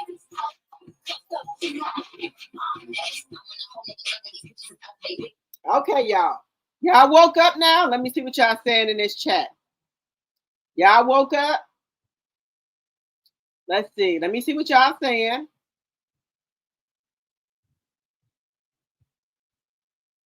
Okay, let me see. Wait a minute. Okay. Okay, Cynthia said no, it's not. Wait a minute. Okay, DG said an Alfred plea is like a no contact plea. The defendant doesn't have to admit guilt, but does acknowledge that there is enough evidence to be convicted at a trial. Okay. You said no, it's not the same. No contact just means they don't contest the charges but are punished to same as a guilty plea, but for other purposes they do benefit the defendant. Okay. Some judges in my state do not accept Alfred pleas. They are of the belief that either you admit guilty or go forward with a trial. Okay. Okay. Kenneth said, okay, right. Cynthia says, no, not the same thing. A is a denial of the charges, which requires the prosecution to prove its case in court. A, no contents. A no content plea is not an admission to guilt. Okay. A plea under North Carolina versus Alfred does not require an admission to guilt, but the defendant does have or doesn't have to acknowledge that the statement that the state or government has significant evidence for a conviction at trial. Okay. He wrong as two left shoes, thou should not judge. Okay. Sorry, typing without my glasses. No admission to guilt, but admits enough evidence to convict at trial. Okay. I do not like this deliberate because he without sin cast the first stone, including the pastor. Okay. No worries. You are bringing back memories of many years ago. Okay. Sipping out. Sipped out. Okay. I'm going to bed. It's 3:00 a.m. on the East Coast, and I have to finish twisting my hair in the morning. Bedside Baptist, it is. Laugh out loud. Okay, DG, thank you. Good night. Thank you for coming over to support. Thank you. And remember, guys, if you're new to the chat, please hit that like button and subscribe to the channel so you can become a tea drop. Or you can become a tea sipper for $2.99 a month. Okay. Thank you to Misty, who just became a tea sipper. I appreciate it very, very much. Thank you. Thank you. Now, I don't judge nobody. I do not. I do not. Whatever they gonna do is fine with me. But guys, I thought, now look. I think Sonya sent me this. Now, look. Now, I don't remember Phaedra in these stages of her life. Let me know if y'all remember Phaedra in these stages. Let me know. Sonya sent me this. They said then versus now. Now, was Phaedra this color before? Was Phaedra, look, you know how AI, mess with things.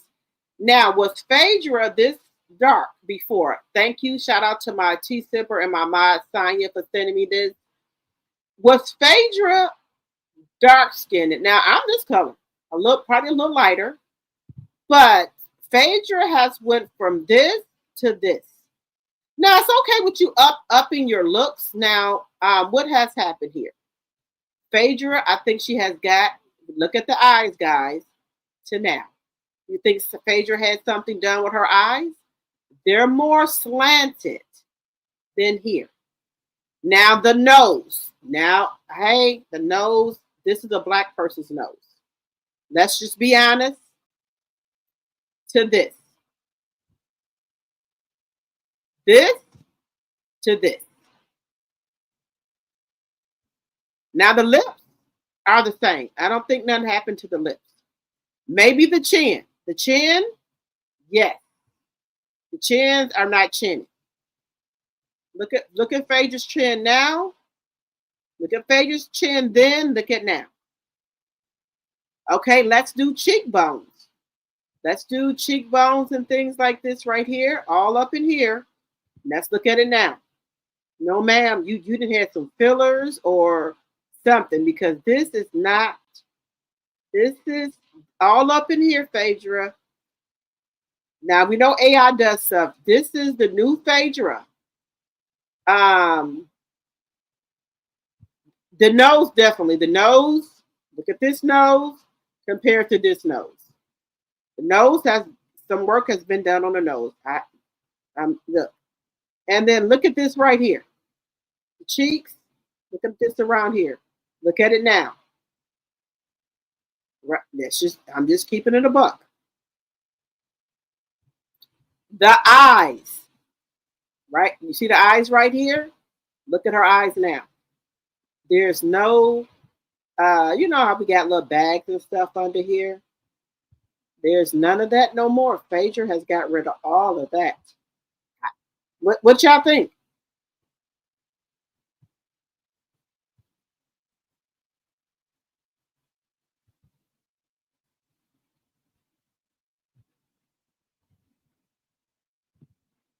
Okay, somebody said the picture on the left is not her. Now, do y'all think Phaedra had any work done on herself?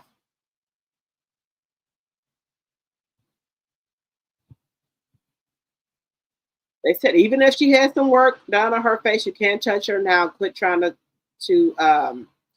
shame people. Okay, I don't have no problem with nobody. This is why Nene says she ain't know her from Athens.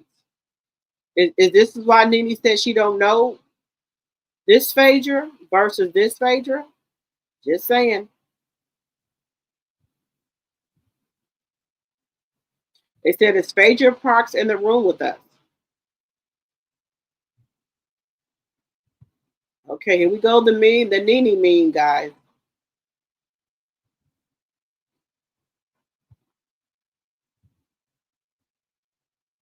Come over here and cuss y'all ass, cuss y'all out so good. Now, guys, what do y'all think? Do y'all think Phaedra has changed? Now, this is the Phaedra I remember right here. Now, if we're looking at Phaedra nose right here, we know this is not the same nose. Just saying. I'm just being honest. Now, have y'all think Phaedra? I would trust this one right here versus this one. So this Phaedra versus this Phaedra. What do y'all think? Let me know in the chat. I'm just saying. Do y'all think Phaedra has changed? Oh, hey, Miss, hey, Williams, Government. Oh Lord, I don't want to chop up your name. Jama Williams. Good morning. Good morning. Welcome, welcome, welcome. Good night. Drop the T. Good night, Kenneth. Chat. I'm going to pick up the replay from the point this morning. I have enjoyed each and every one of you.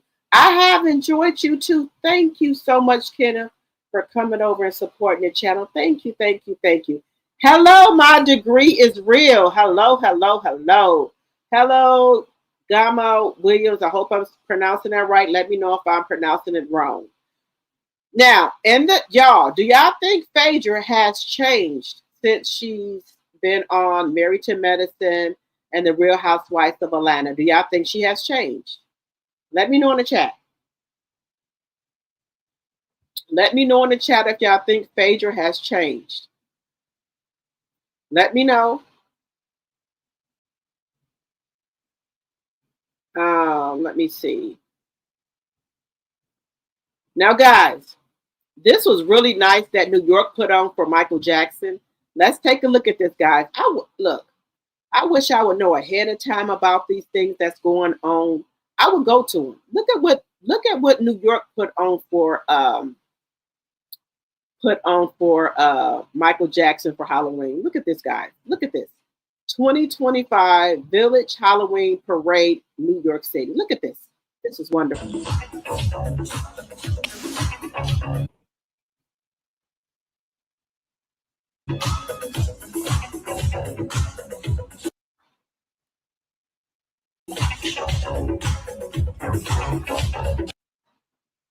New York put on. And this is a parade in New York City. Baby.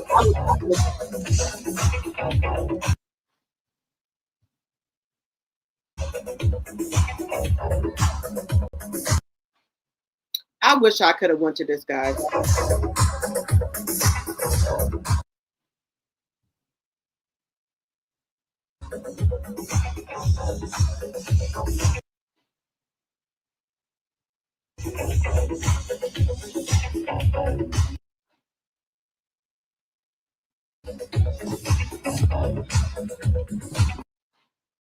All this keep pausing.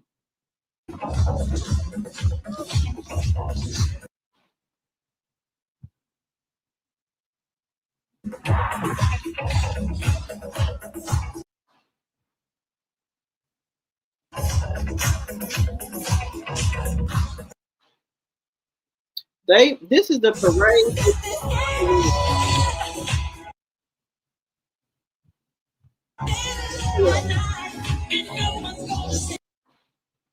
Man, I wish I could have won.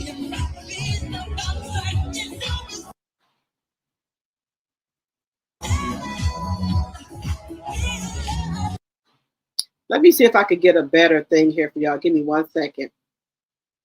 I wish I could have. If I knew New York was going to do this, guys, I would have went there. If I knew New York was going to put this on, guys, because I'm all about, I love getting stuff for my channel. And if I knew New York was going to go there, do this parade, I would have went there just for that one particular day and got this. I would have really went there.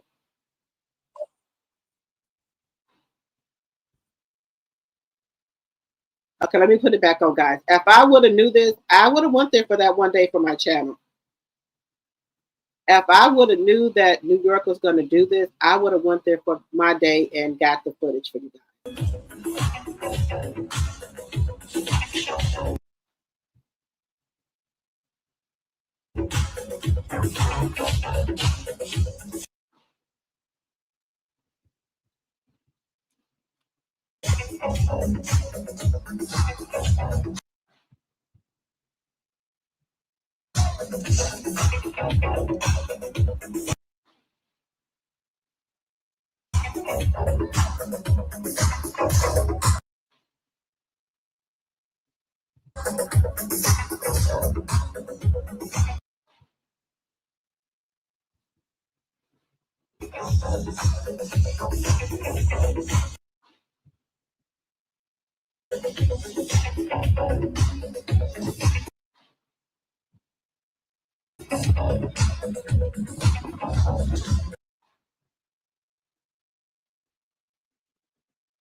This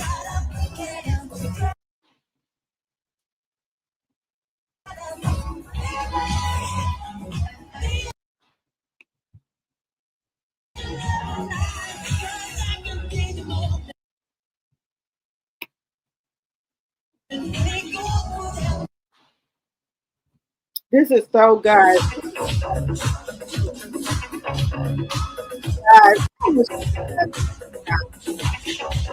A parade, a thriller for Halloween. Oh my God. I really wish we could have this in Wisconsin.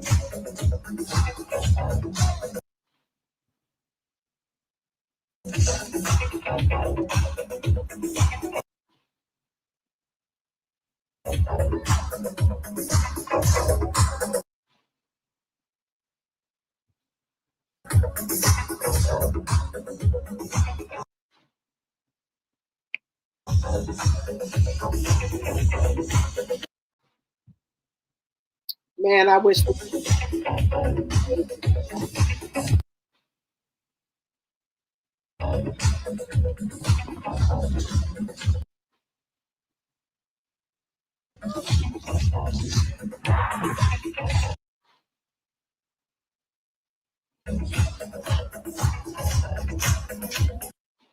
I think this is Marilyn Monroe. I think.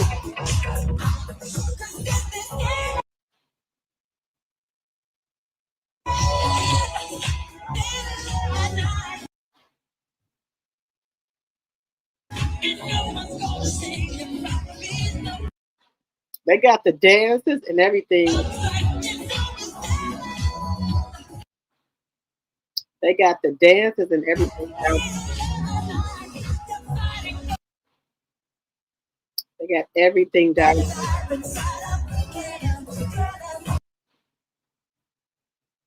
They got everything. They got everything down packed.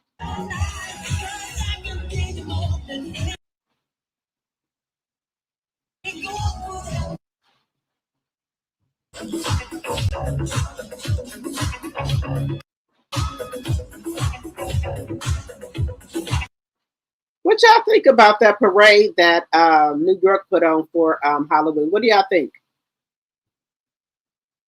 It was cool seeing that. Okay, all right. Hello, Carolyn. All right, hello, everyone. And guys, I just want to send a shout out to my top fans. The number one spot is Deborah Holder. She is the number one top fan. My number two one is my mod, my tea sipper, Sonia. Thank you, thank you, thank you. Number three is, let me see, who is this?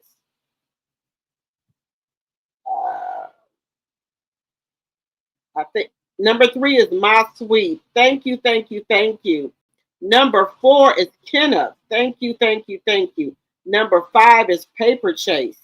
Thank you, thank you, thank you, thank you. I'm going to do six. Cynthia, thank you, thank you, thank you. Number seven is Spectacious. Thank you, thank you, thank you.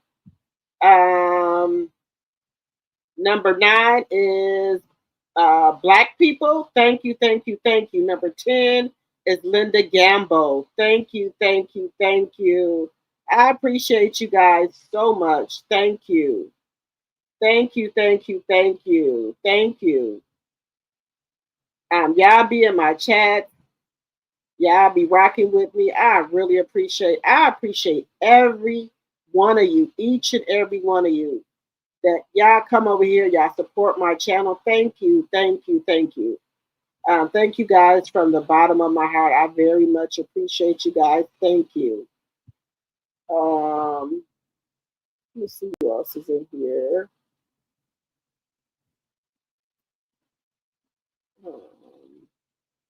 Just making sure that I got everybody. I'm just looking here.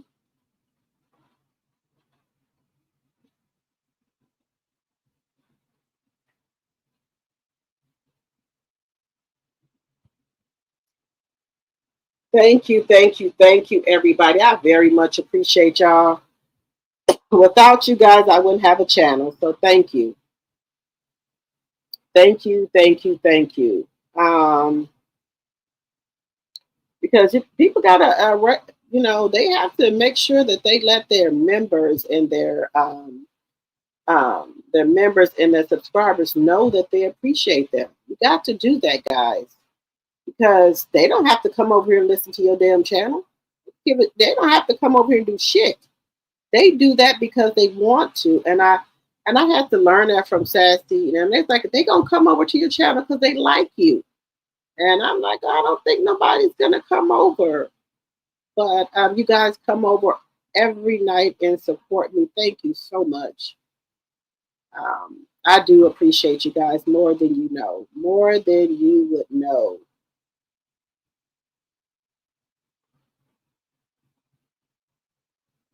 More than you guys know, I appreciate you. Because I tell people, you cannot take your members and your subscribers for granted. They don't have to come up to your damn channel.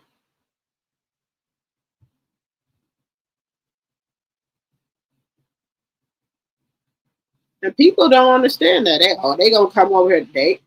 Look, they don't have to come over to your damn channel. They don't have to come over here.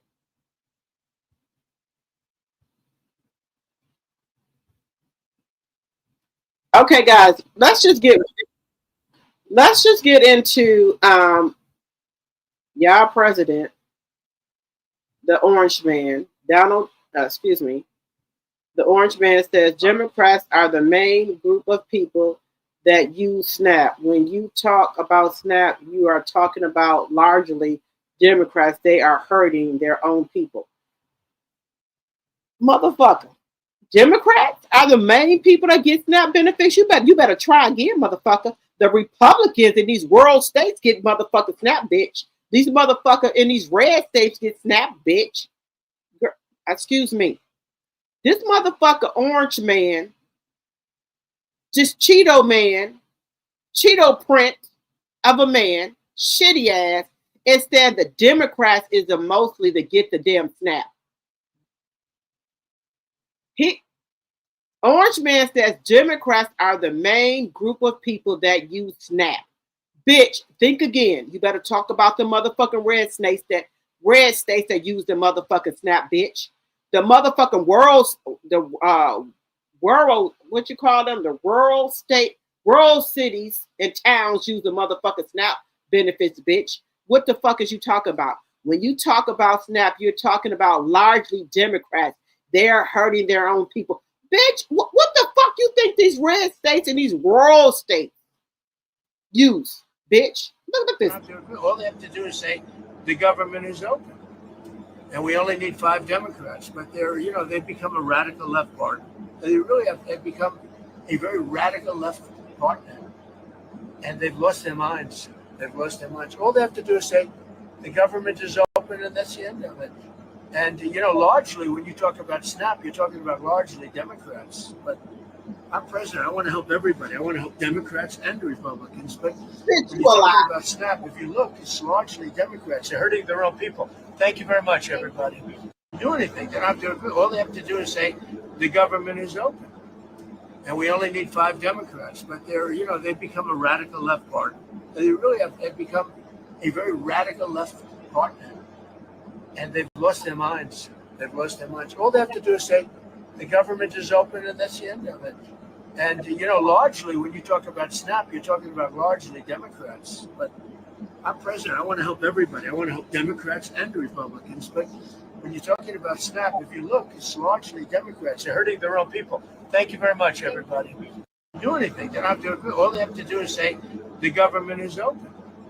And we only need 5 Democrats, but they've become a radical left party.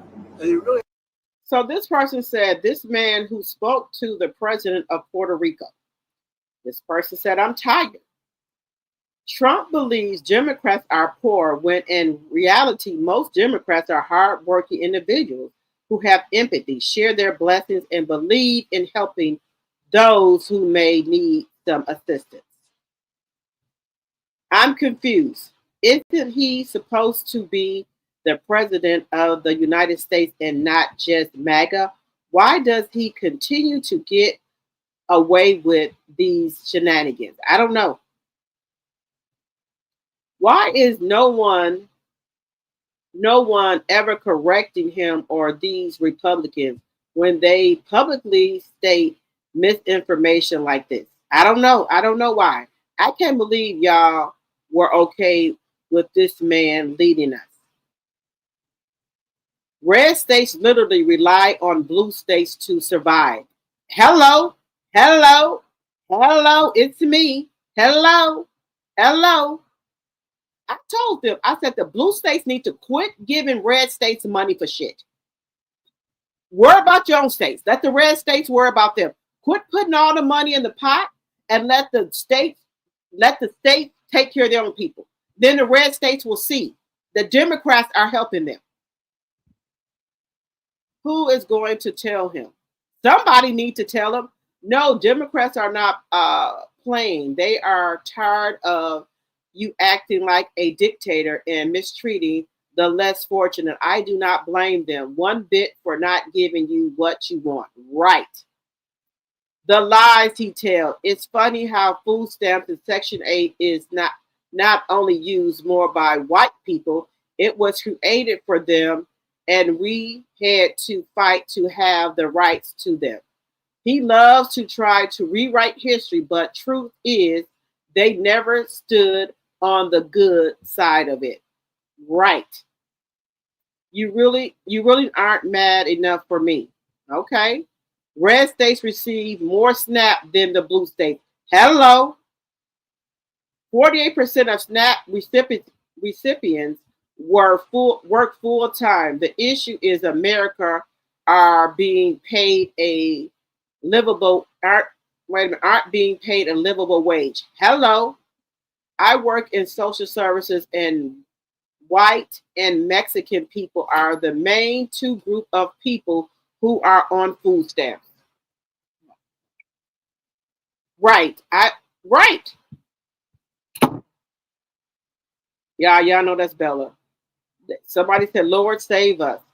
Majority of your SNAP benefits are used by your own voters, sir. Right. I'm sick of this circus.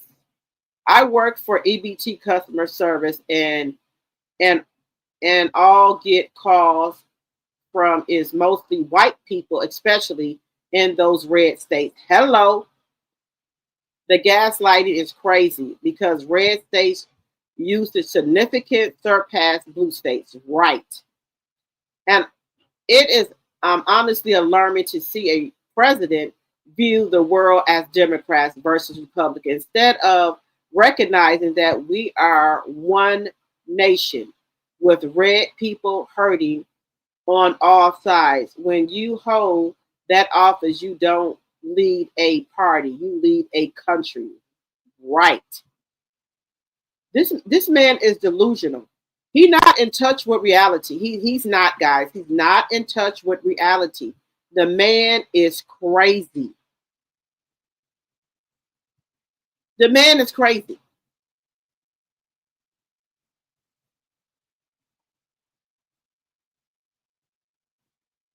This man is crazy.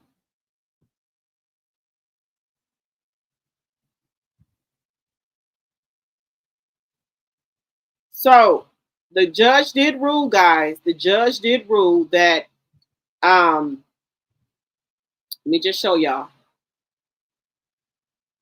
Good. Judge ruled that Trump administration must fund SNAP benefits using potential funds through the government shutdown. So he have to give out these SNAP benefits, guys. Look at him. Look at this bitch. Look at this bitch. Continuous funds through the government shutdown. This bitch don't like this.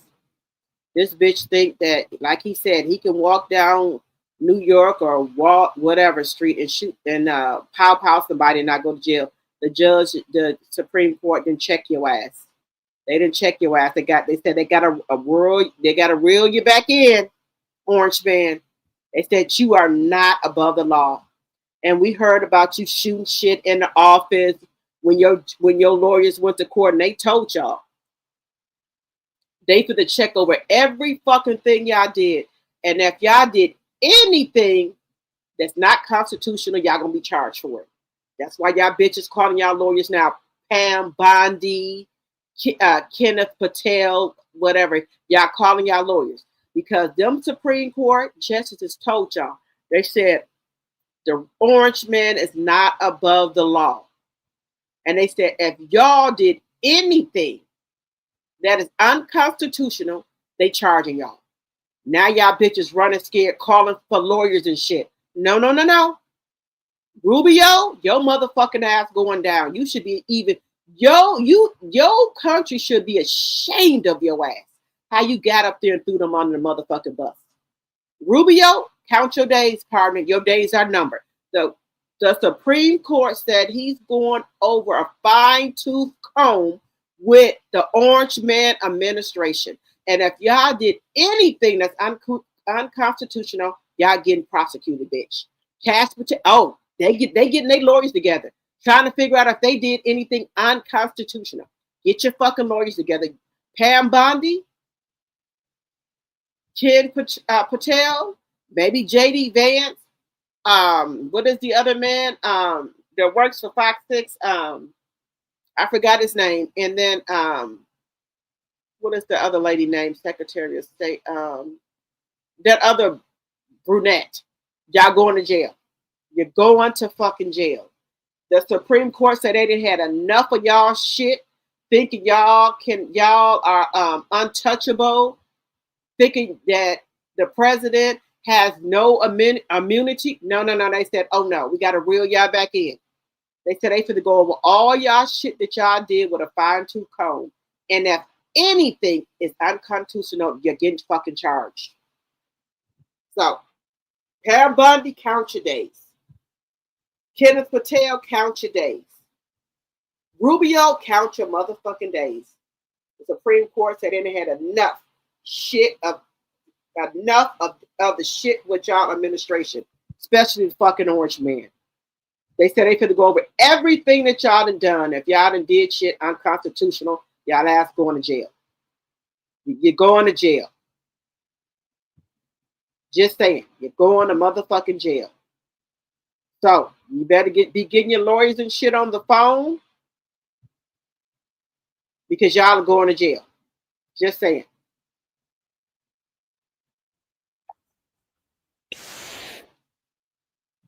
Just saying. Now, let's move on to Masika. We know Masika from Love and Hip Hop lost her husband in a tragic car accident in Houston. So sad. Masika Khalid says her 3-year-old daughter says she wanted to fix her dad's car after learning about his passing. She said, "Mommy, I gotta fix Dad's car because his wheels came off." Now, if y'all haven't seen the picture, I'm gonna show it to y'all. Let me show y'all the picture. Y'all know who Masika is. This is Masika, and this is the cyber truck her husband was driving. And this is what happened. I just slammed into the concrete, so I have no phone. I'm on my iPad.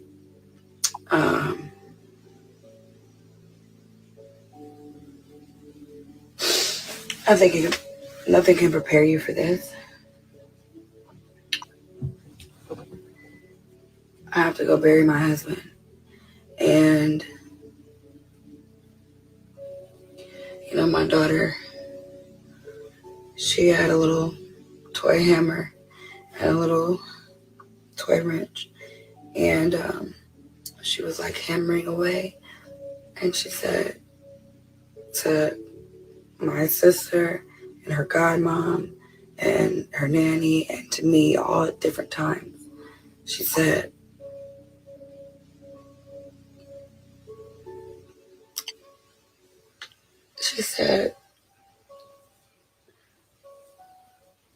"Mommy,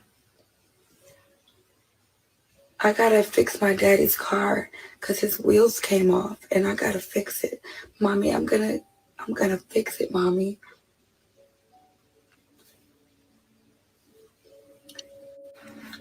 When we told them last night, I asked her if she understood. She said yes. And And I said, well, what do you understand, baby? Tell mommy. And she said, I want to go to heaven with daddy and God, and they're going to give me candy.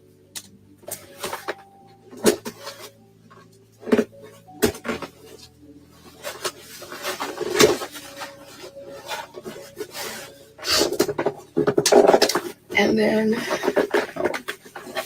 Clary, man,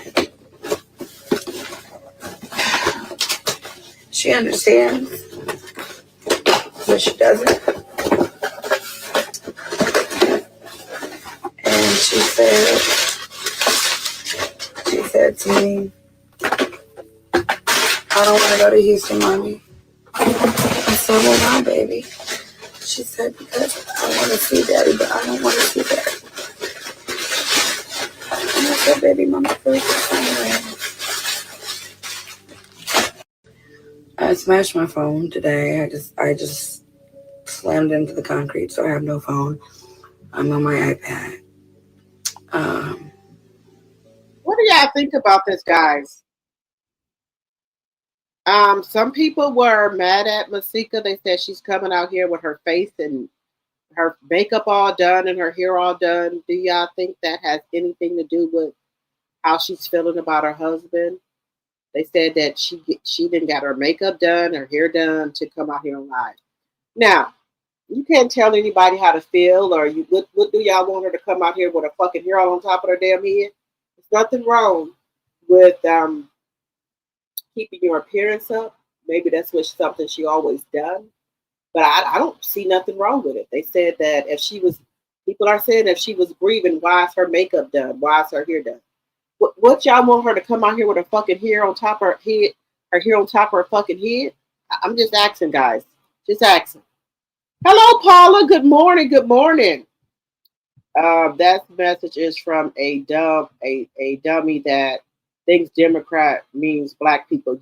There you go, Cynthia. Orange Stain doesn't know his people are higher users of Snap. Clear people in the red states. Yes, my degree is real. They are scared of being outed. Yes, Cynthia. I think she's fake as fuck. Okay, Cynthia. I believe she really did love her husband. Okay, Sonia, my mod and T Sipper. Hello. Okay. I'm just saying, guys, this is what the people are saying. I have no fight, I think that people should be able to come out how they feel. You can't tell people how to dress, how to look, anything. You can't tell them that. You cannot. You cannot tell them how to feel, what to think. You can't do that, guys. People are gonna come out how they want to come out. Okay. We might not think it's the right thing to come out or how to come out. We might not think it is. Okay. But they think it's okay. They think it's okay, and I'm okay with that. If she feels that she needs to come out and with her face made up, her hair done, okay. That's okay. I have no problem with that. If you want to come out with your makeup and stuff done, okay. We good with that. I'm good with that.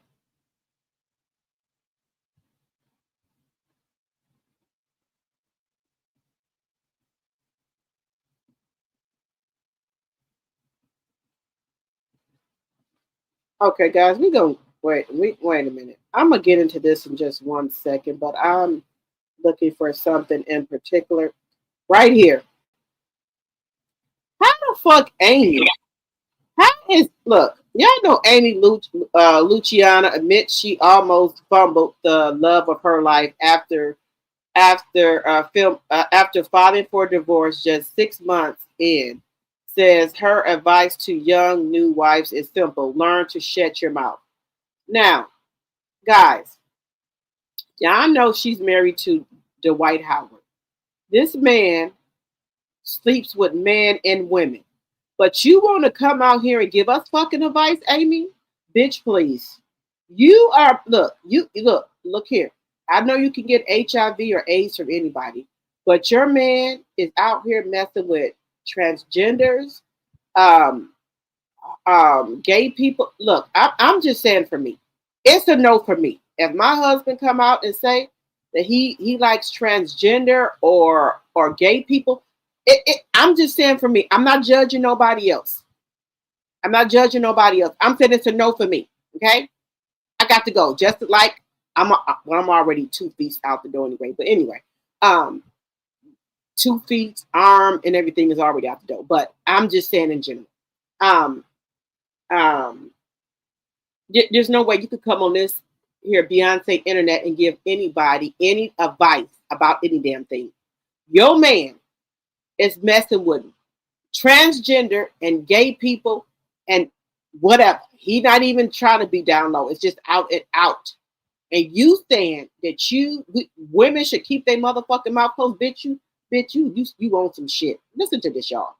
On my life, and I almost divorced his ass in 6 months, being real stupid and silly. Actually, we both filed for divorce.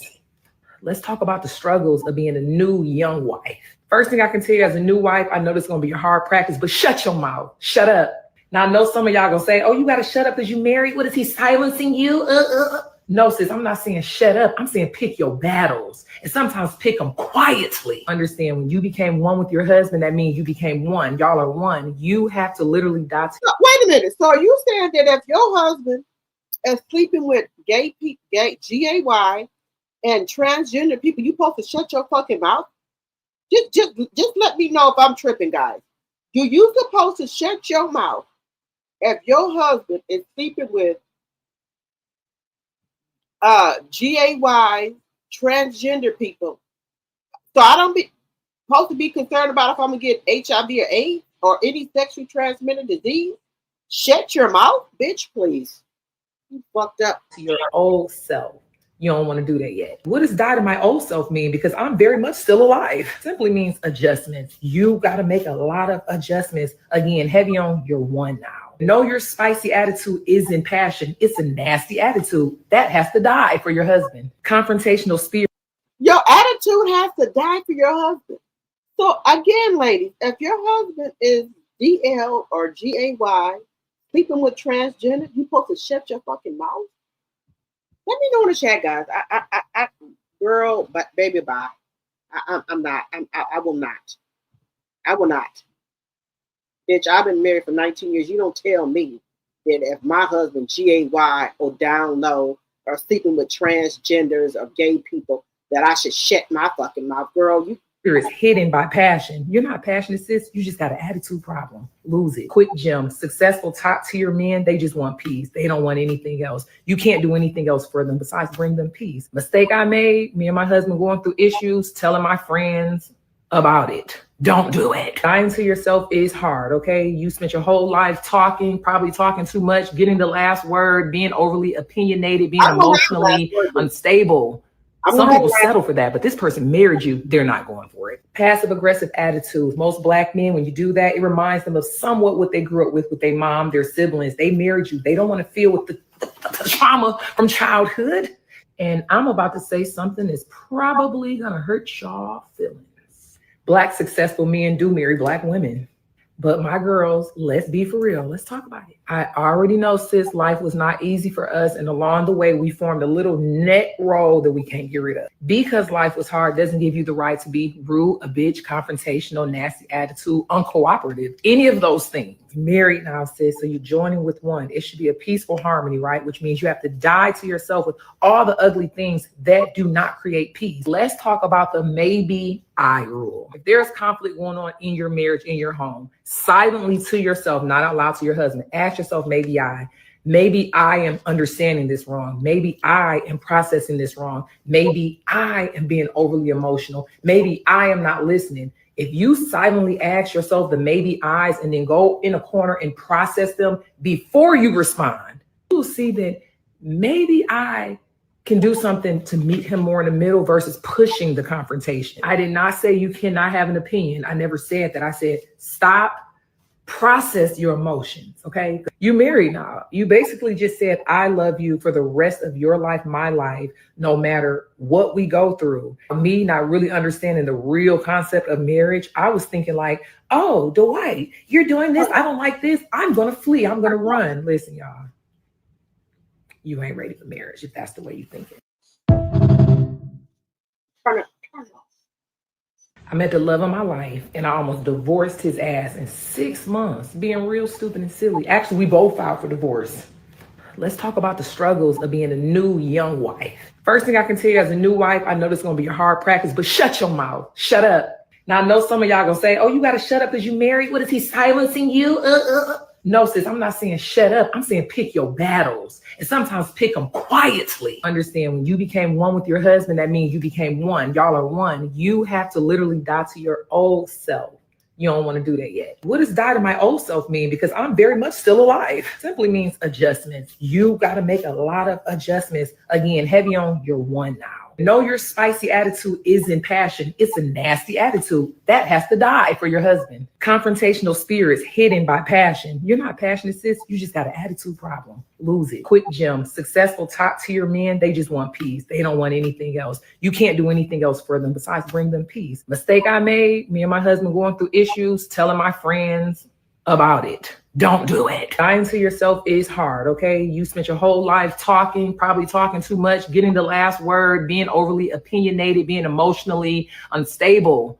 Some people settle for that, but this person married you, they're not going for it. Passive aggressive attitudes. Most Black men, when you do that, it reminds them of somewhat what they grew up with their mom, their siblings. They married you. They don't want to feel with the trauma from childhood. And I'm about to say something that's probably gonna hurt y'all feelings. Black successful men do marry Black women, but my girls, let's be for real. Okay, let's just stop it here, guys. Let's just stop it here. So, how many of y'all agree with what's been said? Hello, Chanel Monet, my tea sipper, and my mod. Hello, hello, hello. Good morning. Good morning.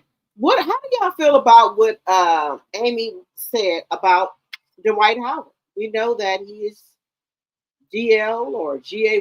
He likes transgenders. Okay. We know that he's been with them. Okay. She said that you have to die. That's what she said. Your old self. You can't be with the neck rolling and talking back to your husband. I'm sorry.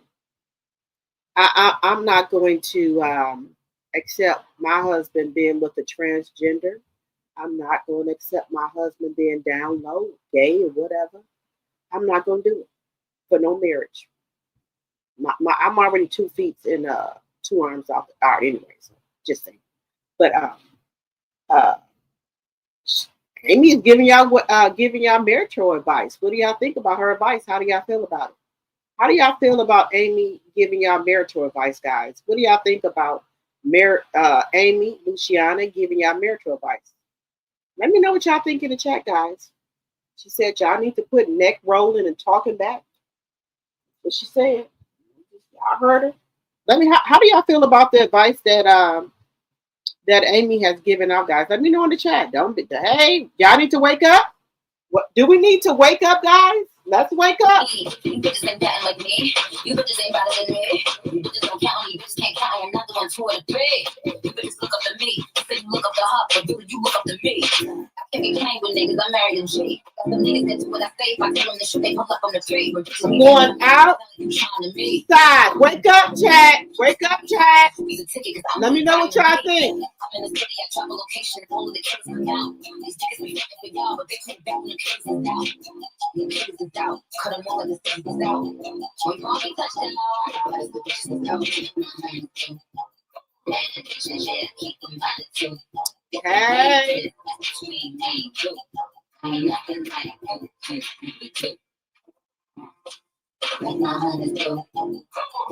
Hey.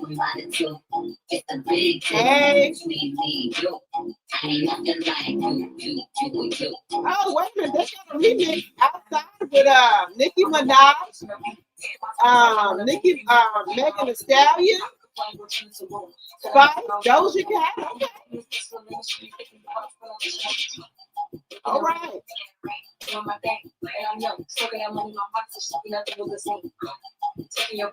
What do y'all think? Hey, let me know what y'all think. Baby, Cashed Out. I love Cashed Out. Chameleon, baby. Hey, I love Cashed Out. Let me tell y'all.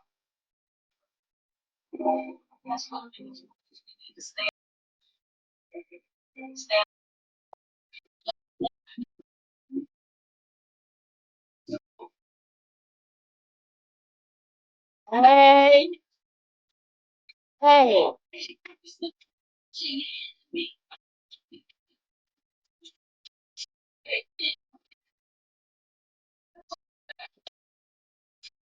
Let me know what y'all think.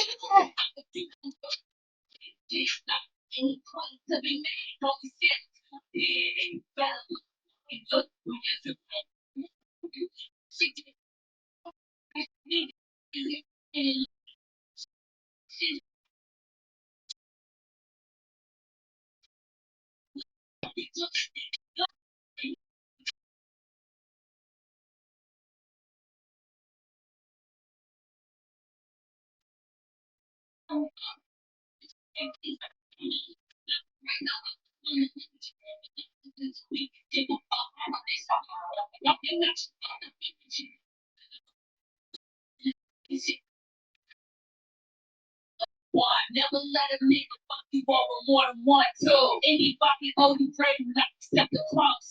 Nigga, you can never for I'm just looking she hitting me.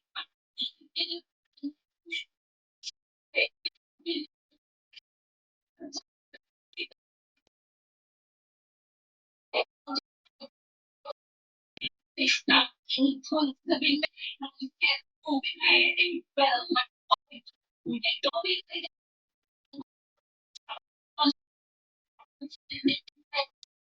now she got you with your hand. Take some shit on really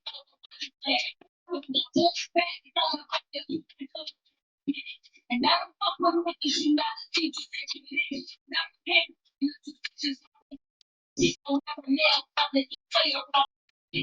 Now you got your pain on that bitch I don't bear like the way he treats you.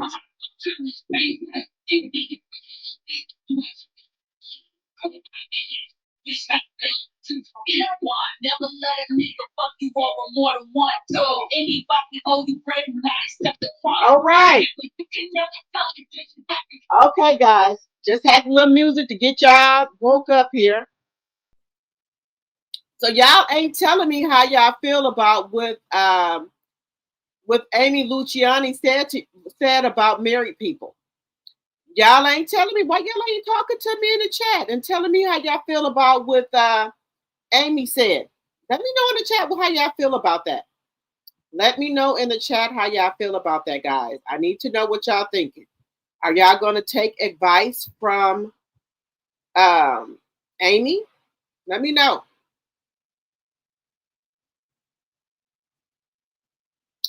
We're going to talk about one more thing here. Let me know in the chat, guys. Y'all wake up. Let me know what y'all think about what Amy said. Now, this detective here, she told her family she was okay. Now an NYPD detective is unalived after BBL in Colombia. This detective right here had a BBL in Colombia, and her husband demand answer as NYPD sends their own to investigate. This woman right here went to Colombia. Detective Alicia Stone, a 40-year-old NYPD International Affairs veteran and mother of 3, had told her family she was recovered and doing okay just one day before she was found unresponsive in her hotel room in Cali, Colombia, 1 week after undergoing a Brazilian butt lift and liposuction procedure. She was rushed to hospital where she was pronounced unalive The cause was listed as a cardiac arrest, but her husband says the circumstances aren't adding up and is demanding a full autopsy and transparent investigation. Authorities in Colombia were notified, and the NYPD has now sent one of their own detectives to Colombia to assist in reviewing what happened, citing that this is being taken extremely seriously. Medical experts note that while cosmetic tourism has become more common, BBL procedures carry some of the highest fatal complication risks in elective surgery, especially when follow-up monitoring is limited. This detective went to Colombia. She had a butt lift and liposuction, and a week later, she was found unresponsive in her hotel room. Guys, what do y'all think about this? What do y'all think? Do y'all think this is dangerous for them to do this? What do y'all think, guys? Let me know what y'all think in the chat.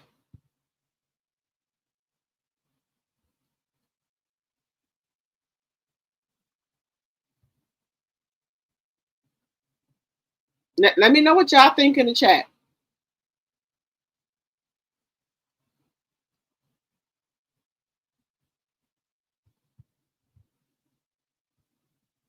What do y'all think? Y'all sleep in the chat? Okay, Charnel Monet, you said really sad. Okay, Babs 2118. Amy can be a fool all by herself. Okay, Babs. Okay, guys. Well, look. Let me know, guys, in the chat. If you found out that your husband was DL, would you guys still continue to be married to him? Or if you found out that he was messing with transgender, would you still keep the marriage going? Let me know in the chat, guys. If you were married or boyfriend or whatever, if you found out that your husband was messing around with GAYs or messing around with transgender, would you still stand by his side and would you still stay with him? Let me know in the chat. Guys, there's no right or wrong answer. I just want to know what y'all think. Let me know what y'all think. Chanel Monet says, wow, really sad. Okay.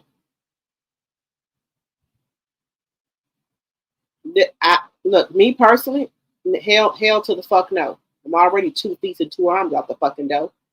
This just put the icing on the fucking cake. Hell fucking no. It's a no for me. I ain't hard up for no man. I can sleep by myself. I came in this world by myself. I'm gonna leave by myself. I ain't hard up for no motherfucking nigga. Just put it on out there. I'm not. Just sorry, not sorry. I'm not hard up for no man. Audrey said, hell no. I'm out. Okay. Paula says, be happy with your baby, your body, or just work out. Okay, Paula. Okay. But y'all not answer. I want y'all to answer my question. If you found out that your husband was DL or liked to trans women, would you guys still stand by his side? Would you still, Amy said you need to shut your mouth up. Would you still continue to be married to him? Just asking the question. I don't have nothing against LGBTQ people. I'm just asking a question. I'm entitled to that. Paula says nope. Okay, Chanel says she says I'm out and want all the money. That's embarrassing. Okay. Some women, are thinking that you should not talk back to your husband. You got to go along to get along. Go along to get along, guys. That's what they're saying. I'm not saying it. That's what the people are saying, guys. They said that people should go along, that the wife should go along to get along. They said that the wife should quit with the eye rolling, the neck rolling, and they said y'all should just, do what your husband tell you to do. Shut your damn mouth. That's what Amy said. Shut your damn mouth. Amy said, shut your damn mouth and do what your husband tell you to do. She said, because you almost lost the love of her life listening to what other people are saying. Shut your mouth and do what your husband tell you the fuck to do. That's what Amy said. Shut your mouth. Whatever your husband do, that's what he do. Just saying. I'm not saying it. This is Amy saying. She said she want to give us some marital advice. Well, first of all, bitch, you gonna give me a bit of damn advice, bitch. I've been married longer than you do. I'm not gonna shut my mouth. I'm gonna keep rolling my eyes and whatever the fuck else I want to do. Okay, understand that. Just because you happy that some man wants to marry you, that's your business. I'm gonna keep rolling my eyes and speaking my piece. I'm not gonna shut up. I'm not gonna do nothing. I'm gonna keep rolling my eyes and doing what the fuck I want to do. Understand that. Just think. Just saying, I'm not going to do it. I'm not going to do it. No, ma'am, I'm not going to shut my mouth. I'm not going to do none of that, none of the sort. So if you're looking for me to shut my mouth, think again. I have a big mouth. I'm not going to shut it. I'm an Aries. I'm not going to shut my mouth. I'm not going to do nothing of the sort. So if you're expecting that from me, think again. Not gonna happen. I'll keep running my mouth and doing what I do best. Now, they said Cardi B wants to go visit R. Kelly. I'm just saying what they showing me.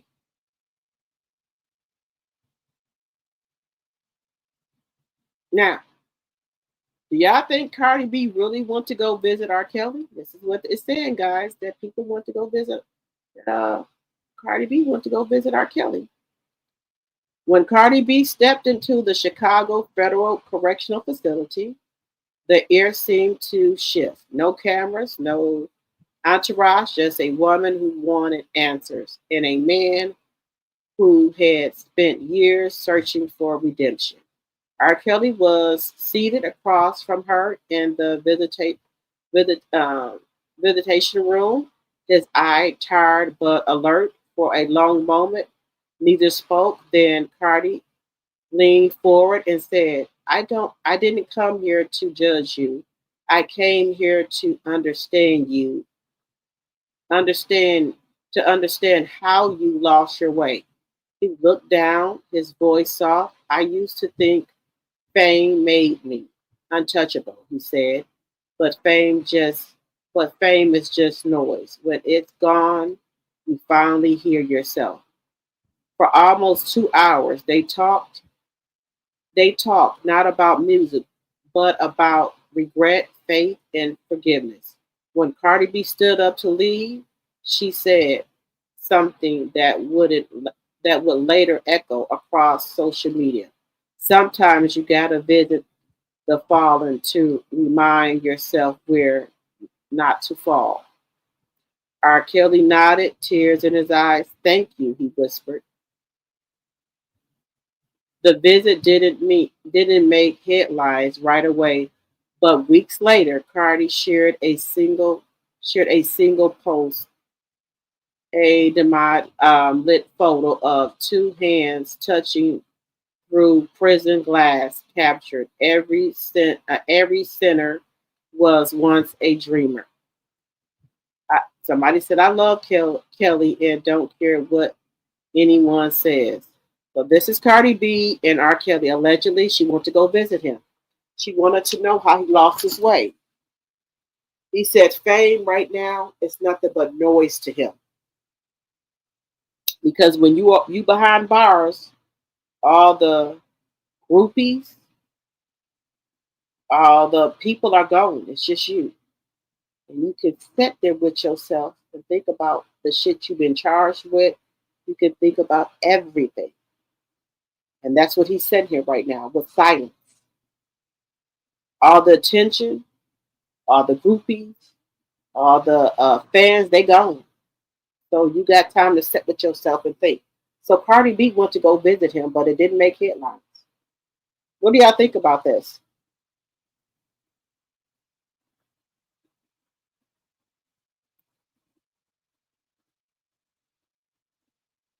What do y'all think of Cardi B going to go visit him?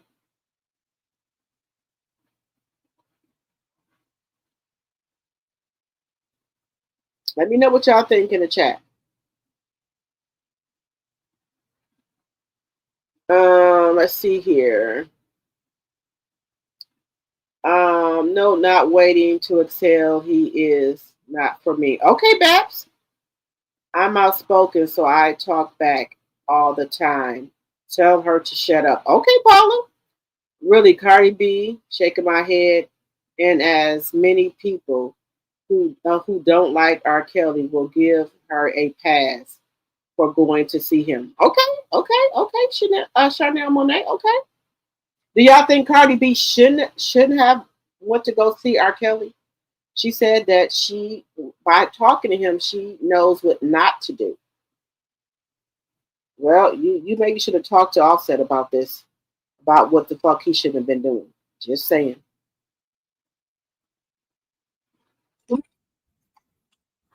So let's do a little bit of history, guys. Y'all know I'm going to stay on here as long as y'all rocking with me. I'm going to stay on here. Okay, so let's do a little bit of history.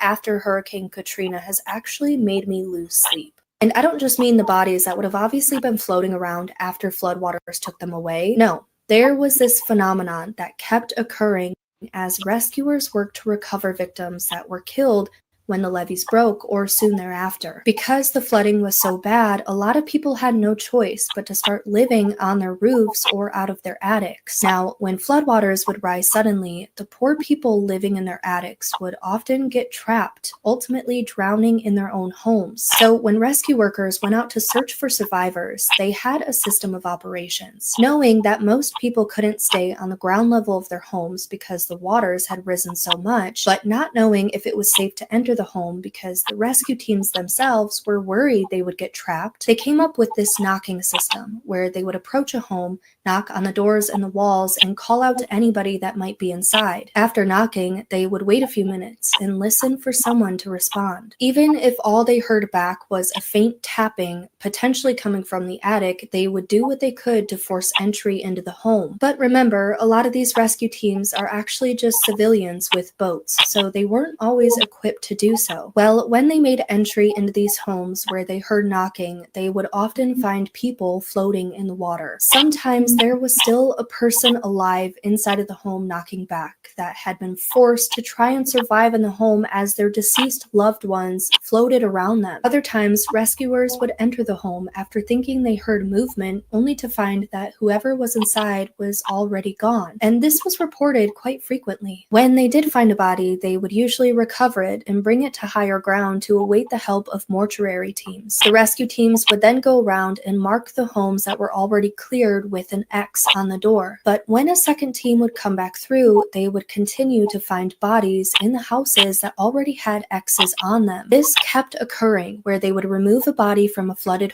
home only to find that it had returned days later, floating eerily in the same spot it was recovered from before. When the floodwaters had shifted, the currents kept carrying the bodies that had been placed on higher ground back into the same street and sometimes into the same homes they had already been taken out of. Journalists and first responders in the lower 9th Ward specifically reported on the bodies that continued to reappear in the same areas after they had already been logged and supposedly removed. A Coast Guard officer also described marking a home where a man had been found deceased on the front porch, only to find his body right back on the porch a few days later. Even the local morgue had staff members confirm that multiple notifications from the same addresses were coming in because the bodies just kept going back to their homes.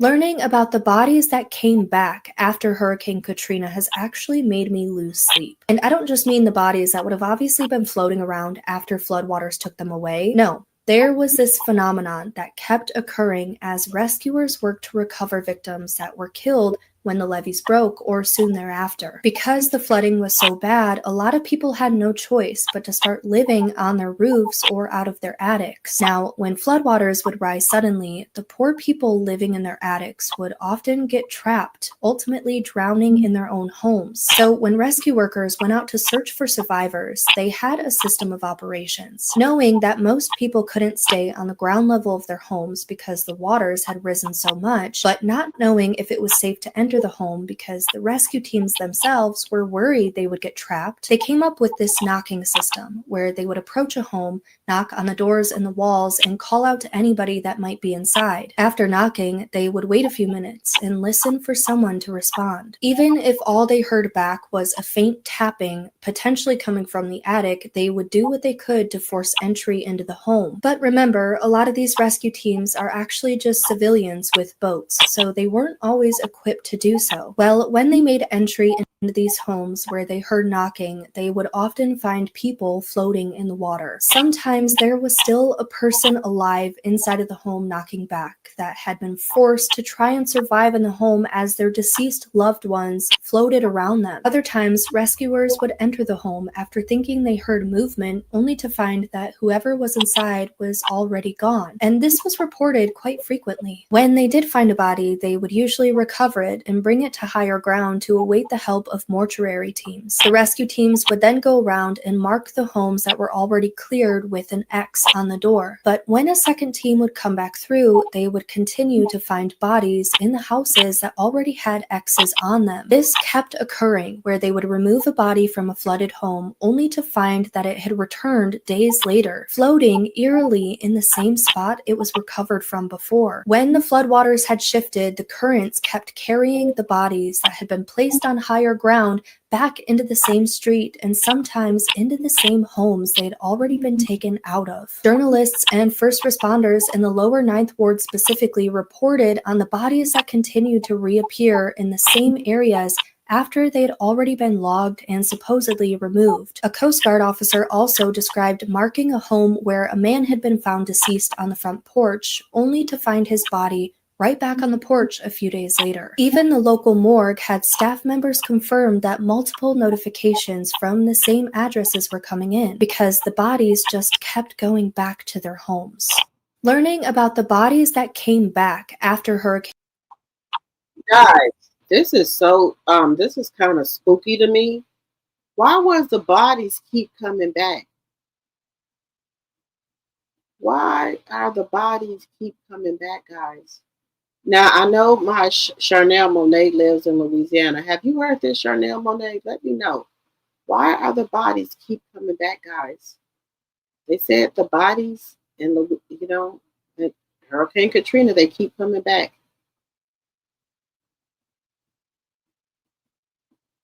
Let me know what y'all think.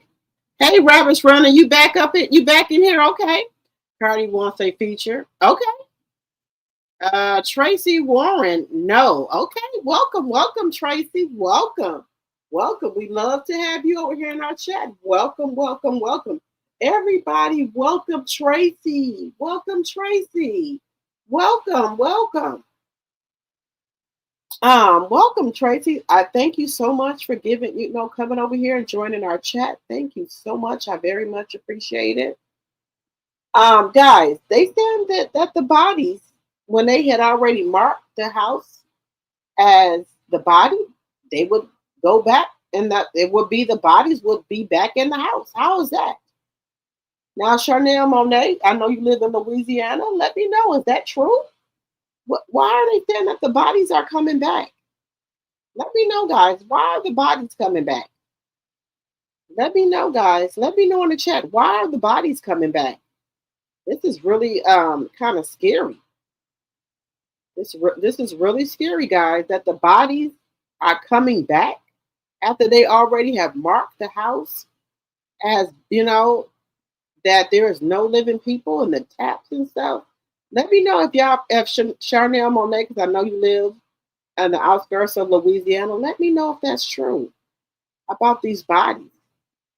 This is really bad, guys. This is bad. And let me know what y'all think about Cardi B going to go visit Let me know what y'all think about Cardi B going to go visit R. Kelly. What do y'all think about that? Hey, if she needs to go there and visit him, that's okay with me. I don't know. Maybe she needed something. Maybe she needed some, guys. I don't know. But I'm okay with if Cardi B went to go visit R. Kelly. Maybe she could get some, talk to him and see what was going on with them.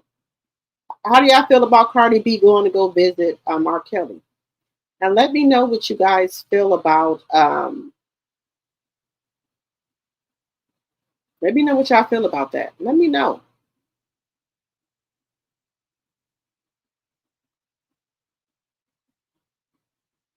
Let me know what y'all feel about that, guys.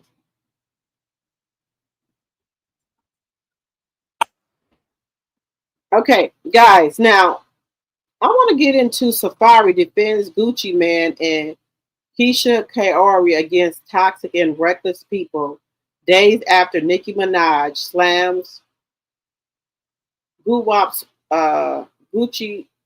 Wop's wife. Keisha later reminds us she's a wife. Now, Safari is defending it, guys. What do y'all think about that? Safari is defending it.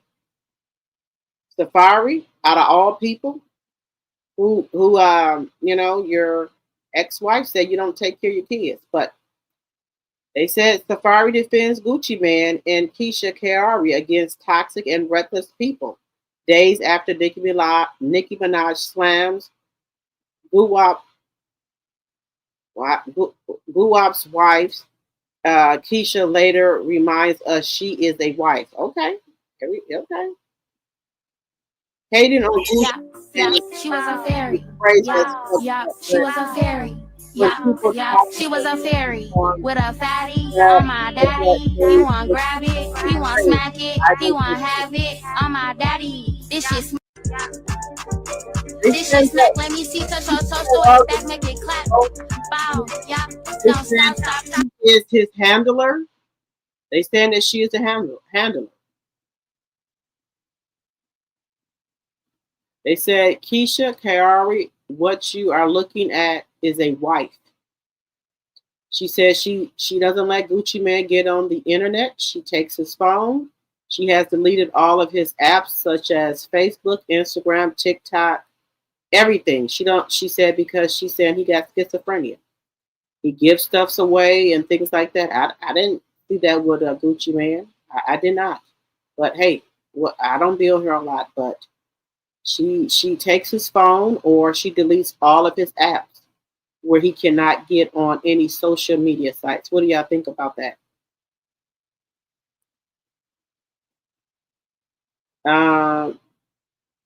Keisha Kaori, what you are looking at is a wife that puts God first, a wife that takes her vows seriously, a wife that will love and support her husband no matter what, a wife that will be there when no one else will, a wife that's responsible, a wife that will multiply that income, a wife that can be trusted, a wife that's patient, a wife that's strong and independent.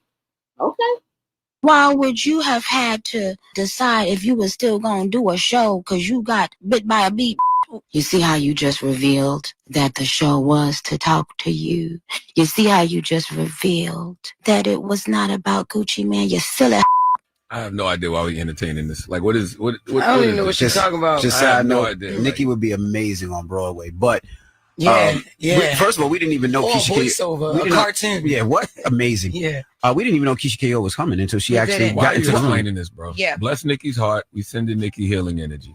I just Okay? want to put the facts out there because people believe things if they don't hear the facts. And the facts Absolutely. is we did not know Keisha KO was here. She pulled up with Gucci and But listen, when is she not with her husband? When is she not with her husband? It Yeah. ain't even that. Like she with him everywhere. Did y'all read the book episodes? Yes, read the book. I'm reading the book now. I'm on chapter 6. The book is absolutely about Gucci and his manic episodes, and it's Mhm. about the person who is the closest to him, Keisha Kaur, who Why would you have had to decide if you were still going to do a show because you got bit by a bee?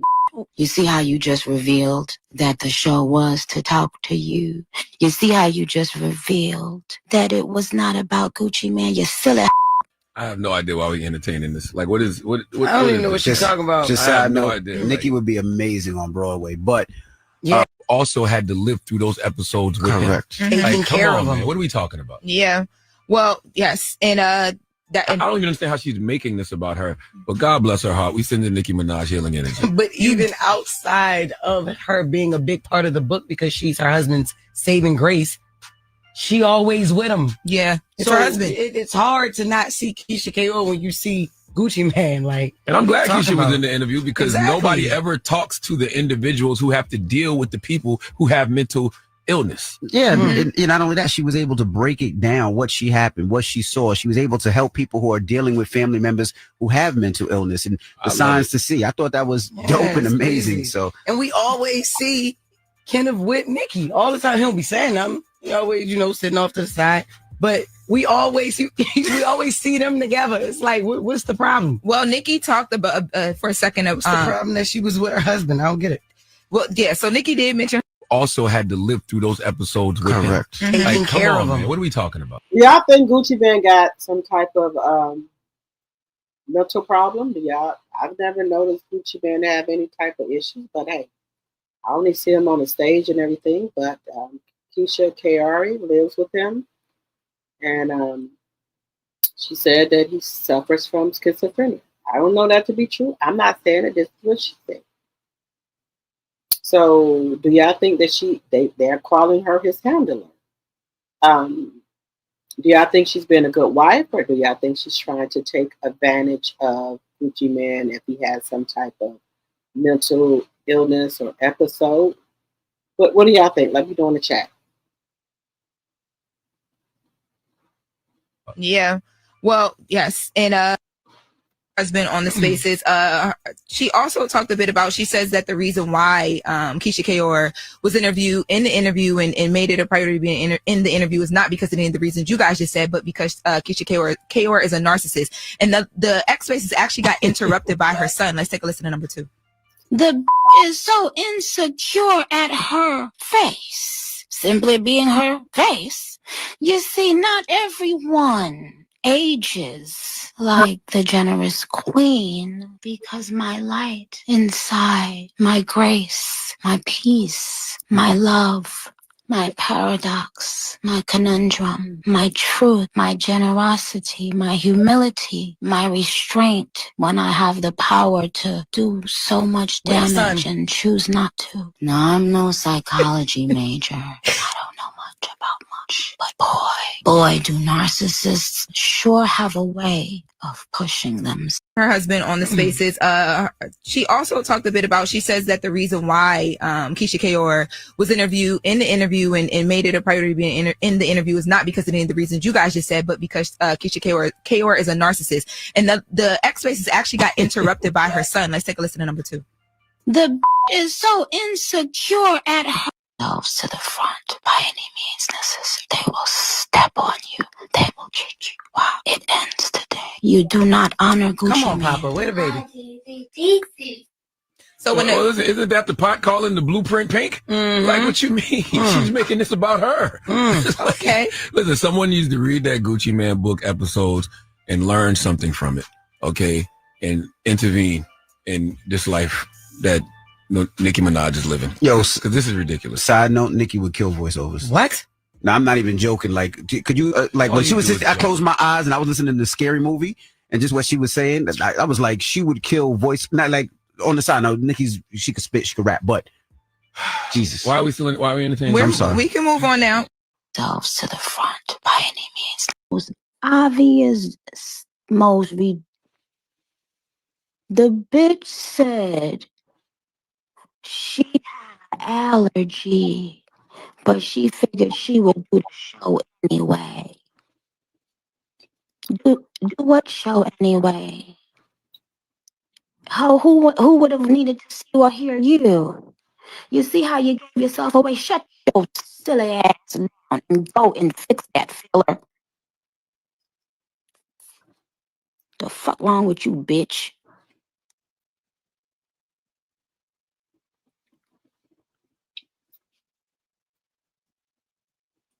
Did y'all hear what I said? I was in another screen. Huh?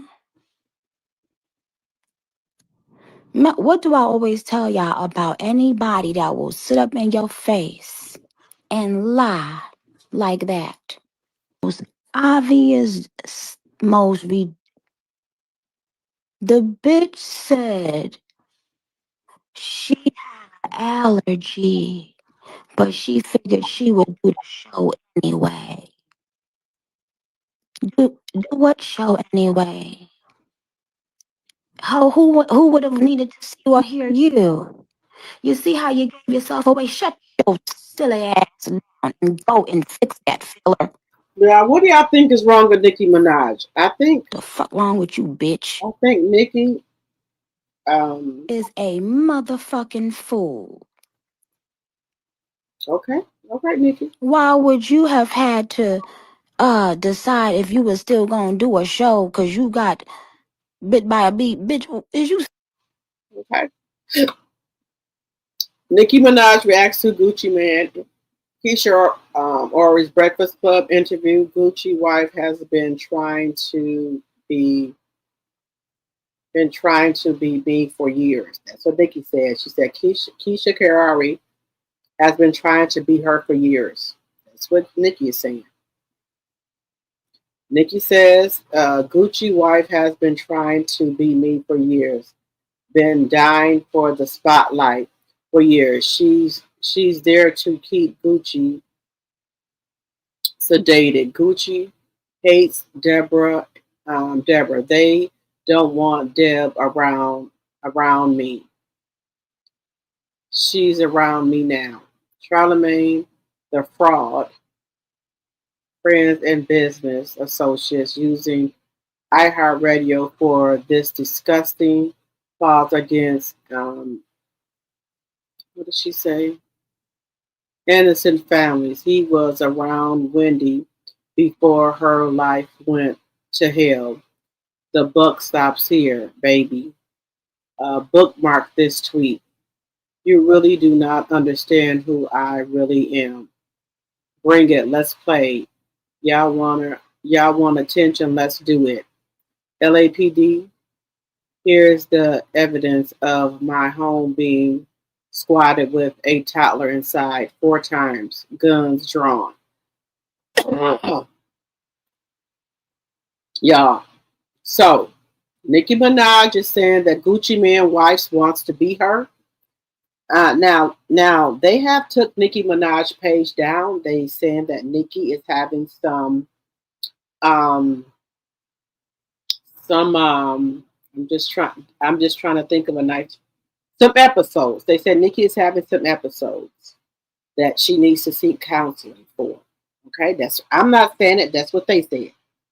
And Nicki says now that Keisha Ori wants to be her. What do y'all think about that? Let me know what y'all think. Cardi wants a feature. You said no. I'm back, fell asleep, and just woke up again. Okay, Rabbit's running.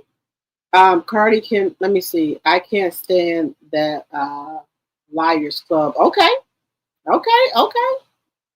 Cardi B can do what she wants. I don't fool with her calling black women and kids monkeys and roaches. She's ratchet and slow and can't rap.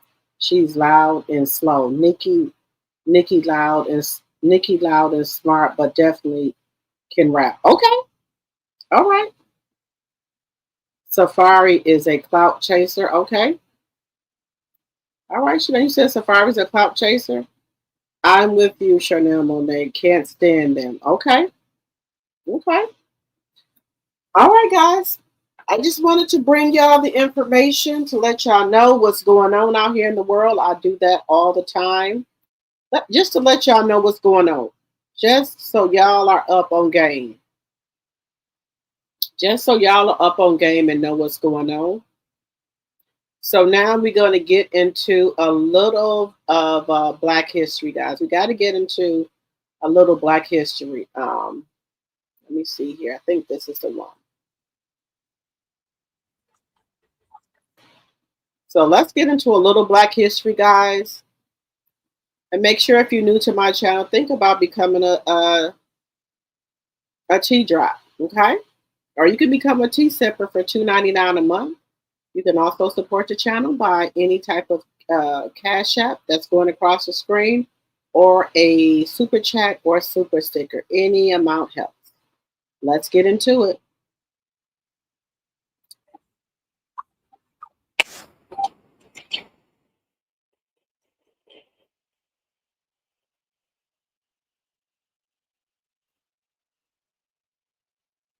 Did y'all know a black man invented the tennis racket? No. Y'all know a black man in tennis invented the tennis racket. They ain't gonna tell y'all that, but he did. So let's get into it. Let's get into it, guys.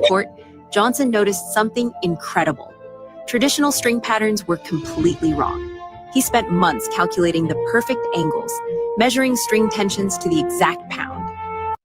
Johnson discovered that crossing strings at 37 degrees with 18 pounds of tension created maximum ball control. He tested dozens of materials, from sheep gut to early synthetic fibers, documenting every result. His mathematical formulas showed how specific spacing between strings could increase power by 40%. By 1960, every major racket manufacturer had adopted his exact string configuration. Wilson, Head, and Prince all used Johnson's innovations without giving him any credit. They made millions while he remained unknown, coaching kids in his... Why is it that every time the black man either invents something or make it better, that he's not recognized for it? Why every time we make something better for us that we're not recognized by it? I just think that is really just sad, guys. Just sad that these people are not recognized for anything. You know, the black people are not recognized for anything that they do. They go and steal it and put it as their own. Just think that's sad. Backyard. Today's tennis champions owe their success to a black inventor they've never heard of. Johnson's strings changed the game forever. Did you know that every tennis racket used by professionals today was secretly designed by a black coach in 1955? Robert Walter Johnson, Arthur Ashe's childhood coach, revolutionized tennis in his Richmond backyard. While coaching young players on his makeshift court, Johnson noticed something incredible. Traditional string patterns were completely wrong. He spent months calculating the perfect angles, measuring string tensions to the exact pound. Johnson discovered that crossing strings at 37 degrees with 18 pounds of tension created maximum ball control. He tested dozens of materials, from sheep gut to early synthetic fibers, documenting every result. His mathematical formulas showed how specific spacing between strings could increase power by 40%. By 1960, every major racket manufacturer had adopted his exact string configuration. Wilson, Head, and Prince all used Johnson's innovations without giving him any credit. They made millions while he remained unknown, coaching kids in his backyard. Today's tennis champions owe their success to a black inventor they've never heard of. Johnson's strings changed the game forever. Did you know that every tennis racket used by professionals today was secretly designed by a black coach in 1955? Robert Walter Johnson, Arthur Ashe's childhood coach, revolutionized tennis in his Richmond backyard. While coaching young players on his makeshift court, Johnson noticed something incredible. Traditional string patterns were completely wrong. He spent months calculating the perfect angles, measuring string tensions to the exact pound. Johnson discovered that crossing strings at 37 degrees with 18 pounds of tension created maximum ball control. He tested dozens of materials, from sheep gut to early synthetic fibers, documenting every result. His mathematical formulas showed how specific spacing between strings could increase power by 40%. By 1960, every major racket manufacturer had adopted his exact string configuration. Wilson, Head, and Prince all used Johnson's innovations without giving him any credit. They made millions while he remained unknown, coaching kids in his backyard. Today's tennis champions owe their success. Guys, how do y'all feel about this inventor invented, improved the tennis racket, and he never got credit for it? How do y'all feel about that? But I'm gonna tell you, we're gonna get into it. Let's get into it. We're gonna do a little bit of Black history, as I do always on my channel. The first jack-o'-lanterns in America weren't pumpkins. They were the skulls of black slaves, burned black and lit from within. Enslavers twisted old Celtic rituals into something even darker. After lynchings and executions, the skulls of enslaved Africans were sometimes taken, hollowed, and blackened in fire. Flames were placed inside the bone, turning a human head into a lantern of terror. It wasn't about Halloween fun. It was about fear. These lanterns sent a brutal message: run, resist, or rebel, and this will be your fate. Over time, America buried the truth pumpkins replaced skulls, and the story was rewritten to sound innocent, but the roots were soaked in black suffering. So when you see a glowing pumpkin on a porch, remember it began with the skulls of enslaved black people, burned and desecrated to keep us in chains. Halloween hides the horror, but we refuse to forget. Truth unshackled. They won't tell you this. The first jack-o'-lanterns in America weren't pumpkins. They were the skulls of black slaves, burned black and lit from within. Enslavers twisted old Celtic rituals into something even darker. After lynchings and executions, the skulls of enslaved Africans were sometimes taken, hollowed, and blackened in fire. Flames were placed inside the bone, turning a human head into a lantern of terror. It wasn't about Halloween fun. It was about fear. These lanterns sent a brutal message: run, resist, or rebel, and this will be your fate. Over time, America buried the truth pumpkins replaced skulls, and the story was rewritten to sound innocent, but the roots were soaked in black suffering. So when you see a glowing pumpkin on a porch, remember it began with the skulls of enslaved black people, burned and desecrated to keep us in chains. Halloween hides the horror, but we refuse to forget. Truth unshackled. They won't tell you this. The first jack-o'-lanterns in America weren't pumpkins. They were the skulls of black slaves, burned black and lit from within. Enslavers twisted old Celtic rituals into something even darker. After lynchings and executions, the skulls of enslaved Africans were sometimes taken, hollowed, and blackened in fire. Flames were placed inside the bone, turning a human head into a lantern of terror. It wasn't about Halloween fun. It was about fear. These lanterns sent a brutal message: run, resist, or rebel, and this will be your fate. Over time, America buried the truth pumpkins replaced skulls, and the story was rewritten to sound innocent, but the roots were soaked in black suffering. So when you see a glowing pumpkin on a porch, remember it began with the skulls of enslaved black people, burned and desecrated to keep us in chains. Halloween hides the horror, but we refuse to forget. Truth unshackled. Guys, how do y'all feel about this? About jack-o'-lanterns? Babe, let me tell y'all something. I didn't know this. I will never put a jack-o'-lantern on my damn porch again. Never. I didn't know all this existed, but I will never put another damn jack-o'-lantern on my damn porch again. Just saying, I will not. I will not put another jack-o'-lantern on my damn porch. I will never do that. Let's look at, he was the first black child movie star in Hollywood, but again, they don't tell us this. They don't tell us shit about nothing. Let's do one more. Star in Hollywood. He made more money than most white actors at the time. He worked with legends at just 7 years old, and yet most of us have never heard of him before. His name was Ernest Frederick Morrison, but the world called him Sunshine Sammy. Born in 1912, deep in segregated America, he smiled his way past hate. He wasn't just a cute kid, he was brilliant, funny, and unstoppable. Most studios didn't want black kids in front of the camera, but Sammy broke through. They paid him more money than most adults. Still, he faced racism every single day on and off the set. He started Our Gang, what later became The Little Rascals, a show he helped create. He crushed vaudeville stages with Abbott and Costello. He even made soldiers laugh during World War II. He paved the way for every black child actor who came after. But then they erased him. The big Hollywood studios pushed him out. Studios stopped. I never seen this. Now, I watched The Little Rascals. I never seen this man in The Little Rascals. I never seen him in The Little Rascals. And I watched The Little Rascals.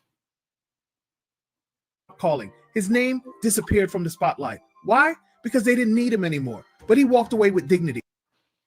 After acting, he ended up working in aerospace as he helped put a man on the moon. Still smiling, still proud. No spotlight, no credit. Without Sunshine Sammy, there'd be no Gary Coleman, no Raven Simone, no Kiki Palmer.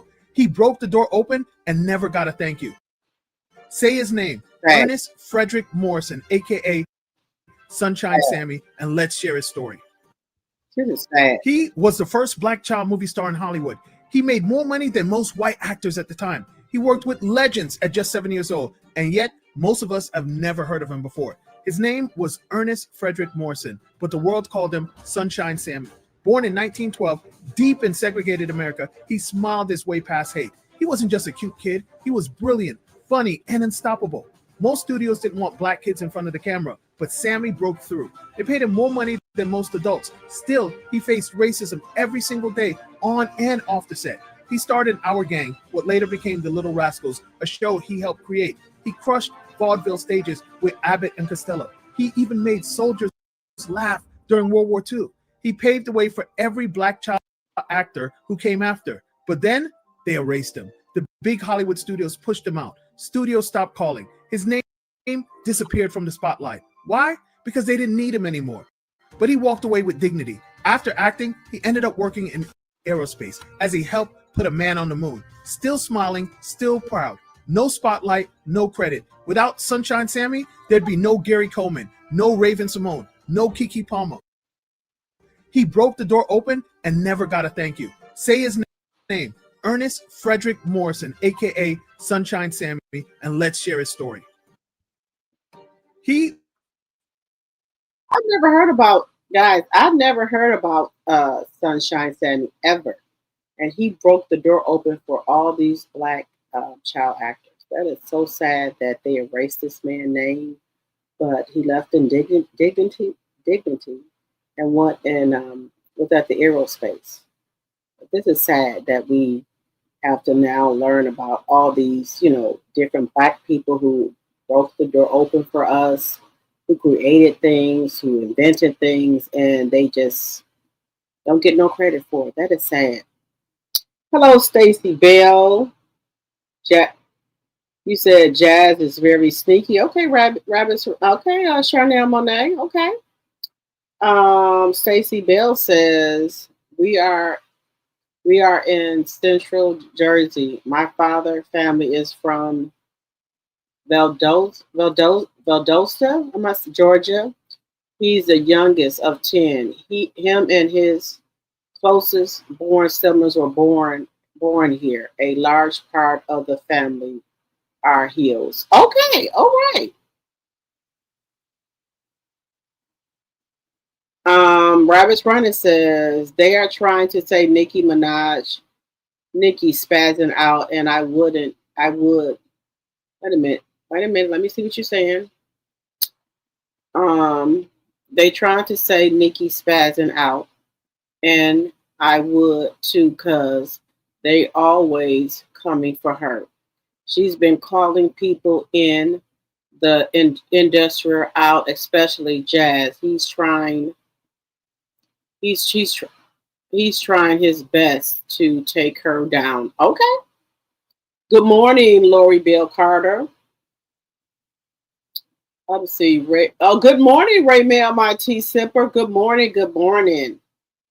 Make sure you go over and watch the members only live, Ray Mail, when you get a chance. Any of my tea sippers that are in here, I made a members only live. Make sure you guys go and check it out. And if you're new to my channel and you like my commentary, please think about becoming a subscriber so you can become a tea drop and help a small content creator become more, if you don't mind. Yeah, if you like my content, please think about joining and become a tea sipper. excuse me, a tea drop. I forgot tea drop. Okay, just saying.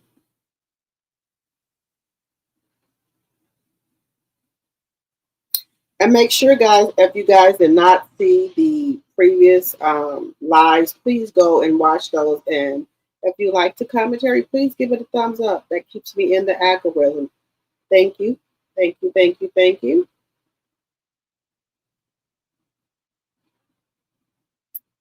Okay, I'm at 2,859. I need to hit 2,860.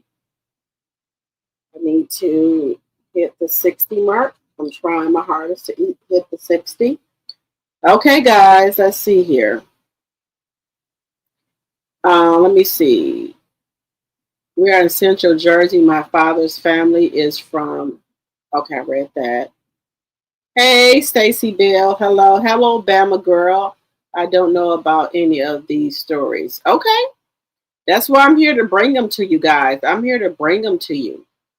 I forgot to you at the message, but wait a minute, because your family is from Georgia too. Okay. Okay, guys. Stacy, so wait, your family is from Georgia too. Well, I'm from Milwaukee, Wisconsin, guys. Y'all know that. There are Black people in Milwaukee, Wisconsin. A lot of people in Wisconsin are Black. I don't live in the inner city. I live on the outskirts. I'm in like Brown Deer, a little suburb area of Wisconsin. I'm in the Brown Deer area in Wisconsin. I don't live in the inner city. I know people are be like, "Oh, Wisconsin." No, well, I live in the outskirts, but I do go to the inner city from time to time. I do, but mostly, I'm in the suburb area of Wisconsin. You know how they got suburb areas of like different states and stuff. So in Wisconsin, I'm on the outskirts. I'm not in the inner city. I'm not strong enough to be in the inner city. I can't deal with their shenanigans. That's the shit that they do, you know. So I just stay myself, me and my kids, on the outskirts of Wisconsin. Now, not to say I don't go to the inner city. I do if I have to, but I try mostly to get all my business and stuff taken care of before nightfall. And so I can come back out in the little suburbs that I live in. I know my city. I know my city well. And I know where not to be at after dark. Just being honest with you. I don't lie about nothing. I know where not to be at a certain time of night. Let's just keep it funky. I know. Everybody know where in their city where you don't supposed to be at a certain time of night. And I try my best not to be there. I get all my shit taken care of in the daytime. I do not want to go into the intercity after a certain time of night. I do not. Just being honest with you. I try to live up that to the best of my ability. I've been living in Milwaukee, Wisconsin all my life. I do want to, at my big age, I do want to move somewhere else just to see if I can make it there. I do want to do that. But I can't right now because my mom is here and my mom depends on me a lot. So I can't move into places that I want to move to. It's either between Texas or North Carolina. So, but my mom is here, so I can't even think about doing that. I know my brothers and sisters are not going to take care of my mama like I would take care of her. And if I leave here, I'll be going to a frenzy. So, and then also Milwaukee, Wisconsin, guys, you know, when you live at Milwaukee, Wisconsin has a lot of programs. They have daycare. They have energy assistance for your light and gas bill. They have help for your daycare, help for your medical. They just got a lot of different programs. And, you know, I don't need them right now, but who's to say that as I'm getting older, I might not need them. So I know people are saying in Georgia, they don't really have daycare like that. I don't need daycare. Okay. So I'm not worried about that, but other stuff I might need. And, my cousin moved to St. Louis and she's having a really, really hard time. And I said, you need to come back home. You need to come back home. You know, where you know where things are at. If you fall on hard times, they're going to help you. Not to say I want to, that's a crutch, but hey, if you need help, you need help. And Wisconsin, they gonna help you. You know, if your lights get cut off or your gas get cut off, oh, they got places that's gonna get your shit turned right back on. They got programs and stuff here, daycare, pamper program, baby clothes, baby food, whatever. They gonna get you together. You need daycare, they gonna get you together. And I heard like in Georgia, they don't have those programs, but I don't need to be worried about them because I don't have no small kids. But just saying, if anybody is looking, if they're having a hard time, move to Wisconsin. They're gonna help you, baby. They gonna get you together. I'm not saying people should come here just for whatever, but Wisconsin helps you more than other states. I'm just saying. I've been here all my life. They're going to get you together. One of the states where we had a lot of flooding and things like that, and, you know, versus Texas where the Orange Man wasn't giving anybody any help or anything, he came to Wisconsin. And by the grace of God, we had flooding here and people are getting, FEMA is here. And FEMA is sending you checks. FEMA is sending you checks for whatever you sign up for FEMA. So we had a storm here. And FEMA is sending you checks out. I don't know what happened in Texas, but Donald Trump, the president approved it. And people here who had their basements flooded out, they're getting checks. They're getting help. They're getting all the help they need. Just, I don't know what it is about Wisconsin, but Donald Trump approved FEMA for Wisconsin. And people that I know, they're getting a lot of help from FEMA right now. From their flooded basements, their houses, FEMA is there. They are, I will say, FEMA has came through for Wisconsin. I don't know what happened, but FEMA is here in Wisconsin. And baby, FEMA is out and about. They come into your house. They sending you money. Sometimes you even know they sending you fucking money for it. They just send it to you. Just saying. I know my friends and family, they said FEMA has did them good.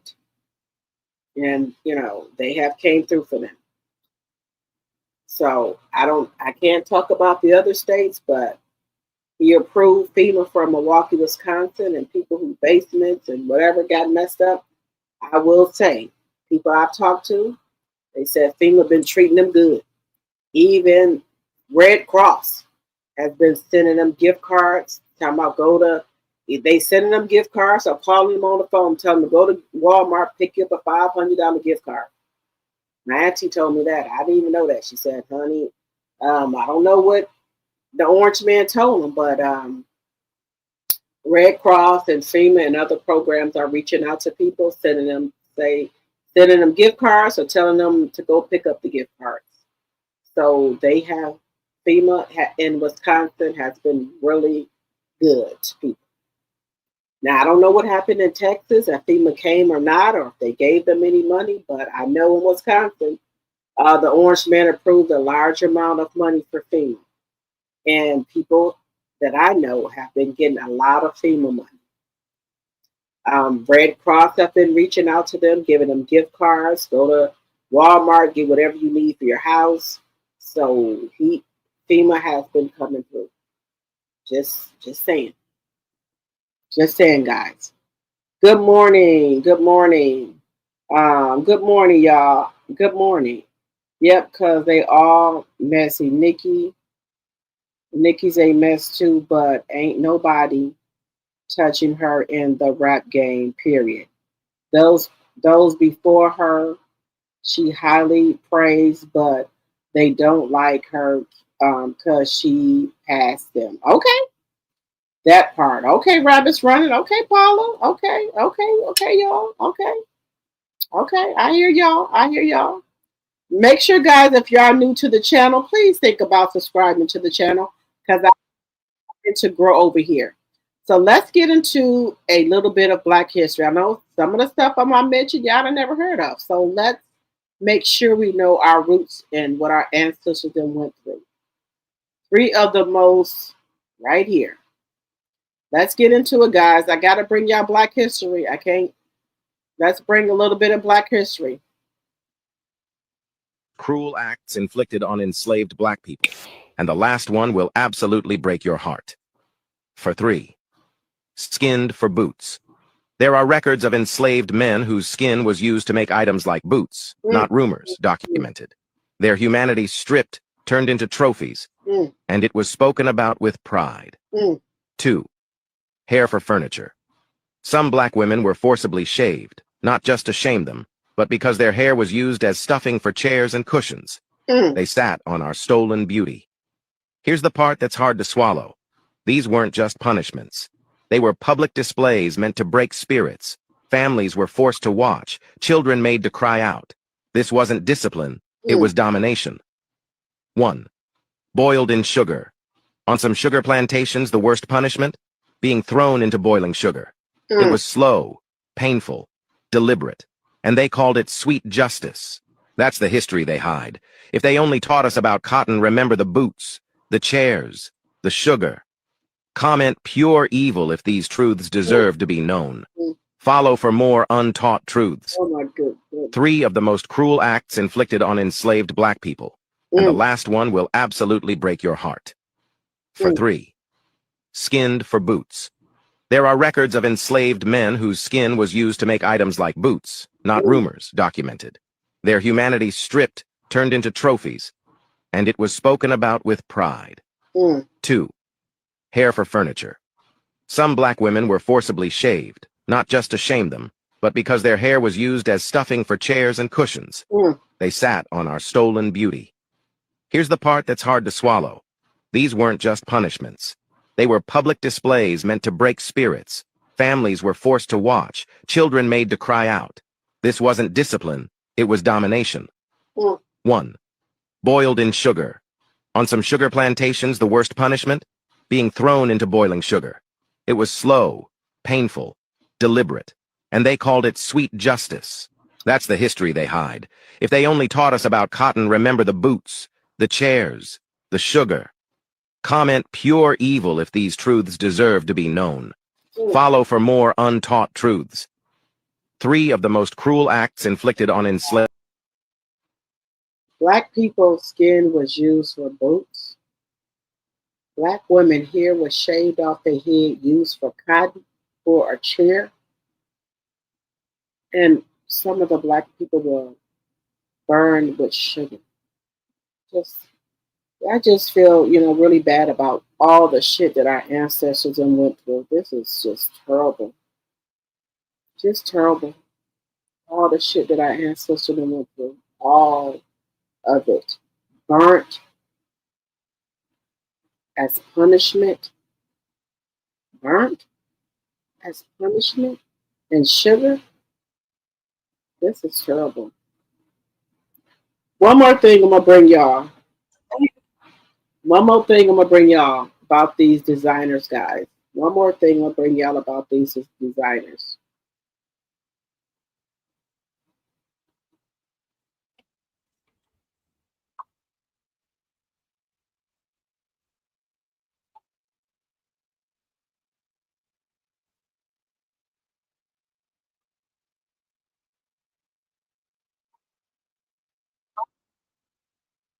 To feel human to people who only tolerate us for profit.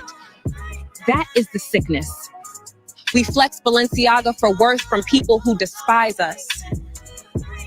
That is the sickness. We spend $22,500 on Prada to feel worthy to people who still see us beneath them. That is the sickness.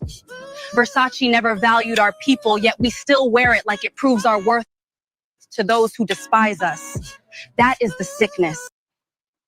Givenchy profits off us while the system that birthed it erased our people, and we still purchase to feel seen. That is the sickness.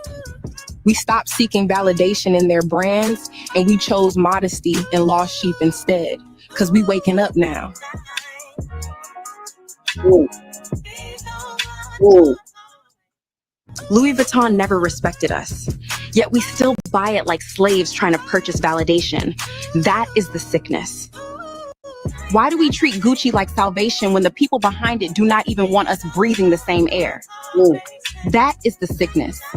$9,300 for Dior just to feel human to people who only tolerate us for profit. That is the sickness. We flex Balenciaga for worth from people who despise us. That is the sickness. We spend $22,500 on Prada to feel worthy to people who still see us beneath them. That is the sickness. Versace never valued our people, yet we still wear it like it proves our worth to those who despise us. That is the sickness. Givenchy profits off us while the system that birthed it erased our people, and we still purchase to feel seen. That is the sickness.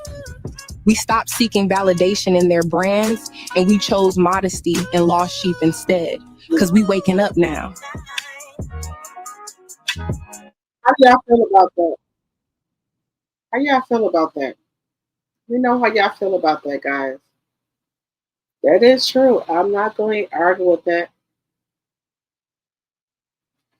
Your government must be under 47. Okay.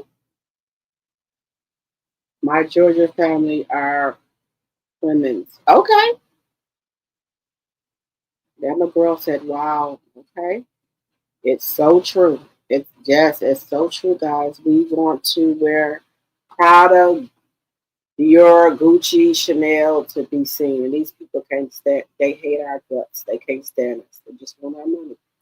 But we go in their stores, buy their products, and they don't even like us. That is the truth. The truth, guys. And I have learned over the years to stop buying this shit. No more.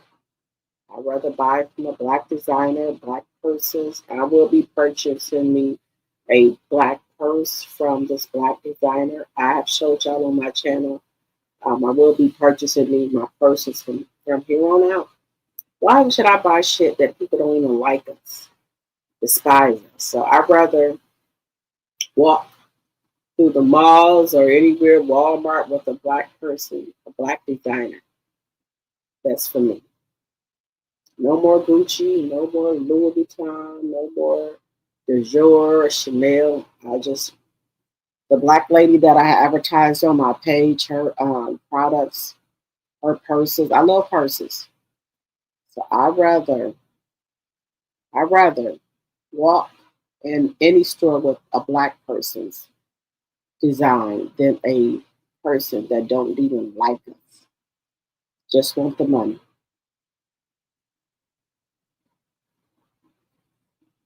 One more Black History fact here, guys.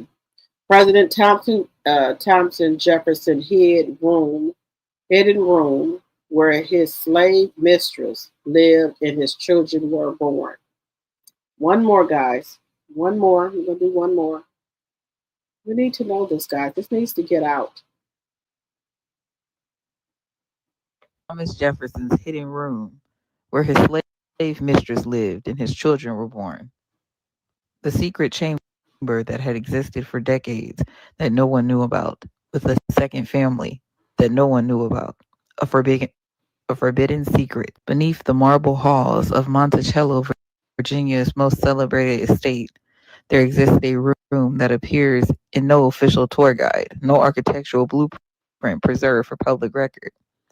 Between 1773 and 1809, preserved and concealed. This is Black AF history. This is the unwhitewashed version of the American history you learned in school. Grab it while it's on sale. Thomas Jefferson, the author of the Declaration of Independence and champion of liberty, kept his slave mistress in a space specifically designed to be forgotten by history.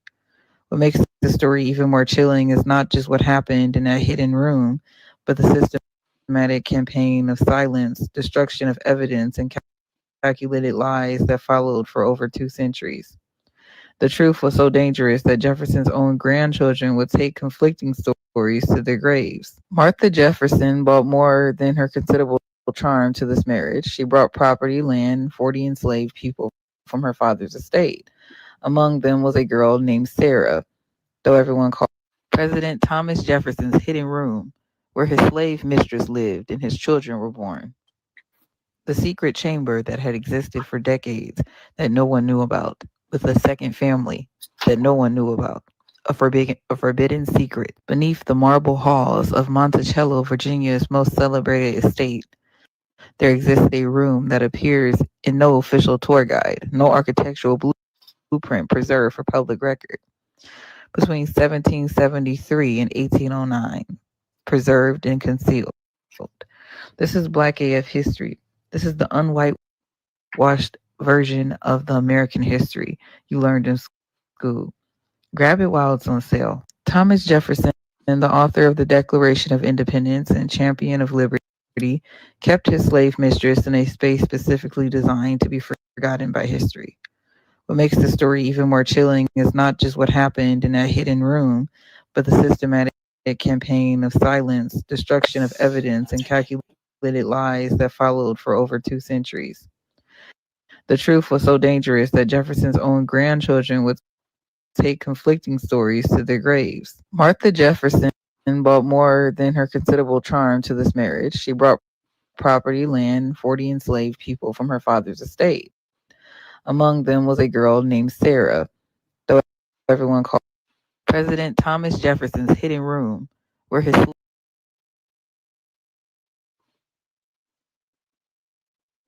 do y'all feel about this? How do y'all feel about this?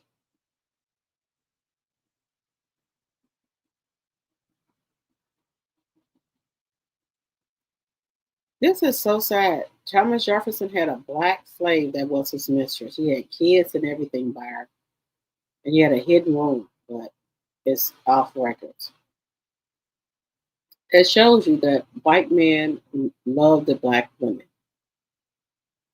They like the black women. He had kids and everything by her.